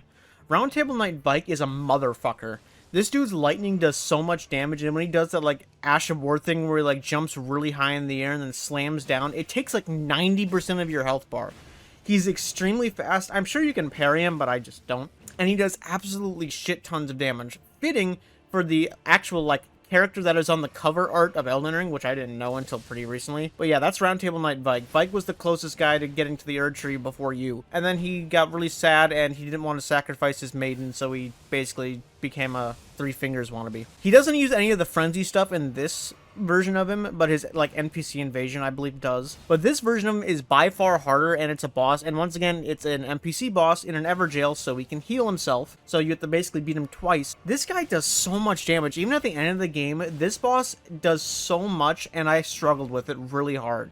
Roundtable Knight Vike is a really dangerous guy, and I think he's fittingly the hardest boss. He is fittingly the hardest NPC boss in the entire series of games here, because he is on the cover, I guess, and he deserves it. Difficulty 76 out of 100. 1. The parent is absolute. 2. The master is absolute. And 3. Fear is absolute. I finally get to talk about my favorite Sekiro character. Owl is such an amazing fucking character, and I love him. I don't know what it is with like really bad fathers that still kind of like try and are still kind of proud of their son sometimes. Maybe it's because I don't have a great dad, but God, I fucking love Owl. Even when you kill him, he's like, that's my boy. Like, I love Owl so much. And this boss would totally be in my top 25 if not for a very, very amazing later form of this boss later in the game. Great Shinobi Owl is a fucking little trickster just like you are, and he uses a lot of shinobi tools. The thing he likes to use the most, at least in this fight, is he likes to throw this little ball down that prevents you from healing, but if you're a god like I am, I'm not good at this fight, by the way, it doesn't matter, and it gives you a free opportunity to get like 5 hits on him, and it does so much fucking damage. When he finishes a combo, sometimes he's going to do a jump back, and he's going to throw shuriken at you, which you can block. And in this first phase, he's not all that annoying. He's just kind of a dirty little trickster. He also likes to throw firecrackers every once in a while, and if you see him do that, just step backwards immediately. Do like a Dark Souls step, like roll backwards and just get the fuck out of there, because if it hits you, he'll just kill you, because it will stun you, and then he'll get a free follow-up, and it'll just kill you. When he gets to his second phase, I don't have it in this, but the first time you fight him, he's going to grovel at your feet and beg for mercy. And then when you go near him, he's just going to like do like sucker, and he's going to like throw fucking like dirt on the ground and like stun you. He will continue doing that through the rest of the second phase, by the way. So if you ever see him throw dirt in the ground, just fucking get ready to block immediately, because he's going to do a follow-up. And instead of throwing shuriken in the second phase, he's going to throw poison on the ground, which will deny areas for you. And oh god, I love this fucking fight so much. I don't want to put it in the top 25 because his superior version is in the top 25, really high in the top 25. but this boss is like the epitome of fucking Sekiro. God, I love fucking Owl. Difficulty is 76 out of 100.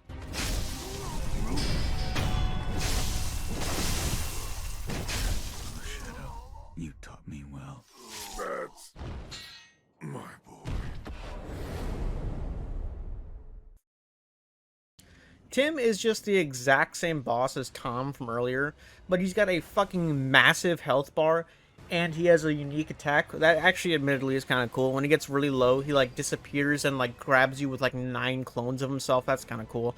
But it's literally just a DPS check for late game, and not even a good one. It's like hard, but like not fun hard, because it's literally just the other boss, but like more annoying. Difficulty is 76 out of 100. Black Dragon Calamite is a really well-made boss from Dark Souls 1. This is a dragon boss that, no joke, is faster than I believe every single dragon boss in Elden Ring, a game that came out 11 years after this one did, and it was probably like 10 from the DLC, but whatever. He is an unbelievably fast dragon and a fantastic boss that, just missing the top 25 just barely. He has some extremely fast combos. He can't fly anymore, so they say, because you shot him down with an arrow, but he still likes to sometimes like fly up a little bit and like blow fire into the ground. And just everything he does is really fast. His windups are like instantly, and he can like fucking do tons of damage too. He also has one of my favorite attacks in the series where he like does this thing where he like looks down at the ground, and then he uses that fucking like weird eye in his head, and it makes you take double damage, and it makes a really cool noise. I don't know why, I just like it a lot. Calamite's just a fantastic dragon boss, and for Dark Souls 1, it's just one of the best in Dark Souls 1. It's a crazy. Difficulty 77 out of 100. Alana, or Elena, the Squalid Queen, is basically Nashandra, but like way fucking harder. This is a really cool mage boss, actually, surprisingly, and it's actually really fucking hard. Elena has some normal like explosion moves that actually do a fuck ton of damage, or she can like send darkness at you, which is kind of cool. But that's not what makes her hard, because you can easily dodge these things if it was just these things. But she does what you do in Elden Ring, and she uses her little spirit summoning bell, which is her staff in this case, and she summons people. She can summon a fuck ton of skeletons. She can summon a bunch of pigs, which is really rare, which don't do anything. But the thing that really fucks you up is she can summon Velstadt. Remember that boss from earlier? She can summon a whole ass boss to come fight you. This is like a weird mix of Nashandra and Renala, Queen of the Full Moon.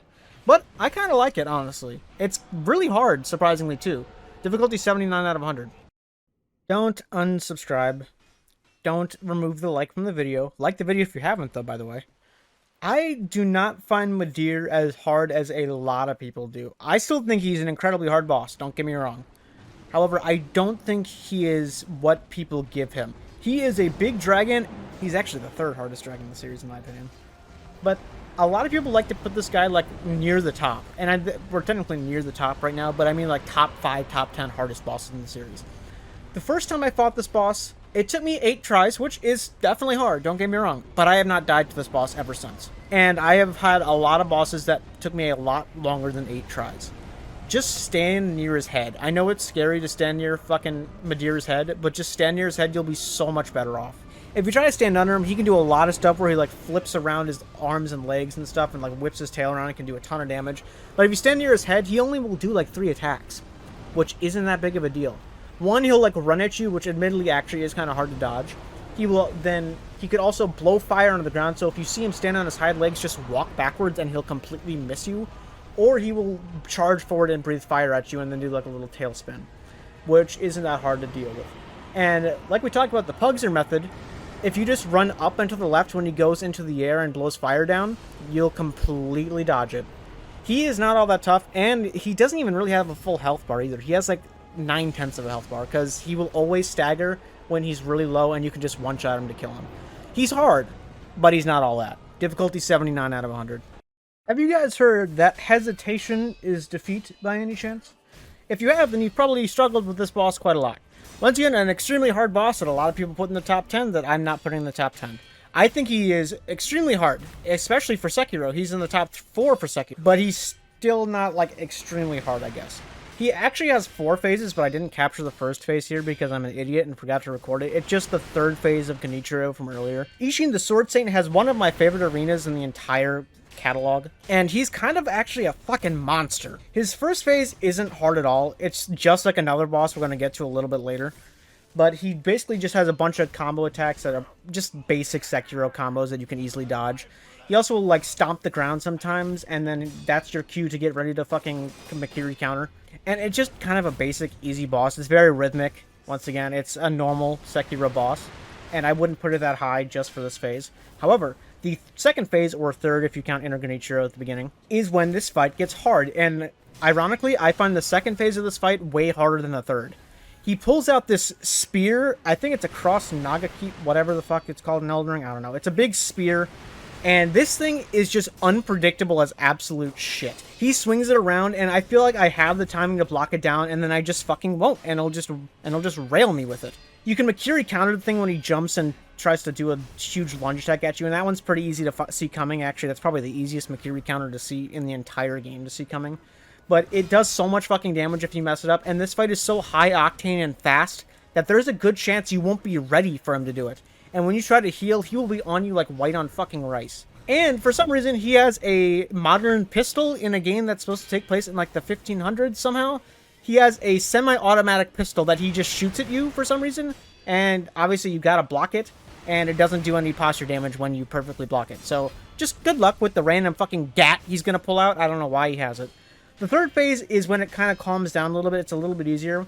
It's the exact same thing as the second phase, only he likes to use the lightning move that Kenichiro did. So, and that's such an easy move to counter, and it does so much damage right back at him if you know what you're doing. You can literally just stun lock his third phase if he just decides he wants to keep trying to use lightning on you for some reason, and you can easily beat him down. He is a motherfucker, and he is a gorgeous boss. I love this boss, that's why he's number 18.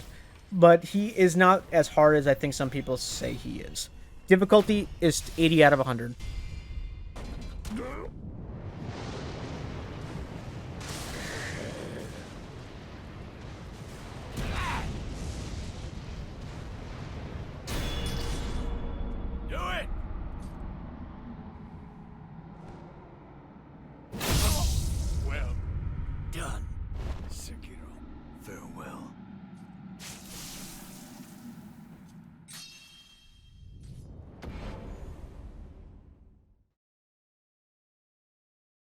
I think I'm going to change this from a boss ranking to a every boss explained list. You know, with 25 bosses left pretty much at this point. Whatever. Commander Niall here is a son of a bitch, honestly. And he used to be in my top 10 hardest bosses in Elden Ring, and he still might be, honestly. This is it is in the top 10 hardest bosses in Elden Ring. I just checked, actually. But this guy is literally just Commander O'Neill from way earlier, but he's a way harder son of a bitch. He starts out with 2 summons, one with a shield and one with dual swords, and these guys do way too much fucking damage. And they, like, home onto you like heat-seeking missiles. It's disgusting. The first guy with dual swords is probably going to come after you first because he's so fucking fast and so aggro. You got to kill him, like, immediately. When you walk into this arena, go and try to kill him as soon as he spawns because he's going to fuck you up. And then try to focus on the shield guy, who is less aggressive but still kind of a pain in the ass. And while this is happening, Commander Niall is going to be buffing them the entire time, making them have extra health, extra damage, so on and so forth. It's really damn annoying. Once you get it down to just Commander Niall, you're probably going to be wasted a few Estus if you're lucky, and it's going to be a little bit harder. He is basically just Commander O'Neill, only he has way more attacks. He does frost damage instead of Scarlet Rot, and he likes to do lightning attacks that for some reason have some range that does not match what the hitbox looks like, and it's a pain in the complete ass. If you see him winding up any sort of frost thing, just step away, because he's going to fucking hit you. It's really annoying, and I don't know what the exact timing is, but he's a pain in the ass. You can also do this where it's pretty rhythmic. You can kind of get in a rhythm of hitting him, honestly. And that's the only reason he's got even a little bit of leeway here. Difficulty is 80 out of 100. If you're wondering if I sounded a little bit different in the Commander Niall thing that you just heard me do, I recorded that earlier today, and I was having a panic attack because I felt so sick when I was recording that. So you can go back and listen to that. Gang Squad is, I believe, one of the only 2 bosses ever in a Fromsoftware game that made me put down my controller and quit the game for a little bit. The first one was technically Father Gascoigne, which I was like 14. I gave up after like 20 attempts, which 20 attempts nowadays ain't much. But Gang Squad, well, I was well into playing these games and streaming them all. And Gang Squad beat me down so hard so many times. and I felt it was so unfair, and the run-up to it is so frustrating. I literally stopped playing any From Software game for probably like a year and a half or so right before Elden Ring came out. I picked all of them back up and finished all the DLCs and stuff before Elden Ring. But Gang Squad is just there to be annoying. But I can't help but kind of have a love-hate relationship with this. It's kind of like an abusive stepdad. I love him because he's like there and caring for me, but like they also beat the shit out of me a lot. I think the arena in this boss is made absolutely perfectly, and that's disgusting to say. You will never hear anyone say that about. You will never hear anyone say anything good about this boss, probably. But I'm gonna be that dark horse here, and say I love the arena for this boss. It makes so much sense, and it works so well. What it is it has this big main area, and you can drop down into this water here that slows down the enemies, and you, admittedly, but it slows down the enemies. And if you're lucky, you can bait 2 of them down there, run back up real fast, fight the fuck out of the one that you left behind, and then repeat over and over and over. And it works really well, actually. I really don't like the enemies, though. I wish it were like 3 unique enemies instead of 3 like NPCs, because that's just fucking annoying. One's a really heavy hitter. He's a lot like Havel. I don't know why they didn't just name him Havel, honestly. One has a bow and arrow, and he's the easiest one to take down, and the one I usually take down first. And one has a bleed sword that is kind of in the middle of the two. He's not easy, he's not hard, he's just kind of a pain in the ass. They can also heal, because of course they can. And I don't like this boss that much, but I also don't hate it, surprisingly. So I'm just going to leave it at that. Difficulty's 80 out of 100. You know him, you hate him, the Godskin Duo. Which is actually like the Godskin Quartet. Because there's 4 of them, or maybe even 5, I don't know, there's more than 2. This is just a very annoying boss, and I think it's been toned down a little bit. I'm not sure about that, but I feel like they are nowhere near as hard as they once were. But this is just the Godskin Apostle and the Godskin Noble at the exact same time, fighting you the exact same way they normally would if you were the only thing in the arena. They don't have any toned down AI or anything, as far as I know. They just are both going to run at you, and good fucking luck. They have all the normal attacks that I mentioned from the Godskin Noble and Apostle from earlier, and they get to do it together. There are several ways you can get around this boss and kind of cheese it, though, so I'll let you know about those real quick. You can throw sleep pots at them, and you can sleep one of them and then focus one down the entire time. What I like to do is I like to take a bleed build, and I actually didn't in this footage. I used a frost build, I think, and wail on one like with reckless abandonment. Just beat the shit out of them. If you can manage to just destroy one of them really fast, the fight will be cake. Because if one-on-one, it's not hard at all. Focus one, beat the shit out of him, let him aggro on you the most, and just keep attacking him. Do not let him fucking breathe. If you can do that, this fight isn't that hard. But that's way easier said than done, because at the beginning, they're both going to be on you immediately like white on rice. So good fucking luck. Difficulty's 82 out of 100. The third hardest boss in Bloodborne, and the, in my opinion, hardest boss in the main game, is Martyr Ligarius. This old wizard jackass here is nothing to scoff at. I thought this boss wasn't going to be that hard, because I honestly never even heard about it until I got to this point in Bloodborne. But he actually ate my asshole, like, really badly. Martyr Ligarius starts out as a mage, where he likes to, like, shoot skulls at you all over the fucking place, and they're really annoying to dodge. Try to stand behind the little spires on the arena, and that kind of helps a little bit. He has a lot of these skull moves, and they're really annoying. He has a big AoE where he, like, puts down, like, his sword, or whatever it is, I guess, and, like, makes this big, like, Malekith the Black Blade type, like, swirling thing. And then he also sometimes likes to throw his sword on the ground. I'm not sure if this is only in the second phase or if he does in the first phase too. I think it's only in the second phase. But immediately go and beat the shit out of that sword, because if you don't, you're going to be having homing swords just beelining for you this entire fight, and I'm pretty sure it's like nearly impossible if you don't break his sword immediately. His second phase is when this boss loses some points in difficulty, in my opinion. It's because he, like, gives up using magic. He's like, fuck this, I'm gonna use my hands. And then he, like, fucking tries to kill you with a scythe, and you can literally parry him at any point ever. He, like, I don't know what the timing is for this, but just fucking shoot him. He will get parried every single time. It's fucking great. And that's why I kind of like this boss. Martyr Ligarius is kind of fun, but he's no fucking pushover. He is a hard motherfucker. Difficulty's 83 out of 100.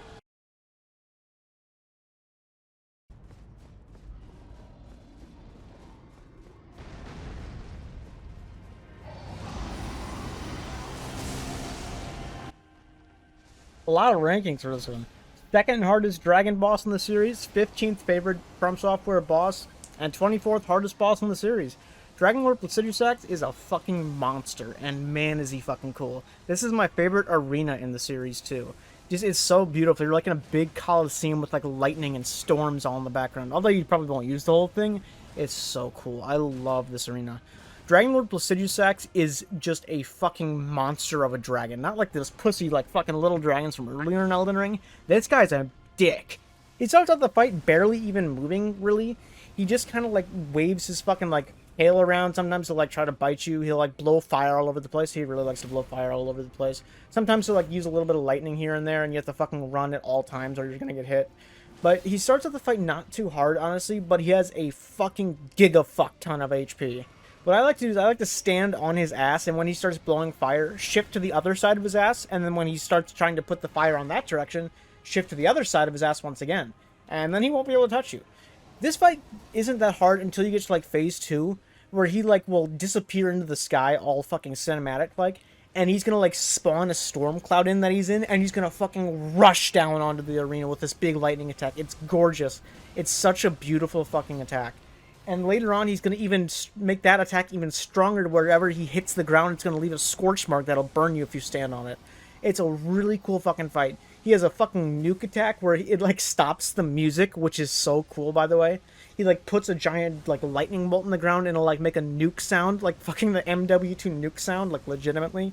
And that is your cue to run the fuck away, because that will probably kill you if you stand in it.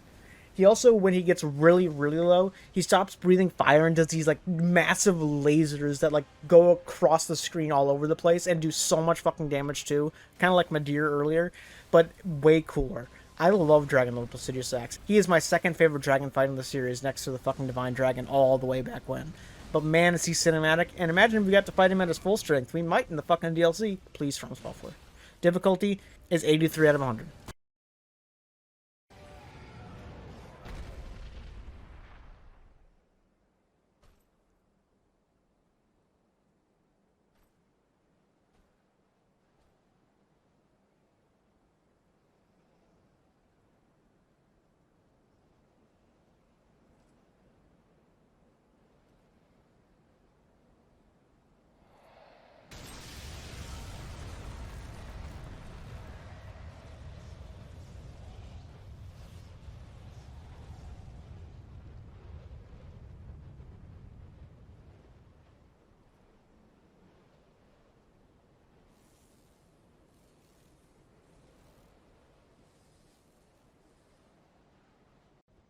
The big bad is here. The Nameless King, which was the bane of every first player's playthrough in Dark Souls 3 and has now become a laughingstock, is here at number 23, and I'm putting here for the posterity of being really hard the first time. The Nameless King starts out as the King of Storm on this dragon, which is a simple fight where I could probably beat it with my eyes closed, and a lot of people also could. He does a lot of damage, but he is the biggest wide open target on the fucking planet. It just is really annoying whenever he just keeps fucking flying away. He doesn't let you hit him, it's annoying. But when he starts breathing fire, that's your cue to just go hit him until he dies, pretty much.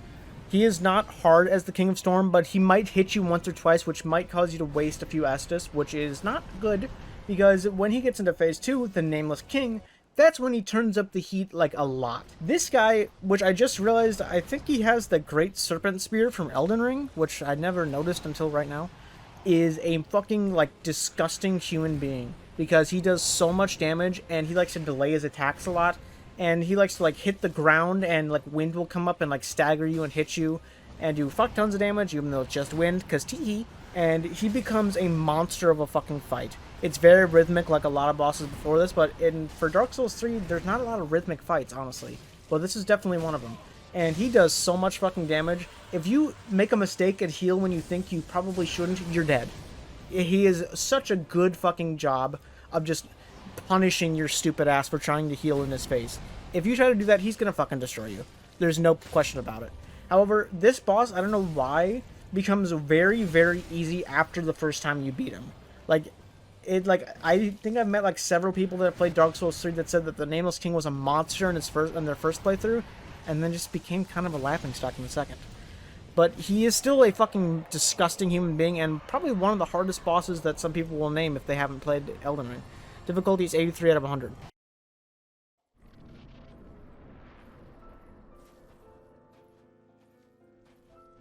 Love him or hate him, you have to admit he is iconic. Gwyn, Lord of Cinder, is the culmination of Dark Souls 1, and I think probably the pinnacle of storytelling in the entire series, in my opinion. Gwyn was this absolute mighty figure, this literal god, like god amongst gods that you hear about through this entire game of Dark Souls 1. And when you get to him, he's just pretty much an old man in a cavern losing his mind. This is such... And the music, I know I just cut my own sentence off, but holy shit, the music, it's so amazing. This is one of my favorite tracks, and Soul of Cinder has my favorite track in the series, and this is what kind of starts it, and why it's my favorite track is because of this one. There is a reason I put him this high. Before, I would usually put him probably around like 60 difficulty or something like that. But recently, I didn't do it in this footage, but because I didn't want to drag the footage on too long. If you fight Gwyn without parrying, this fight is actually like one of the hardest in Dark Souls 1, and I didn't even think about that. This fight is bullshit if you don't parry. If you parry, it's not too bad. It still can be kind of hard with the timing, but if you don't parry at all, good fucking luck. It's like almost impossible. At least it feels like it to me. He's just so fucking aggro. For Dark Souls 1, he is like almost too aggro. And I don't know why they did it like that. I mean, I guess they did it to even show, even in his weakened form like this, he's still a fucking force to be reckoned with. But I don't know. I don't think he should be as fast as he is. And he's still one of the best bosses. And he's the best storytelling, like, boss in the series. And a lot of people would agree with that, I feel like. But Gwyn is just an amazing boss, and there is not much I would change about him other than making him a little slower. But other than that, I mean, there's not much to talk about. It's Gwyn. Everyone knows who Gwyn is. Difficulty's 84 out of 100. Here's a boss that a lot of people won't agree with me on. Gravelord Nito, like, actually pushes my shit in whenever I get to him, and I'm not sure I've ever beaten him on the first try of any playthrough, because he is just that much of a son of a bitch. I know a lot of people don't find him too hard, but I just, like, can't get the hang of this boss, no matter what I do. And I usually spend, no joke, like 8 to 10 tries every single time I get to this boss. I've beaten Dark Souls 1, I don't know how many times now, but I always take, like, at the very least, probably, like, 5 tries whenever I deal with this fucking boss. And the one back is fucking annoying, too, because you have to go through the whole darkness thing. I've learned the entire fucking Tomb of Giants at this point, like, the back of my hand, even without a fucking torch now at this point, because I've ran back through this entire thing so many times. And this boss just fucking sucks, honestly. As soon as you drop down, you're going to be put to half health immediately, pretty much, from fall damage.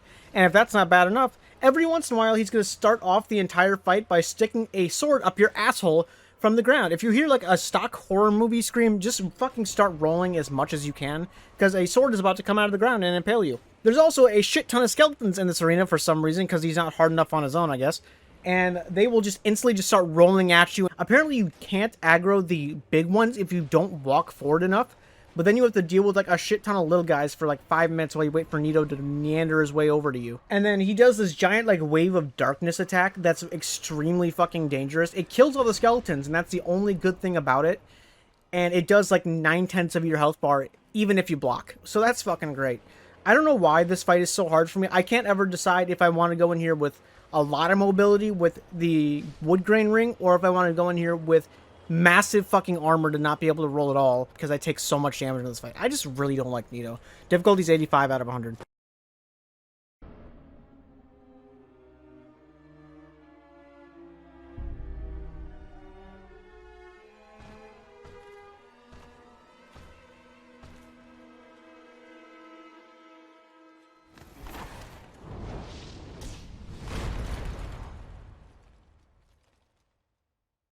My second favorite boss in the entire series, with good reason, is Dragon Slayer Ornstein and Executioner Smo.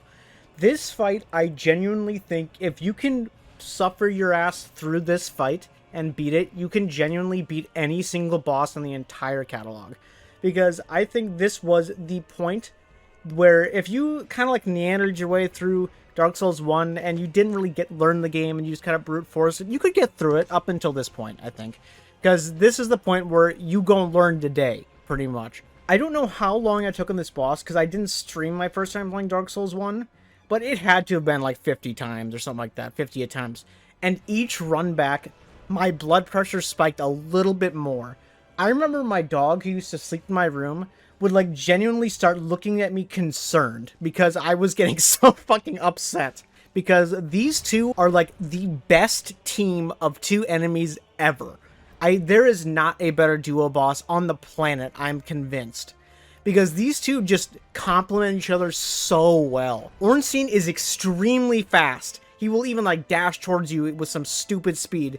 and he has these lightning attacks, and he doesn't do a ton of damage, but he is there to piss you off and just poke you over and over until you die. Smo, on the other hand, is the slowest fucking person on the planet, but if you get hit by him, you're dead. So you have to balance both dealing with this little fly, annoying ass fly, like flying around your head the entire time, and big ass over there with the giant hammer that will one-shot you. If you try to fight the fly for long enough, big ass is gonna be on you and he will kill you. If you try to focus only on the big guy, you're gonna have Ornstein just buzzing around your head, just poking you over and over and over until you die. It is such a perfect combination, and the only way you can split them up are these columns in the arena. And if you can manage to like get one stuck or near one, you can kind of poke one of them, hit a little bit, and run the fuck away. I can actually beat the first phase of this boss without getting touched. I actually did in this footage, I believe. I might have gotten hit at the very end, I'm not sure though. But you just cannot be greedy here. And bring a big ass weapon, because you're gonna get one hit. Don't try to hit him a couple times, you're gonna get punished immediately. Hit the one you want to take down first once, and then run away. And then wait for another opening. You have to wait for openings in this fight. You cannot brute force this fight. Once you get one of them down, the other one is going to absorb the other one. Ornstein's going to get either giant and do more damage, or Smo is going to get electric attacks, which doesn't really change much, honestly. So I usually kill Ornstein first to make it a little easier on myself. Smo also has these giant, like, butt crash attacks that have some weird range on it that do a ton of damage, too. And I don't know why this boss has just stuck with me the entire time. And I think it's stuck with a lot of people. Because it's Ornstein and Smo. Difficulty is 85 out of 100. I finally get to talk about it. This is the best boss in Sekiro and genuinely my favorite character in any fucking Fromsoftware game ever. I love Owlfather so much. He's such a nice guy, and I can just tell the way he like stabs his son in the back, but I kind of like it whenever he dies. Like I told you in the last one where he's like, that's my boy when you kill him. And this one he's like, I was killed by my own son? I guess the feeling is not that unpleasant. Well, he's just such a stand-up dad. You can really tell. I think I have fought this boss more than any other boss in the entire Fromsoftware series, but that's because Sekiro, you can fight any boss whenever you want. And I have played this boss to death a lot. Owlfather is going to be like the owl that we talked about earlier, only he is a lot trickier and a lot more dangerous. If you try to stab him, by the way, he's gonna fucking Makiri counter you and then stab you back, which is fucking hilarious, by the way. He will do the same thing where he's going to throw firecrackers, you have to back right the fuck up immediately. He's going to do a lot of the stuff where he like jumps on you, like throws shuriken down at you, and all that kind of stuff, the normal, you know how it is, it's Owl. However, when he gets to stage 2, that's when this fight becomes something magical. He pulls out the owl, which coincidentally, his name is also Owl. I wonder if they're connected. And this owl has the coolest mechanic of any Fromsoftware boss ever. It like will genuinely try to fly where your camera is so it blocks what you're looking at. And that's so fucking cool. Because it is purposely trying to fuck you up without like actually being like a nuisance on the playfield. It will just like try to fly into your camera so you can't see what Owl's doing to screw you up. He also does this huge like lunging attack that's really cool, where he's like tries to shove the sword into your face. Once again, just Makiri counter it. And my favorite move in the entire series also comes from this one, is when he pulls out the owl, makes it turn on fire, then throws it at you, and then immediately you have to Makiri counter him. It's such a cool fucking thing. When he throws the owl at you, just jump over it, and then get ready to smash fucking circle or B or whatever thing you're on. It's just such an amazing boss, and I would love just to play this endlessly until the end of time. I just think it's such a great boss. It's not better than Ornstein and Smo or number 1. I almost just said what number 1 was on accident. But damn is it close. And I think the more I play it, the more it might become number 1 in the future. Just because of... The other ones kind of get boring after a while. Like Ornstein and Smo, I mean, it's amazing, but it's iconic. And that's the only reason it's number 2.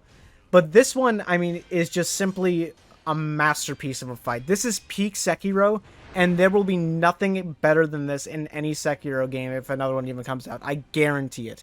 And even in this footage, you can see me... I kind of did this as a challenge one. I never healed in this footage. I didn't use any shinobi tools except for the beginning to get the line, because it's kind of a cool line. And I didn't even hurt him anyway. And I also didn't even get hit except for a single shuriken, because I'm a fucking idiot in phase 2. Difficulty is 85 out of 100.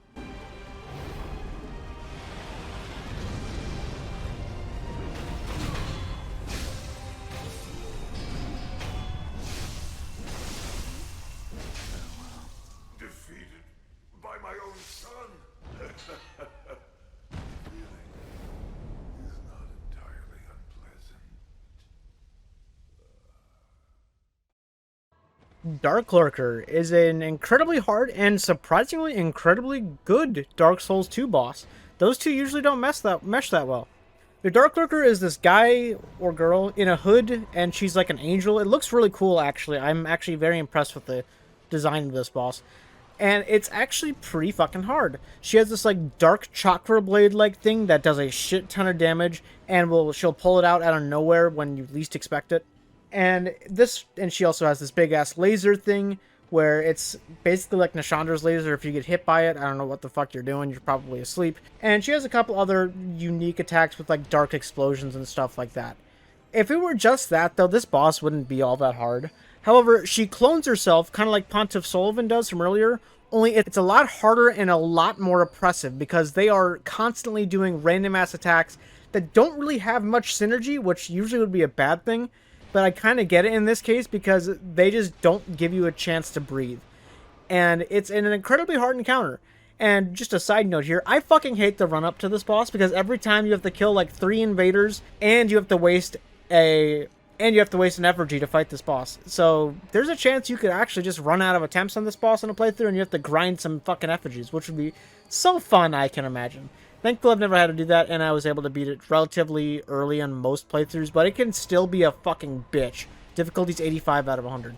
One of my least favorite dragon bosses in the series, and the hardest dragon boss in the series, believe it or not, is the Ancient Dragon in Dark Souls 2. This is just a painfully unfun boss. It has, I believe, the biggest health bar in the entire series, because you're going to be doing the same attack over and over for like a fucking hour. Because you're going to be... The only way I've ever learned to kill this boss is wait for him to land, hit his toes a bunch. He's going to go back up into the sky, blow fire into the ground, run at his tail when he blows fire onto the ground because you die if you don't, and then repeat over and over and over. This boss takes such a long time, and if you make a mistake, you're probably going to die. It's just a really annoying boss, and it's really hard and not in a fun way at all. So... congrats, you won the title of hardest dragon boss in the series, but you are such a bitch that no one likes you. Difficulty is 86 out of 100. Hey look, another boss no one's gonna fucking agree with me on.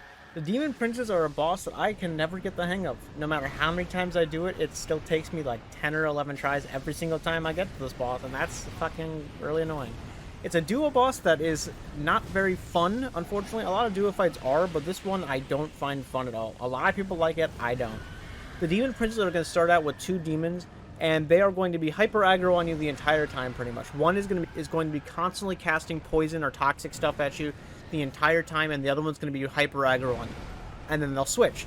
At least if they never switched, you could focus on one of them long enough to go and then kill the other one. But they keep switching back and forth which one's aggro, and sometimes they're both aggro, sometimes neither of them are aggro, and it's just really fucking annoying, and I just don't like this boss whatsoever. Depending on the order you kill the Demon Princes in is going to determine the second phase of this fight. It's a lot like Ornstein and Smough. If you kill the demon from below first, it's going to be a giant demon with a massive laser, and if you kill the demon in pain first, it's going to be a big demon with a massive fireball. I think the laser's a lot easier, but it's kind of based on preference, honestly. The second phase of this fight isn't that hard. It's just the first phase for me that's really difficult, because I can't juggle these 2 jackasses at the same time. Because they are both very strong and both very hard to kill. And I can never get the hang of this. And yes, I find this boss a lot harder than Madir. Fight me. Difficulty is 86 out of 100.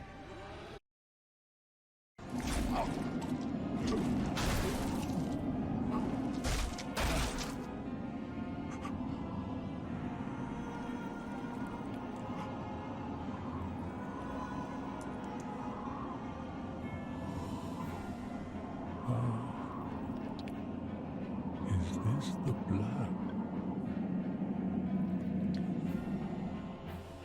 The blood of the dark soul.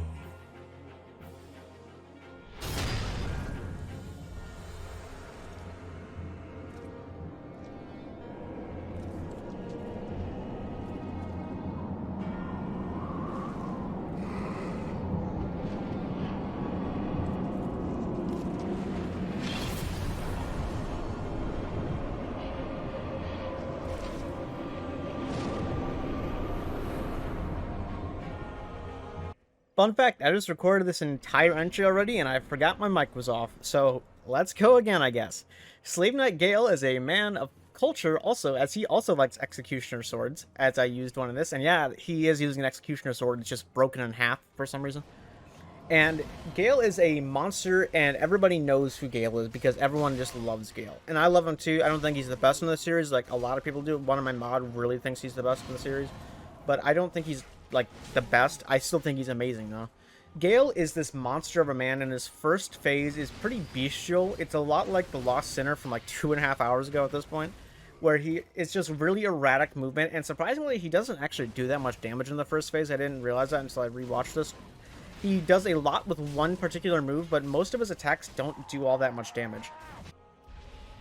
His second phase is triggered by the cutscene. We all know the cutscene. Yeah, give me the Dark Soul. And can someone tell me why in this cutscene, like, it goes, like, almost pitch black for a second and then, like, lights back up? I'm sure that's some cinematic thing, or it has something to do with the lore. I don't get it. Someone just tell me why that happened. And this is when he becomes very dangerous. He is very fast, and most of his attacks, his cape will trail behind his sword and leave a, like, lasting hitbox that ticks your health down a little bit, and gets really surprisingly a ton of damage if you just ignore it for a while, because it will just tick your health down without you realizing it.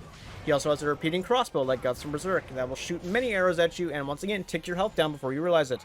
This is a battle of attrition for sure. You're going to have to deal with like so much damage. You better have like a ton of Estus, 3 Embers, 5 Divine Blessings, and like 5 Life Gems. Those don't exist in this game to my disappointment. But he is a boss to be reckoned with for sure, and he scares the fuck out of me. His third phase isn't triggered by a cutscene, but it triggers with an attack where he like explodes into a bunch of like skulls, and they all like track to try to hit you, and they like never do. And lightning starts striking down too, for some reason. I don't know why that happens in like anime and like cinematics things. Like, why is lightning striking? It's cool, it looks cool, sure, but like why? And he also starts throwing like rings of light at you too, which I assume do a little bit of damage, but I'm not sure I've ever been hit by one, so just don't get hit by him, I guess. Gale is an amazing boss, and he deserves the final boss in the entire Dark Souls trilogy, and I think he does it pretty well. Difficulty is 90 out of 100.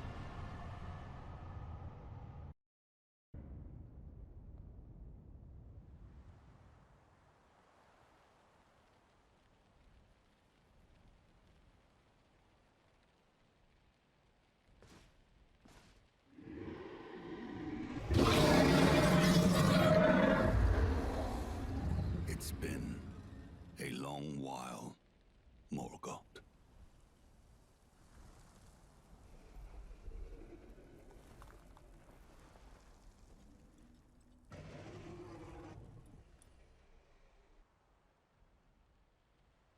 Long and hard didst thou fight, tarnished warrior, spurned by the grace of gold.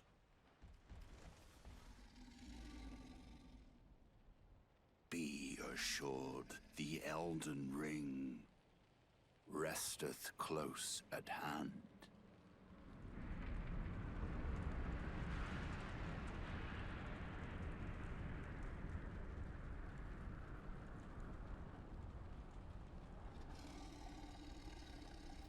Alas, I am returned.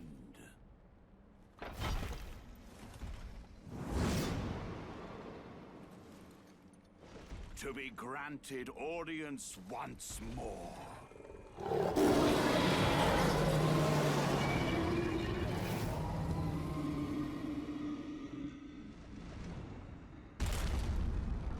Upon my name as Godfrey,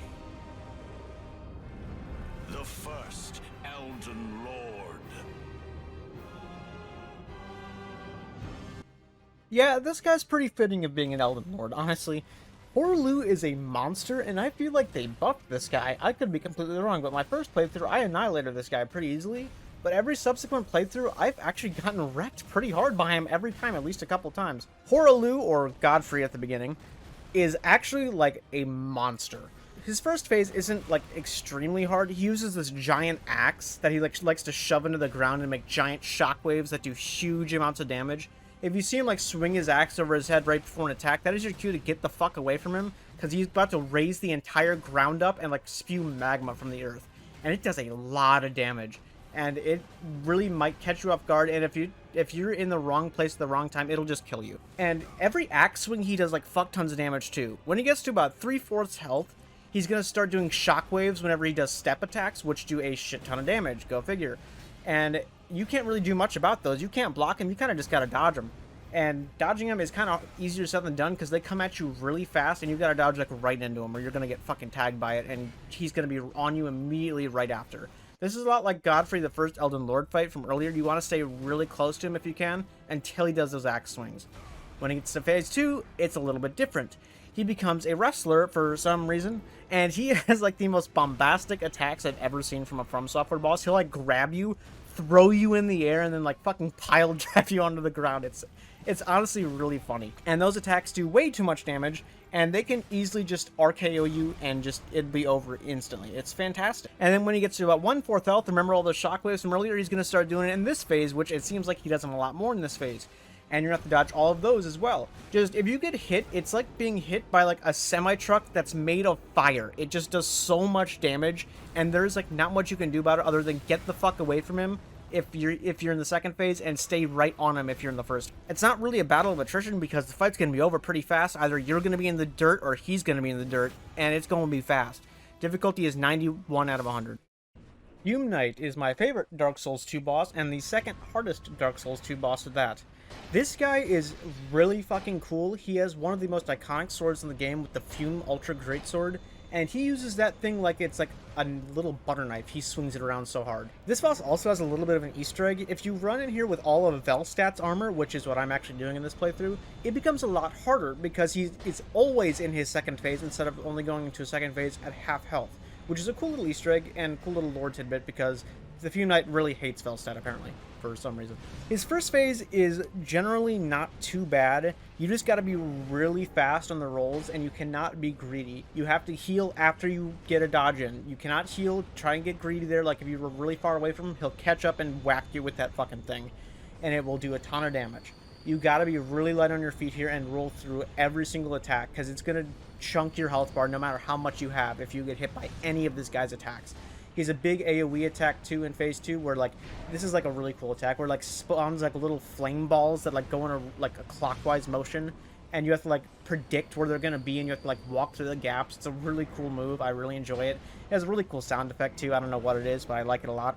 His second phase also has where he just puts away that little sword of his and he uses the Ultra Great Sword and he like sets it on fire and it has unbelievable range, like stupid range. And you have to roll through everything really fast or you're gonna get fucking tagged by it. He's in this pretty cool arena of like ash and stuff, and before you walk into this fight, make sure to use all your fume rods and the statues outside the arena, because if you don't, this fight is near impossible, I'm pretty sure, because he just gets healed constantly from them, and it does, and like more than you could probably output with a reasonable amount of damage. He's just a really cool boss and the epitome of Dark Souls 2's combat. I love it. Difficulty is 91 out of 100. An amazing boss that I would normally put in the top 25, but there are two attacks specifically that we will get into that I really can't stand that makes me dislike this boss a little bit. I still love this boss. The Demon of Hatred is an extremely hard boss in Sekiro, and you know what they say about this boss. This is not my words, by the way. Everyone fucking says this on the internet. The Demon of Hatred is a Bloodborne boss in Sekiro, and that does not work at all. It's incredibly hard. It's a lot like the Guardian Ape, as in you're not going to be trying to break its posture, you're going to be trying to kill it. But then they made it hard on top of that, which makes an extremely difficult boss. And it is fantastic, and spoilers, I guess. This is the sculptor from the beginning of the game. He gets so pissed off, I guess, that he turns into a demon, I guess. Sekiro's more of a grounded-in reality game than every other FromSoft game. How the fuck did that happen? How did he turn into a demon, exactly? Did he just get so angry that he just, like, died, I guess? I don't know how it works. And this was predicted, I guess, like 50 years ago by Ishin, but whatever. The Demon of Hatred is a monstrosity. And if you want an easier time with this boss, get the Malcontent, which is I believe, the finger of the Demon of Hatred's lover, I think, lore-wise, and it pisses him off and makes him sad and stuns him for a few seconds. So good luck going through the entire game like 5 times trying to get the damn thing. But it makes this fight significantly easier. The first phase, he's going to have all of his normal attacks that we're going to talk about. He has just some normal ones where he like swipes the ground. He has fire damage a lot, so that's unique. Honestly, I'm not sure many enemies in Sekiro that do fire damage, but he definitely does them. He has an attack where he's going to jump really high into the sky, and if you don't jump and grapple to him immediately, it will kill you. He also has a move that it's unblockable. Almost all of his unblockables are one-shot kills, like, at any health, so good luck. You have to be ready for it. Especially one where he, like, digs his hand in the ground and, like, rushes at you. If it hits you, it kills you. Like, there's a point in this video where, like, it just straight kills me with full health. I'm sure if you have, like, a fuck ton of health, it won't kill you. But it does so much that if you have any reasonable amount of health for the game, you're just gonna fucking die, which is awesome. His second phase is a little bit harder. He starts like throwing fire and stuff, which also is a one-shot kill, very fun. He also has like a dance where he like fires like sculptures at you, and then he strikes a Buddha pose at the end, and that can be really dangerous if you just don't run clockwise or counterclockwise around him. It's pretty easy to dodge, just don't get scared when you see a bunch of random ass statues on fire flying at you. His third phase is when it gets really hard, honestly. He has all those attacks, and he can set a ring of fire around you, so you can't move, like, anywhere, and you have to be right up on him, and it can be super fucking dangerous. He also does, like, this weird tail whip attack that you have to jump over his fucking tail a bunch, and that can be also really dangerous. This boss is a fucking disgusting display of what Sekiro can be capable of if the developers really want to be assholes about it. And they did it really well, and it's also really fun. Difficulty's 92 out of 100.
Radagon of the Golden Order is an amazing boss, and honestly, I think this is the most hype opening cutscene to a boss in the entire franchise. There are better ones that are like in the middle of fights for like phase 2, such as like Frida's phase 2, Ludwig's phase 2, Melania's phase 2. I wonder where those 3 bosses are, by the way. But I think this is by far the best opening cutscene to a boss, because it is just so hype with the fucking menu music that's rehashed playing, and then like the actual like Elden Ring like shining in his chest. It's so cool. I fucking love Radagon, and if this were the final boss, I would have been so much happier, but it's technically not the final boss. It should have been. I think this should have been the final boss, just with way more fucking health. Something I also really enjoy about Elden Ring is in Dark Souls, there is a very clear despair and like letting go type vibe to it. Of course, there's hope in it, but you have to like really search for it. However, in Elden Ring, and this goes with the music for Radagon perfectly, there is a very clear message of hope and triumph, and I think it's an amazing boss for that. Now to actually talk about the boss, because I've been rambling about who knows what for how long now. Radagon is a pure fucking light damage motherfucker. He also does physical with his hammer, but I feel like I don't really get hit by his hammer much. I usually just get tagged by all the fucking light damage he does. So if you have a talisman that like negates holy damage, put it on, because you're gonna need it for these next 2 fights. Yeah, there's another fight after this one. Good luck. And I think it's also really cool that the final boss does holy damage instead of like fire or lightning or like some other element, because holy is usually seen as like a wholly good thing. Holy, get it? Like WHOL. Anyway, I think it's a fantastic like thing. I don't know why. I just really like Radagon. He has some normal moves where he like will like slam his hammer into you, and you have to like do some wonky like fucking backups and like rolling into it and everything like that. He has a move where he's gonna like summon a rune arc above him, and then he's gonna strike the ground 3 times really fast. I know this is a really easy move to like fucking get around and do massive damage on, but I suck at dodging it, and I always get hit by it, and then I just die for it. So I just kind of stay away from it and hope it doesn't hit me. He also will like throw little like light darts at you that like do a little bit of damage, but they tick your health down real fast, so be careful not to just ignore them, because they definitely do damage. It just doesn't seem like it in the moment. He also will like start. He also has a really cool move where he like jumps into the air with the hammer and like holds it really high and like slams it into the ground really hard. And that's my favorite move of his. It's that absolutely gorgeous move, and I just fucking love it. The hard part of this fight, I think, comes from when he goes into like phase 2, which doesn't have a cutscene or anything.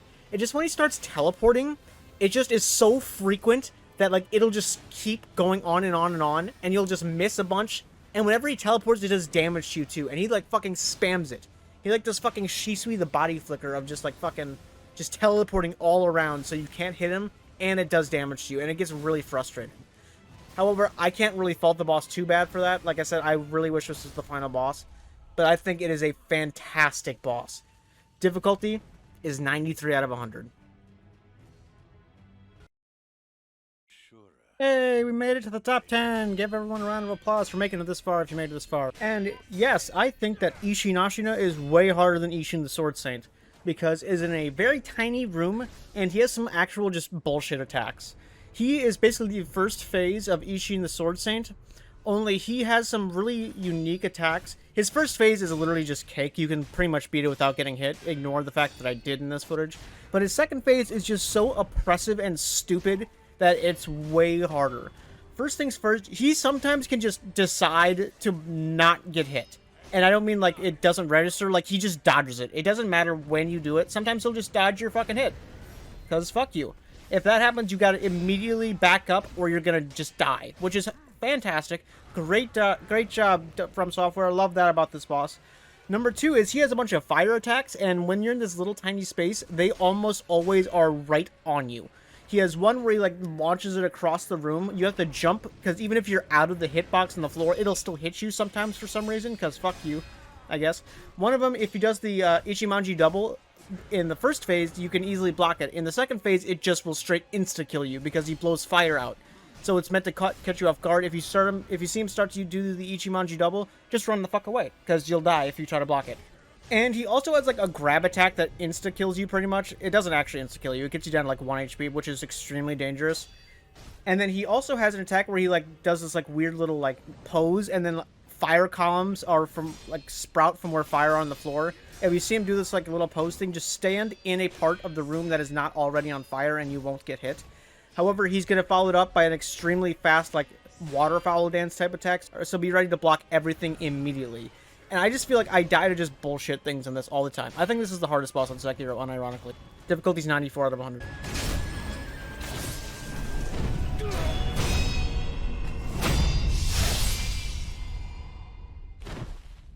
Sekiro, it was not to be.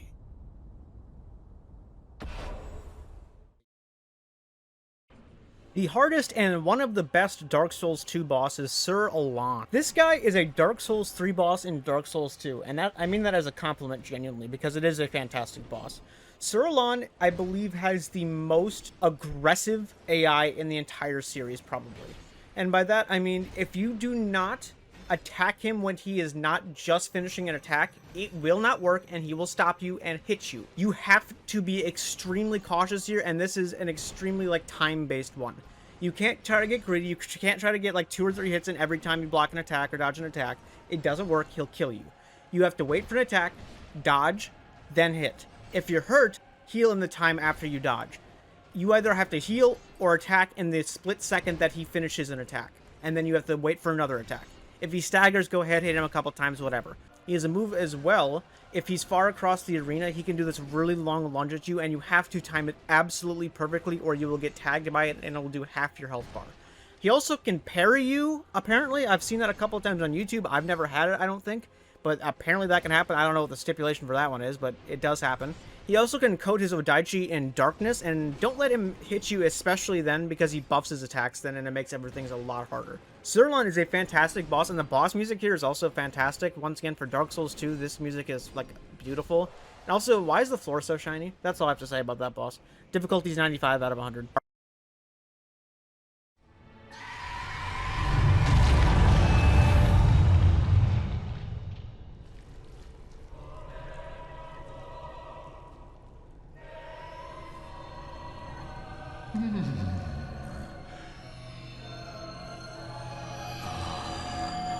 You were at my side all along.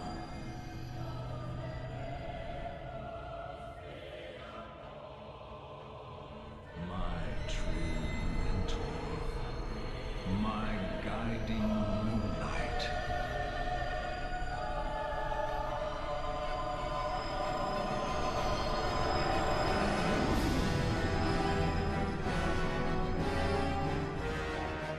There's not really a feeling quite like fighting Ludwig the Holy Blade or Ludwig the Accursed. It's not like you're being hunted, really, like when you're fighting Gascoigne, and it doesn't feel like you're fighting like a god like when you're fighting Radagon. It's just a really different feeling. He's gonna start out the fight as this horse beast guy, and he is a rambunctious little pony here. When he runs into you, it's going to do almost your entire health bar. You can tell when he's about to run into you if you see his bad breath.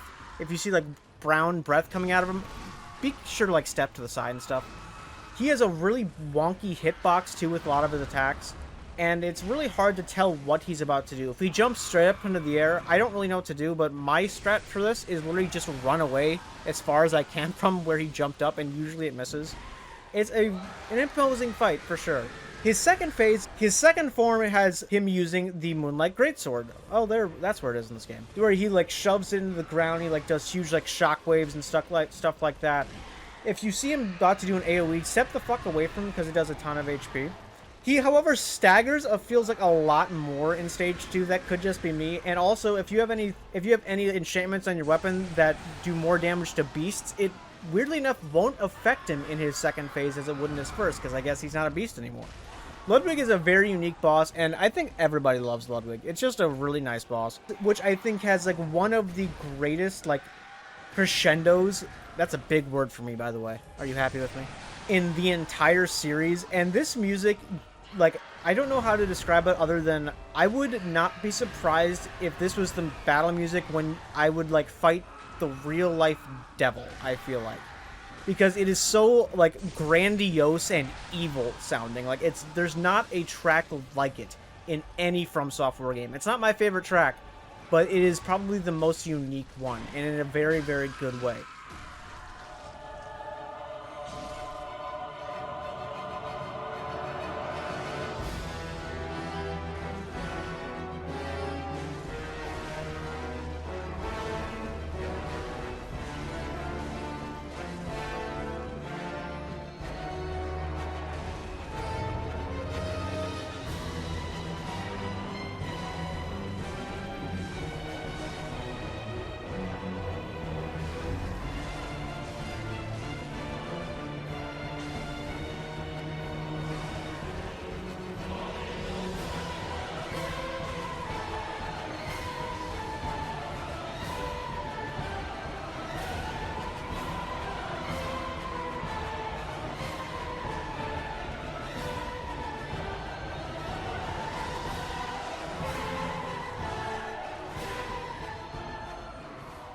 Also, another thing that I really like about this fight is Bloodborne is stuck at 30 FPS on the PS4, and he has a very specific attack. If it looks like he's about to do an AoE, but he doesn't, and he just does a small shockwave, he's about to, like, open up a rift in space. I like to call this attack the because it just lags your game so hard, and I find it very funny that it does that, because Bloodborne just can't handle fucking Ludwig. Difficulty is 96 out of 100. Malekith the Black Blade, aka Garak, aka Beast Clergyman, aka Let Me Do It For You, sorry, is a fucking disgusting monster of a boss. He's kind of cute though, because he's a dog, and I like dogs, so that's okay. He's going to start the fight as the Beast Clergyman, which in my opinion, weirdly enough, I find this first phase way harder than the second, because he just doesn't let you get a hit in, really, and he uses a lot of beast sorceries that just do so much damage that I can't fucking dodge sometimes. When he, like, throws his claws in the ground, it's, like, really hard to dodge him, especially when he does the Garax Beast Claw, which is when he does the big AoE one that, like, spreads out from him, and there's, like, a big circle of him. I'm really bad at dodging it. He also does fuck tons of damage, and he runs at you immediately, and there's a good chance you might get knocked off the stage, like, frame 1, because he runs at you so fast and will hit you. His second phase is where everyone raves about how amazing this boss is. I really don't care. It's kind of cool, I guess. It's called Malekith the Black Blade, where he uses the Destined Death Blade or something. I don't know. Who knows the lore of this game anymore. And he can do giant red shockwaves that not only hurt you, but reduce your max health. So that makes this boss a fucking force to be reckoned with. And he is unbelievably fast, and he jumps through the air, does shockwaves in the air. It looks really fucking cool. He also has a couple different, like, attacks depending on how far away you are from him. One of which, if you're really close on him, he explodes the sword when he lands on it. And if you're kind of far away, he'll do, like, a big, like, waterfowl dance, like, red move that, like, does a bunch of slashers at once that also all reduce your health. This boss just does a fuck ton of damage. However, the problem is it doesn't last long. You're either going to be dead in, like, 0.5 seconds, or you're going to beat him in probably like 2 minutes. It depends on how fast you are, but generally this fight is pretty fast. Also, just to use this as a segue, kinda, this is what happened to me once when I was fighting Malekith. This was like a couple months ago when I was doing my own playthrough, and I was recording all the bosses for my own. This wasn't the same playthrough, but this happened to me, and because Malekith was so hard that my PC just told me to give up.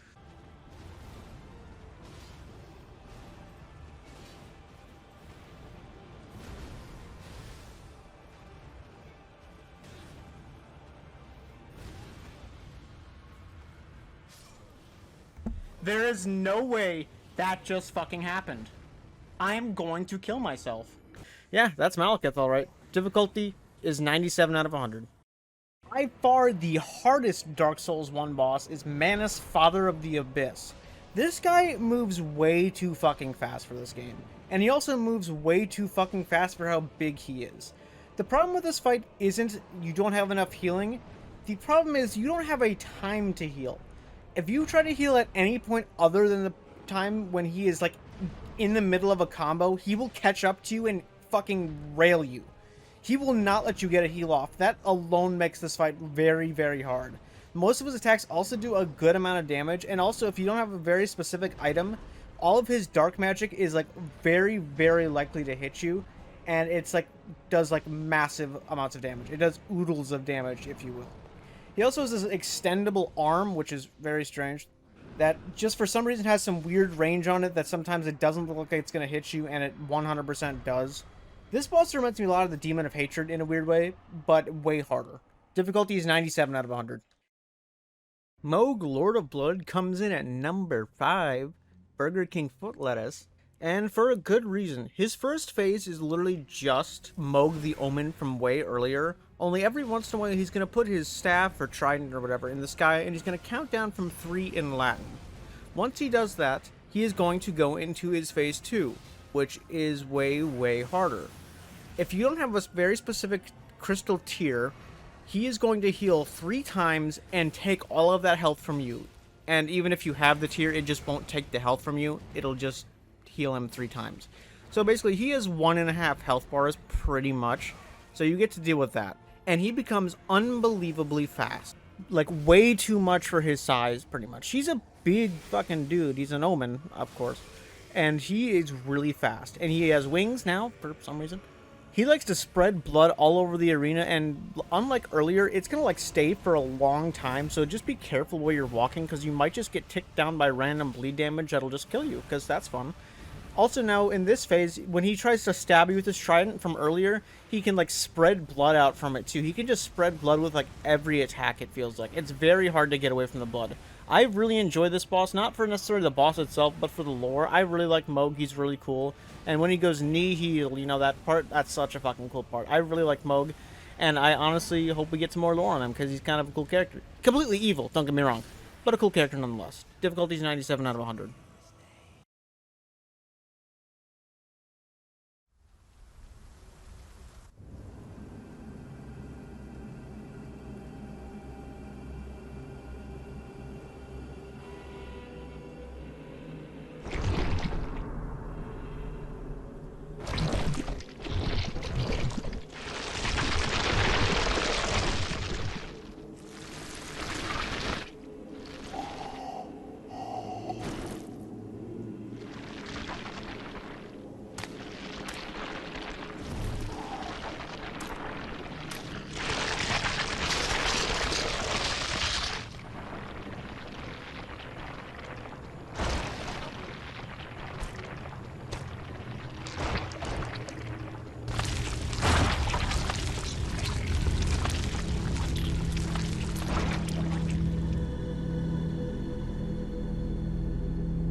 former king of Fromsoftware catalog for difficulty, the Orphan of Kos, or at least that's what a lot of people thought. I think there's one more harder than this before Elden Ring, but whatever. The Orphan of Kos is a force to be reckoned with and undoubtedly the hardest boss in Bloodborne.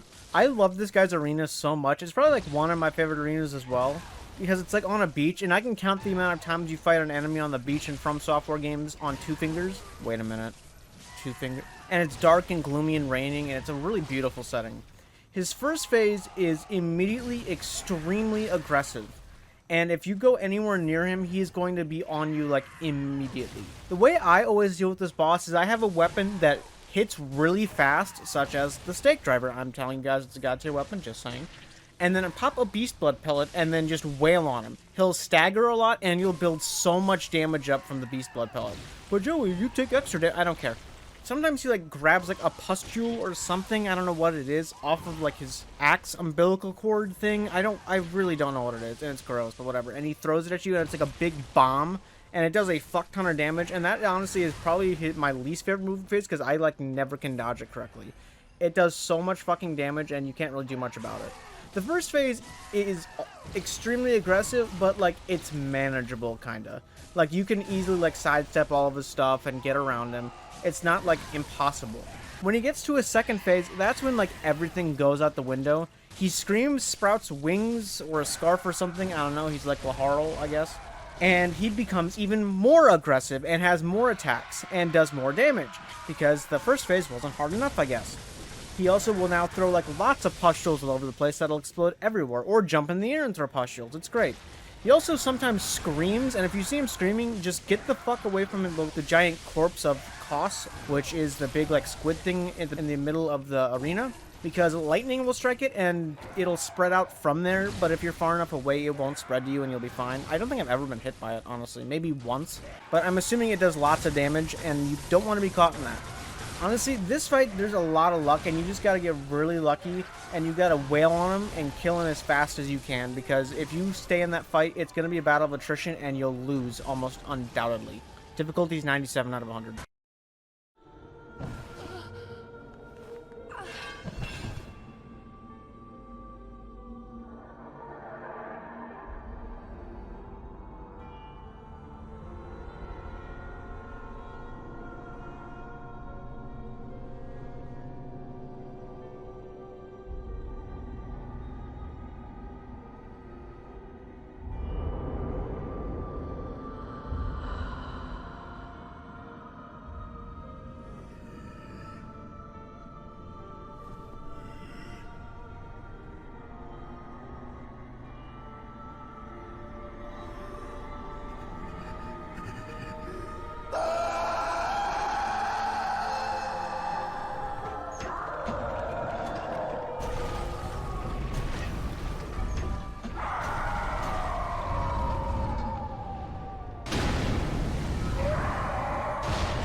My favorite boss in Fromsoftware's extensive catalog. If you hear a dog barking, there's some jackass outside, sorry. And there is not even a boss that even slightly comes close, honestly. ONS used to be pretty close, but now that I thought about it, Sister Frida is just one of the best bosses ever. I love Sister Frida. Her first phase is pretty simple, and the first time I fought this boss, I thought the first phase was the only phase because I was having such trouble with it. But honestly, nowadays, it's not hard at all. She has this big ice scythe, and she will basically lunge at you. She will do a ton of ice attacks while she like spreads it on the ground. She also can jump behind you and turn invisible. If you see this happen, immediately look behind you and you'll see her land, and you'll see exactly where she is when she was invisible. If you get behind her, you can get a free backstab here, and it does a lot of damage. You can also listen for it, I guess, which is what I tried to do originally, but almost always it is directly behind you where she lands when she turns invisible. Get behind her, do a huge backstab, and then a follow-up. You can get a whole ton of damage done that way. She also has an unbelievably hard-to-dodge grab, where she, like, drags the scythe on the ground, and I don't really know how to dodge it. I kind of just dodge at the very end as far as I can tell, and I usually get out of it, but if it hits you, it's going to take, like, a ton of health, like, a massive amount. Her second phase is, honestly, I might think the hardest, honestly, weirdly enough. A lot of people think the third phase is, but I kind of like the second phase. The second phase is Father Arundel's going to break out of his chair, or I guess just break out of the bindings on the chair in the floor, and he's going to start hitting you with this giant bowl of fire soup Estus stuff. I don't know what it is. And it does a lot of fucking damage. And Frida's going to be there too, doing pretty much the exact same stuff as the first phase. So you get to choose your poison here. They do share a health bar, thankfully. If they didn't, this would be a nearly impossible fight, I feel like. And sometimes Frida will just start healing Father Arundel. My strat here is to just wail on Father Arundel. When Frida casts ice, just run away and then come back and attack Father Arundel again. Usually he'll get staggered, and you can do a fuck ton of damage with a follow-up to a stagger. And that's usually how I end the second phase, but it is really hard. And it's very hard to manage both of them at the same time.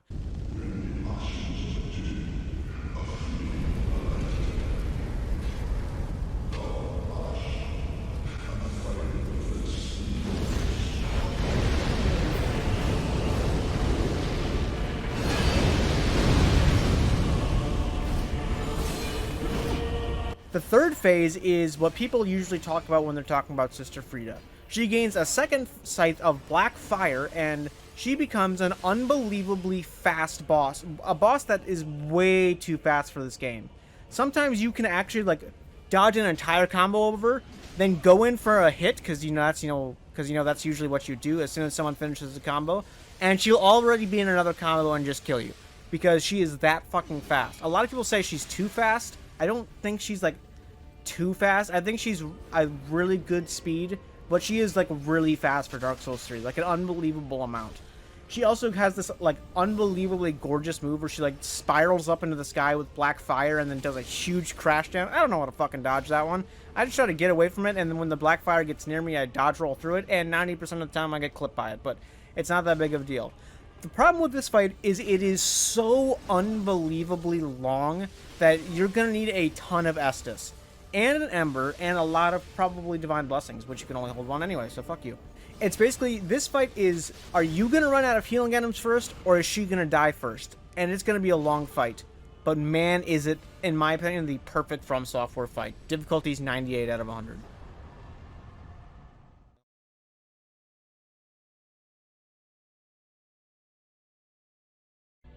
The Elden Beast is the final boss of Elden Ring, and the second hardest boss in the entire catalog, in my opinion.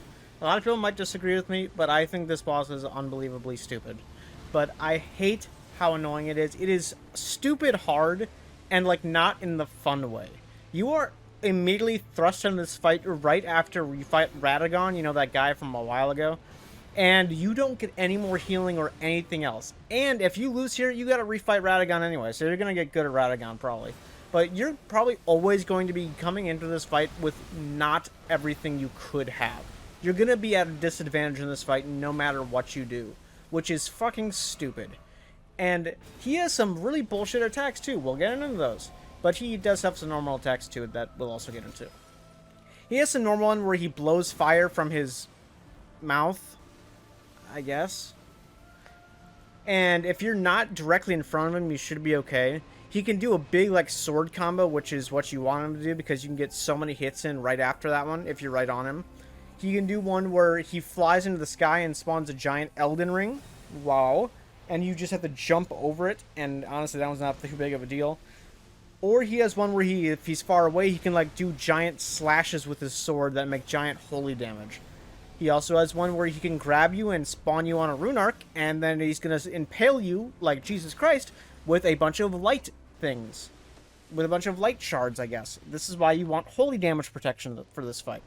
Now, you might be saying, okay, that's a lot of attacks, but it doesn't sound too hard. Well, this entire time he's going to be chaining those attacks together, and he is going to be running away the entire time he's doing half of them. So it's almost impossible to catch up to him to do almost any damage. And he has a fuck ton of health, because fuck you, I guess. He doesn't really have a second phase per se, but he kind of gains a couple new attacks. One, he like grabs his sword and like spawns a bunch of Elden stars off of it, which is by far the most bullshit attack in the entire catalog, because there is absolutely no dodging it, pretty much. If it is near you, you're going to be tagged over and over and over by it. You just got to run away from it. And even if you do, it's probably still going to run into you. And once again, you have a bunch of shit getting launched at you the entire time from other attacks for this fight. So you got to deal with that too.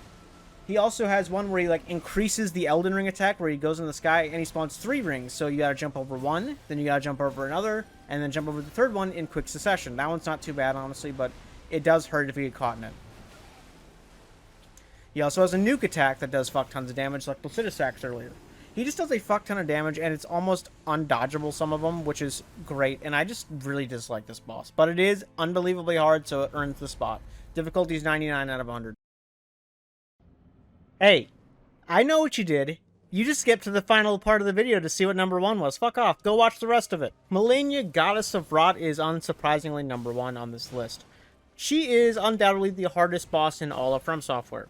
Now, her first phase is going to be pretty normal. She's going to be extremely fast like Frida, but probably a little bit slower. And she can be knocked out of her poise pretty easily, surprisingly. However, every attack she does is going to take like a good chunk of your health bar off. She has one where she like swipes real fast, like swipe, swipe, swipe, like right in your face, that does a fuck ton of damage. She can sometimes just kick you, because I guess that happens. She can like do a giant grab that does like almost your entire health bar. And everything does a shit ton of damage, unsurprisingly. Now, all of that sounds all good and dandy, and you'd be like, yeah, that's probably the hardest boss in the series. Well, there's all that and more, because she heals from every single attack she hits you with, which is unbelievable, because why? She also has a infamous move called the Waterfowl Dance, where she's gonna jump up into the sky, put her one leg in the air, and you're gonna know, because you're gonna get real used to it, and she's going to rush you with a flurry of attacks that are almost unblockable. I think if you have a specific Great Shield you can, if I remember correctly, but you're not going to have it, probably. You're going to want to run away from it as far as you can to dodge the first volley. When she starts doing the second volley, roll into it, and it'll miss because of the timing. And then the third volley, you're going to want to turn around immediately and then roll again, and you should dodge the entire thing. This is how I do it.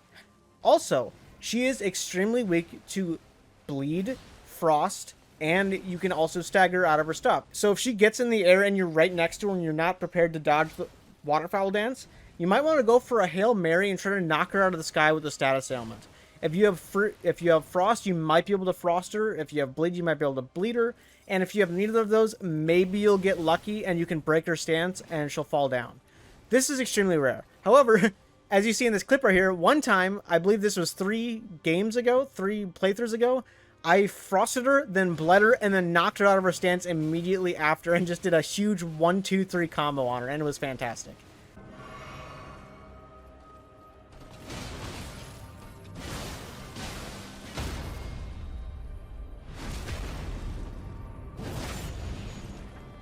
I just love that clip because it's kind of funny. Her second phase is when things get really hard. Instead of being kind of passive like her first phase, she is always on you in this phase. And most of her attacks just do Scarlet Rot damage, which, if you know this game, that's basically toxic. So she heals from every single attack, she does toxic, she's extremely aggressive, and she does fuck tons of damage. Good luck. She also can still do Waterfowl Dance in this one, and she also has like a Vanitas type move where she like makes a bunch of clones of herself in the air that all rush down and try to stab you, and then she finishes it off with an extremely long range lunge. So you know this boss. I don't really have to explain it. This is unbelievably hard, and also I think this boss is fantastic. I know a lot of people don't like it, but I still like it a lot. Difficulty is 100 out of 100. Stick around. I'm going to do a little bit of post-video commentary, and I'll see you guys next time if this is the last one. This is March 11th, so that's how long this took to record, by the way.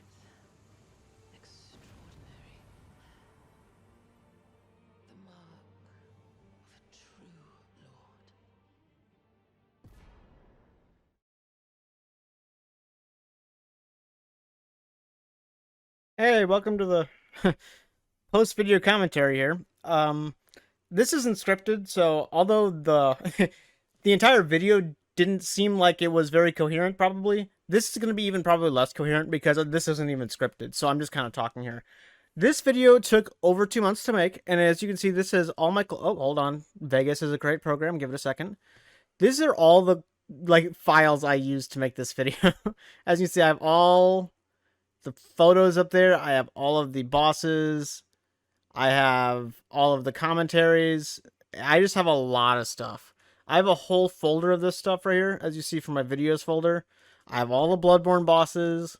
I have all the Dark Souls bosses. 1, 2, 3, all of them. I have all the Demon Souls bosses. I have all the Elden Ring bosses. From here, don't ask why it's called Yi, just is. And everything like that. I have been doing this video for a long time, Sekiro bosses, obviously. And I've been working on it a very long time. And this is just me finally finishing it. I did usually like 5 to 10 entries a day, speaking-wise. I started recording like the actual boss footages, like I don't even know how long ago. I want to say Dark Souls 1 was probably the first one I did. And this was... When was this made? Is there a way to check that? Silent Demon was made August 26th, 2022. So that's a long time ago. What else? That might not be the earliest one. Dark Souls 3, when did I make the... What's an early boss in Dark Souls 3? The Pursuer. I recorded this clip August 18th, 2022. So it's been a long time coming. So I've just been working on this as much as I could, and it's taken a while. And I'm glad of kind of how it turned out. As you see, here's the timeline of events here, if Vegas would work, because obviously it is taking a long time, because that's what Vegas does. As you can see here, let me scroll out a little bit here.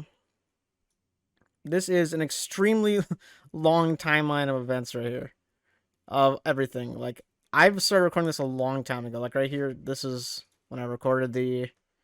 What is this? Flying Dragon Grail at entry 156. I've been doing a lot of it. And also, let me scroll this over real quick. This is the list I was making when I did all of this. And I have all the scores and everything here of every single boss from every single Fromsoftware game. I actually kind of enjoyed making this. I like making lists like this. I forgot Horlu in this. Excuse that. It's all color-coded and everything like that. Everything's all there. And it just took me a long time. And I appreciate anybody that watched this whole thing. I'm not sure anyone will, but I really appreciate it. And I hope to see you guys in the next video. Bye-bye.